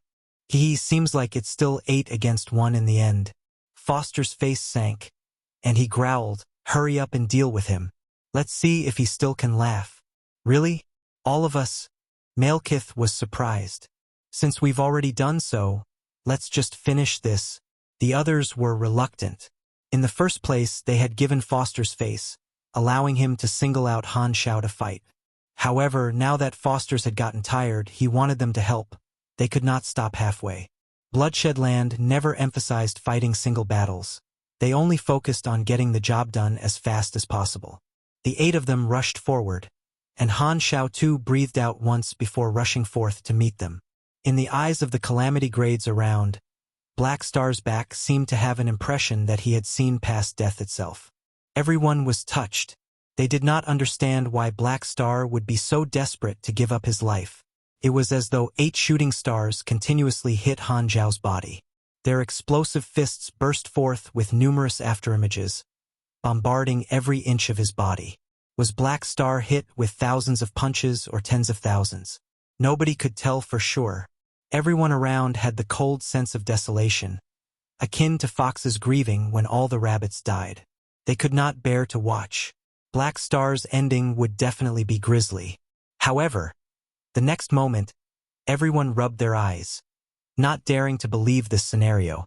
When facing the barrage of blows like a heavy thunderstorm, while Han Xiao was beaten black and blue, to the point even his mechanical suit shattered, his body was still perfectly sturdy, and he remained so lively even when facing such heavy punches. Foster's and the rest suddenly stopped, staring at Han Xiao with uncertain gazes. The strength that they released just now would be enough to destroy half the surface of a medium planet. How was Black Star still alive? The MP and HP are indeed reliable, and the steel body ability does negate a lot of damage. However, these fellows are really frightening. I nearly had to use Aurora's character summon card. While he was being beaten up, Han Xiao's had been calmly analyzing the situation. Seeing that the 8 had stopped, Han Xiao exhaled, rubbing his shoulders and neck whilst revealing a careless smile. This, however, worked better than any form of provocation. Foster's face turned steely as he felt that this smile was full of ridicule toward him, as though it was Han Xiao saying, "Why did you stop?" At this moment, everybody's expression seemed to freeze up. Ralph had a crazed expression of joy on his face. Black Star was indeed able to restrain all 8 of them. He was serious about that. The grade as from Section 0 revealed various expressions of shock. Those 8 were no ordinary Calamity Grade supers. They were all the reputed 8 Vanguard officials of Bloodshed Land. The fame of each one resounded throughout the star field. Foster's and the rest were furious.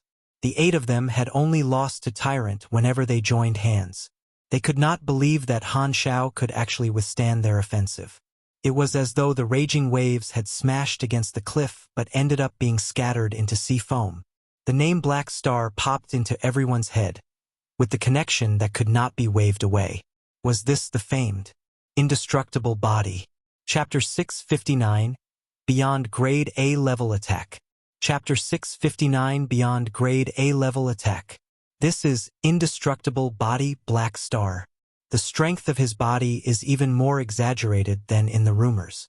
With such a powerful recovery ability, Only a beyond-grade a super would be able to kill him, tanking the attacks of the 8 Vanguard officials under Tyrant single-handedly. He lives up to the name of being the #1 general under Ames. Just where did Ames find such a ferocious character? Han Xiao's performance truly shocked many of the Calamity Grade supers in Section 0.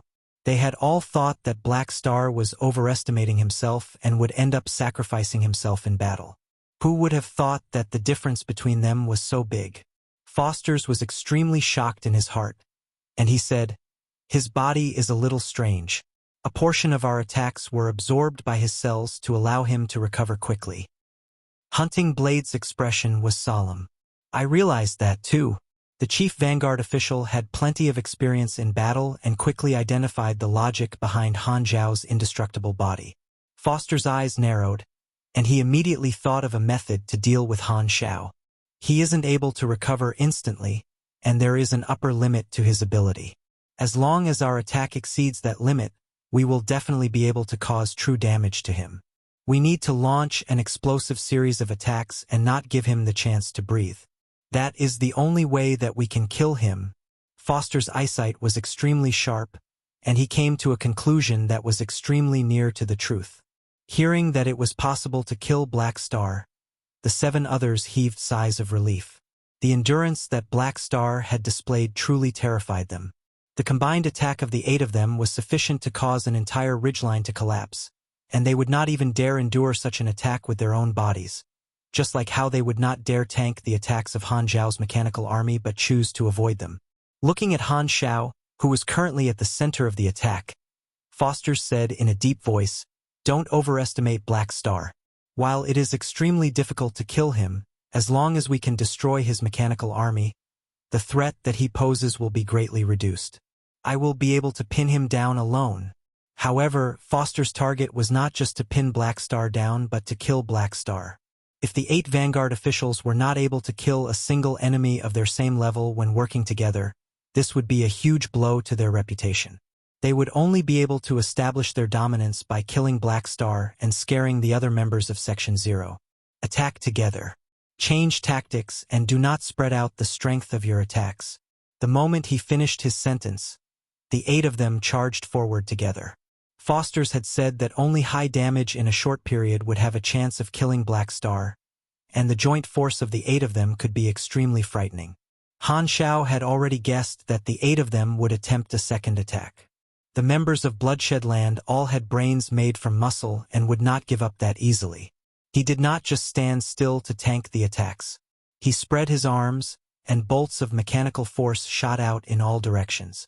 Even if the mechanical army was destroyed, the spare parts floating around in space were his weapons. Countless spare parts gathered toward Han Xiao like a whirlpool, and they quickly transformed into a gigantic mechanical cannon and arm. The metal fist knocked the flames apart, and the laser cannon lit up the dark space. Han Xiao launched his ferocious counterattack. If the battlefield was not located in the vacuum of space, the commotion of the battle would definitely have been earth-shattering. At the same time, 5 multicolored light rays intersected each other, with a frightening force being hidden within them. A Grade B super would not even be able to withstand the shockwaves from the battle between Han Xiao and the 8 Vanguard officials. For Han Xiao to transform all the spare parts into weapons, it required the use of waste modification, basic machinery construction, and mechanical force combat technique. It greatly exhausted his energy, but the ferocious attacks of the 8 Vanguard officials made it such that Han Xiao did not lack energy at all. Boom, boom, boom. Every time their fists came into contact with each other, bright energy rings would be emanated. The battle was becoming more and more intense. Because Foster's had identified the method to deal with Han Xiao, the 8 Vanguard officials chose to use attacks with high burst damage. Their coordination was seamless, and their attacks rained down on Han Xiao without end. Han Xiao had to face a thunderstorm of attacks every second. Punches with enough force to flatten mountains hammered down on his chest, and flames that were comparable to the main cannons of battleships burned his bones. In order to achieve high burst damage, the 8 Vanguard officials used all their strength and greeted Han Xiao with all their techniques. Their fists were like shooting stars, and those shooting stars were like rain. Boom, boom, boom. The tremors in his muscles and bones were all transmitted to his brain, and Han Xiao felt like a rice cake being hammered repeatedly. The 8 Vanguard officials had extremely powerful control over their strength, and Han Xiao suffered attacks 90% of the time. His retaliation was only able to cause a small disturbances to the Vanguard officials and was insufficient to interrupt their attacks. There was a limit to the conversion of energy into health, and he was only able to regain 28% of his health every second. The damage he took every second reached 450,000, and it exceeded the rate of his recovery. This damage was extremely frightening, and an ordinary Calamity Grade super would only be able to survive for 2 seconds before being turned into a corpse. Thankfully, my Strength and Life talent was upgraded to the advanced stage and gave me 200,000 HP. If not, my recovery speed would not have been able to keep up. Enduring the pain from the never-ending attacks, Han Xiao grit his teeth and remained calm. His eyes were locked on his health meter. If things got too dangerous, he was prepared to use the Aurora character summon card or void travel to give him some breathing space. If the battle continued in such a manner, he would eventually be defeated. However, Han Xiao did not panic. He had only chosen to take on such a risk after serious consideration. The most dangerous part of this battle was only the start. As long as he could drag this battle on, he would be safe. His advanced Strength and Life talent did not only increase his HP but also allowed him to be more valiant as he fought. Every time he lost 40% of his HP, his attributes would be increased by 10%, including his endurance. This meant that Han Xiao's HP limit would only increase as the battle went on. While the 28% limit would not change, the amount of HP that he could recover would still increase. This molding ability had made up for the shortcoming of the conversion limit and was the perfect combination to increase his recovery rate. As long as he could survive past the most dangerous starting phase, the threat that the 8 Vanguard officials posed to him would become smaller. Apart from the lack of aggro-attracting skills, Han Xiao was already a god-level main tank. The battle continued, and the frightening shockwaves from their battle truly scared the other Calamity Grade supers present. Through the energy reaction on their radar, they could see Black Star's life force signal becoming stronger and stronger. This meant that the terrifying attack of the 8 Vanguard officials did not threaten his life but made him stronger instead. Even if Han Xiao was in an extremely pathetic state right now, no one dared underestimate him. Only a single word was able to describe how all of them felt. Unbelievable. Fosters could already feel that something was wrong as the feeling of his fists coming into contact with Han Xiao's body became different. He could clearly feel Han Xiao's body becoming stronger by the second. He is becoming stronger. This thought floated up in his head, and his heart was shocked. At the same time, an unknown sense of rage exploded in his head. Just how many trump cards does Black Star actually have? This is enough.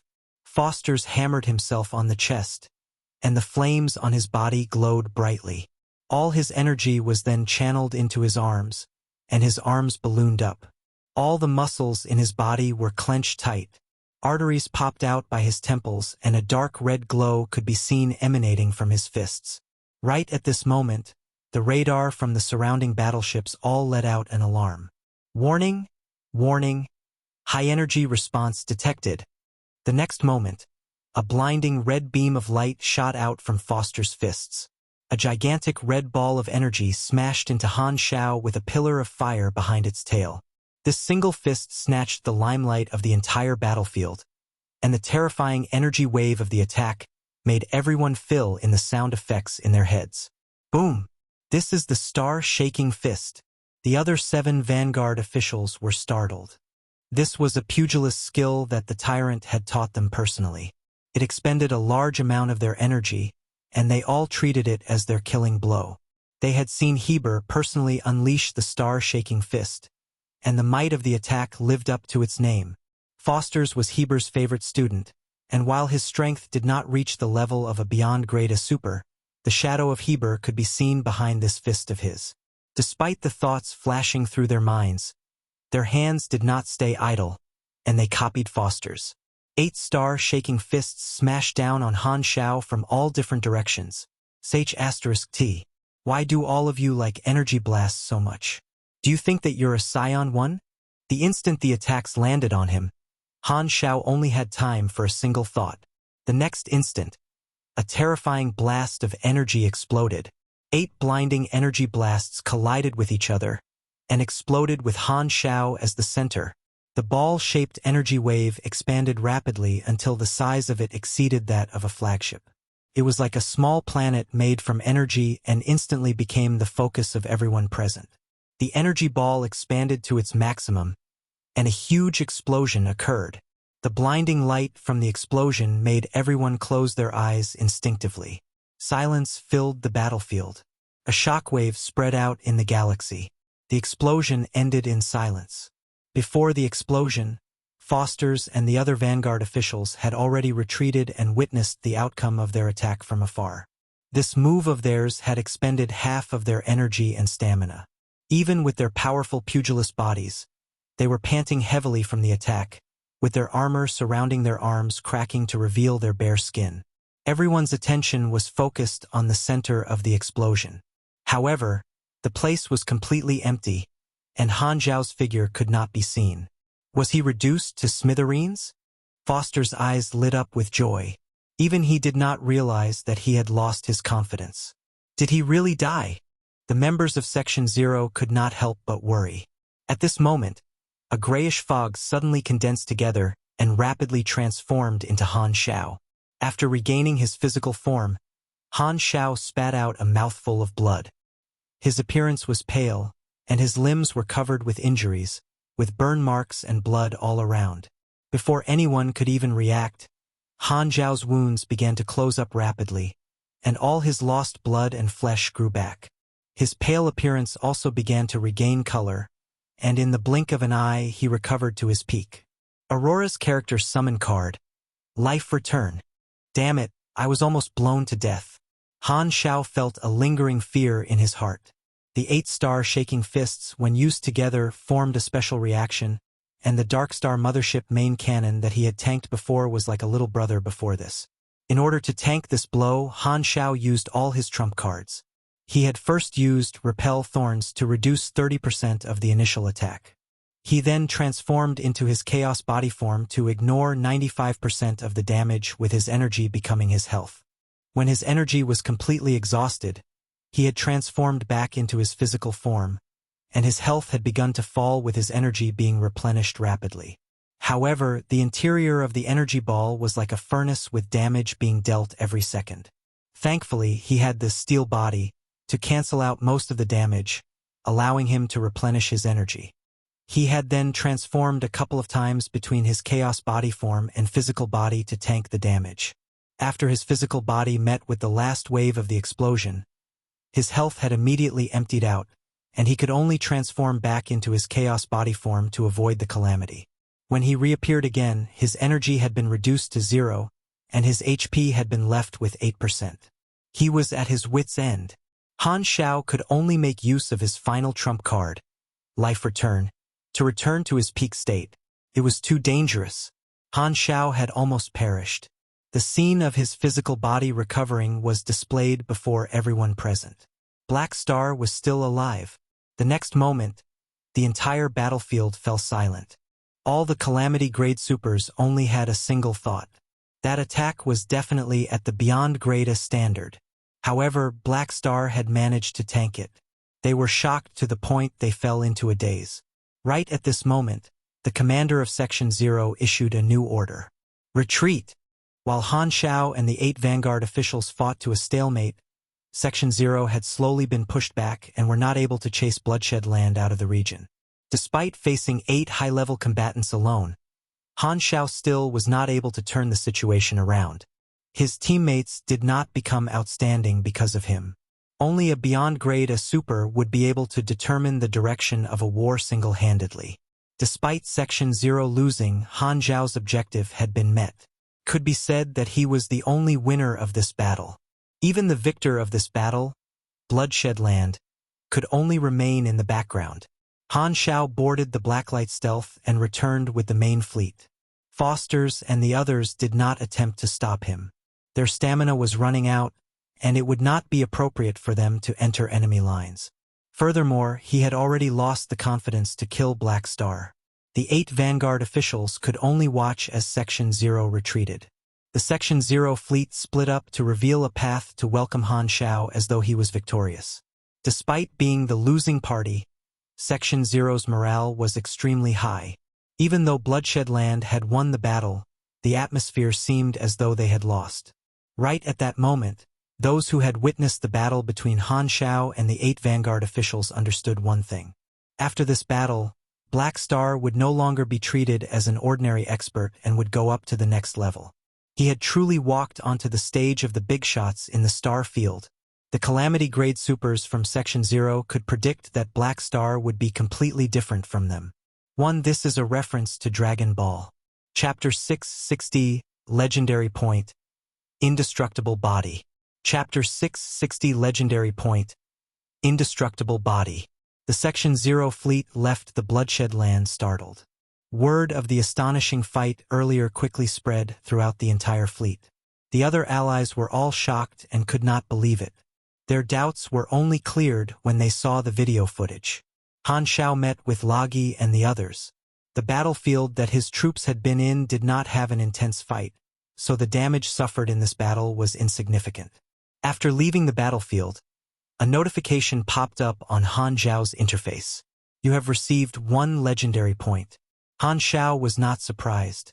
Back when he faced the attack of 3 Darkstar Calamity Grades before he was even a Calamity Grade himself, he had also received the Battle of 3 Calamity Grades legendary point.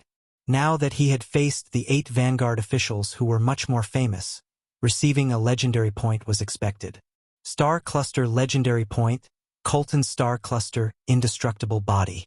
You fought 8 Vanguard officials of the Bloodshed Land at once, and with absolutely unquestionable results, you proved to the world that you deserved this title.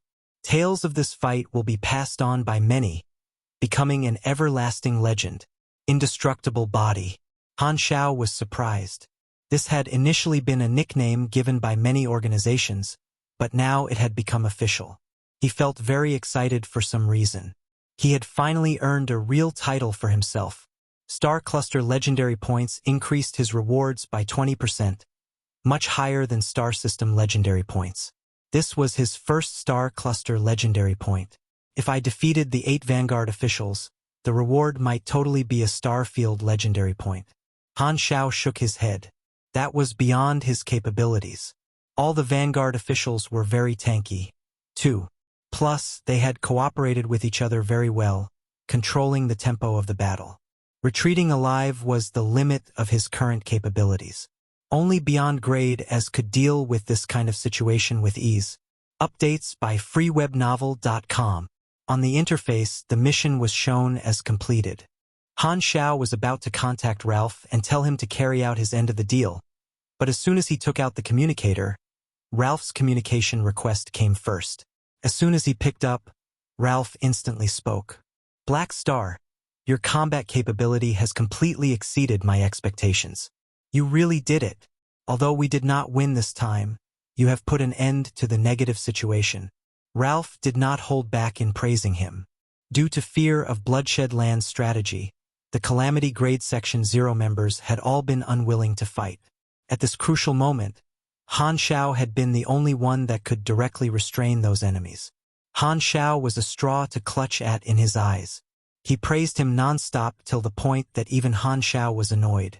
Han Xiao could not help but stop him. Stop it. There's no need for these compliments. It's time to complete the deal. Give me the cutting-edge knowledge. I want to retreat from the battlefield temporarily. Hearing that, the excitement on Ralph's face froze. You want to quit the secret war? Just temporarily. As you have seen, in order to fight the 8 Vanguard officials, my mechanical army was wiped out. I'm a mechanic. Without my machines, my combat capability will decrease tremendously. Plus, I'm actually suffering from rather serious internal injuries. I'm only forcing myself not to vomit any blood, Han Xiao said with a serious and sincere face. Really? Ralph looked at Han Xiao suspiciously. He did not look injured at all. What? Do you want me to vomit some blood for you to see? Han Xiao opened his mouth and looked like he was about to vomit. All right. I believe you. Ralph quickly stopped him. He felt that Black Star might really be heavily injured. Thinking about it, he had fought against the 8 Vanguard officials. Plus, he had been hit by a beyond grade a standard attack. It was normal for him to pay a price for it. Han Xiao paused and explained, I need to rest for some time. Cutting-edge knowledge is extremely complex. I will need half a month. A month to learn it? Ralph nodded. Cutting-edge knowledge was indeed very complex. Also, I need time to rebuild my mechanical army. This will be a huge project. I won't be able to utilize my full potential if I don't rebuild it, so it would be meaningless even if I did continue to take part in the battles. I suppose. Ralph was in a dilemma. But if you quit, we really won't have the ability to fight back in terms of high-level combatants. As you know, the other members are not really contributing at all. Han Xiao shrugged, as if saying, I've done what I could. He shook his head and said, as you've seen, I can't change the war alone, and this battle has proved that. Even though I held back the Vanguard officials, the fleet wasn't able to penetrate into the Bloodshed Land's stronghold. Compared to Bloodshed Land, our Alliance fleet looks like an amateur's. The way I see it, the Bloodshed Land will almost definitely succeed in their invasion. After 2 battles, Ralph was rather pessimistic. He asked, what thoughts do you have? I think that at the start of the Secret War, Bloodshed Land will gather their forces to create the first batch of strongholds, Han Xiao said in a sincere tone. It will be exceedingly difficult for us to stop that from happening. However, Bloodshed Land will have to split their forces to build more strongholds in order to invade the several star systems near the borders. This will cause their forces to split up. At that time, maybe Section 0 will have a chance to counterattack. Although he did not know the details from the version update, he still remembered what the situation of the Secret War had been at the later stages during version 3.0. From that, he could deduce Bloodshed Land's advantages during the earlier stages. The march of Bloodshed Land was unstoppable. He wanted to retreat now because he did not want to get thrashed by the opponents in the earlier stages. Ralph contemplated for a while. In the end, he could only admit that what Han Xiao had said made a lot of sense. That might really turn out to be how things developed. He suddenly felt powerless and asked, You're right, do you have any suggestions? Fiwenvel. Calm. I feel that the most important matter at the moment is the fact that the high-level combatants of Section 0 are avoiding battles. We shouldn't have unrealistic fantasies about chasing all the enemies away. It's best to stop when suitable to avoid larger damage. The time to counterattack has yet to arrive. What we need to do now is strengthen our forces till that moment arrives. Star cluster civilizations were not short on resources. In order to stop Bloodshed Land, Purple Crystal could use these resources to increase the strength of the Section 0 members. As for Han Xiao, who had already shown his value, if the Purple Crystal civilization took his advice, he would receive even more benefits. Ignoring the great mechanic Han's ulterior motive, this suggestion did make sense. At least, this was a feasible strategy for Ralph. I will pass on your suggestion to the commanding department and let them analyze it. Ralph paused before sighing. As for your request, I will approve it. I have only one requirement. When you have recovered fully, you have to return to the battlefield immediately. Of course. When will you give me the cutting-edge knowledge? I will give you a knowledge list later. You can pick it for yourself.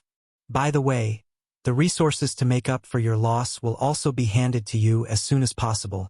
Han Xiao smiled. With the cutting-edge knowledge that he was soon going to receive, he would be able to complete his class advancement mission. One of the bigger goals of joining the Secret War had already been achieved. Han Xiao had taken a shortcut, so he did not have to spend too much time farming favorability. This act of holding back the 8 Vanguard officials alone was unduplicatable. The Vanguard officials had now discovered that he was very difficult to kill, so they would not waste their energy fighting him together. This time, it brought Han Xiao fame, and the Vanguard officials would definitely not make the same mistake next time. Han Xiao was extremely tanky, but his actual combat capability was not that extraordinary. 1 or 2 Vanguard officials would be able to restrain him. What had happened that day would never happen again. In order to become stronger, he needed to continue leveling up as well as build new machines using the cutting-edge knowledge as the core. After closing the communication, Ralph sent the knowledge list over. There was a total of 60 mechanic knowledges, 20 from armed, energy, and control branch each. These knowledges were grouped into 5 levels: basic, advanced, and high-level knowledges made up 45 of the 60 knowledges. There were only 15 cutting-edge knowledges and ultimate knowledges in total. The fact that there were so few of them showed how extremely valuable they were. There were 9 types of cutting-edge knowledges, 3 from each of the branches. Even Purple Crystal did not have all the cutting-edge knowledges, just some of them. Han Xiao was a virtual mechanic.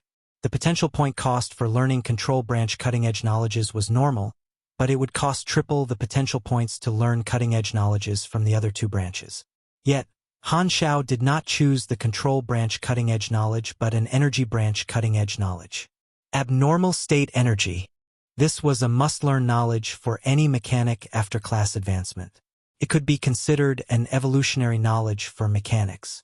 After learning this knowledge, only then would the mechanics be able to harvest, extract, and use psionic and antimatter energy on a large scale. Energy was the core of machines. The change in energy technology would bring tremendous changes. Han Xiao had been waiting for this knowledge for a very long time. He had saved his potential points so that he could afford the triple cost. Since he did not have to take part in the upcoming battle, Han Xiao took his people and left, heading back to the base in the Garden Star system. The other Section 0 members were envious, seeing that the Black Star army was leaving, but none of them had a problem with it. Black Star had taken a huge risk in this battle. He did indeed have the right to go back and rest. The others could only watch as the Black Star army departed. The second fight between Purple Crystal and Clint had ended. The other 5-star cluster civilization that had been paying attention to the secret war received the battlefield report very soon. Those superiors could almost not believe their own eyes. Black Star had fought the 8 Vanguard officials alone and survived almost unharmed? Really? This news thunderously appeared on the desk of the various organization leaders and stirred up a storm in their social circle. The 7-star cluster civilizations, Bloodshed Land, and the other huge organizations all reevaluated Han Xiao. Originally, in their eyes, Black Star was most famously known as AIM's trustworthy subordinate and secondly known for his network.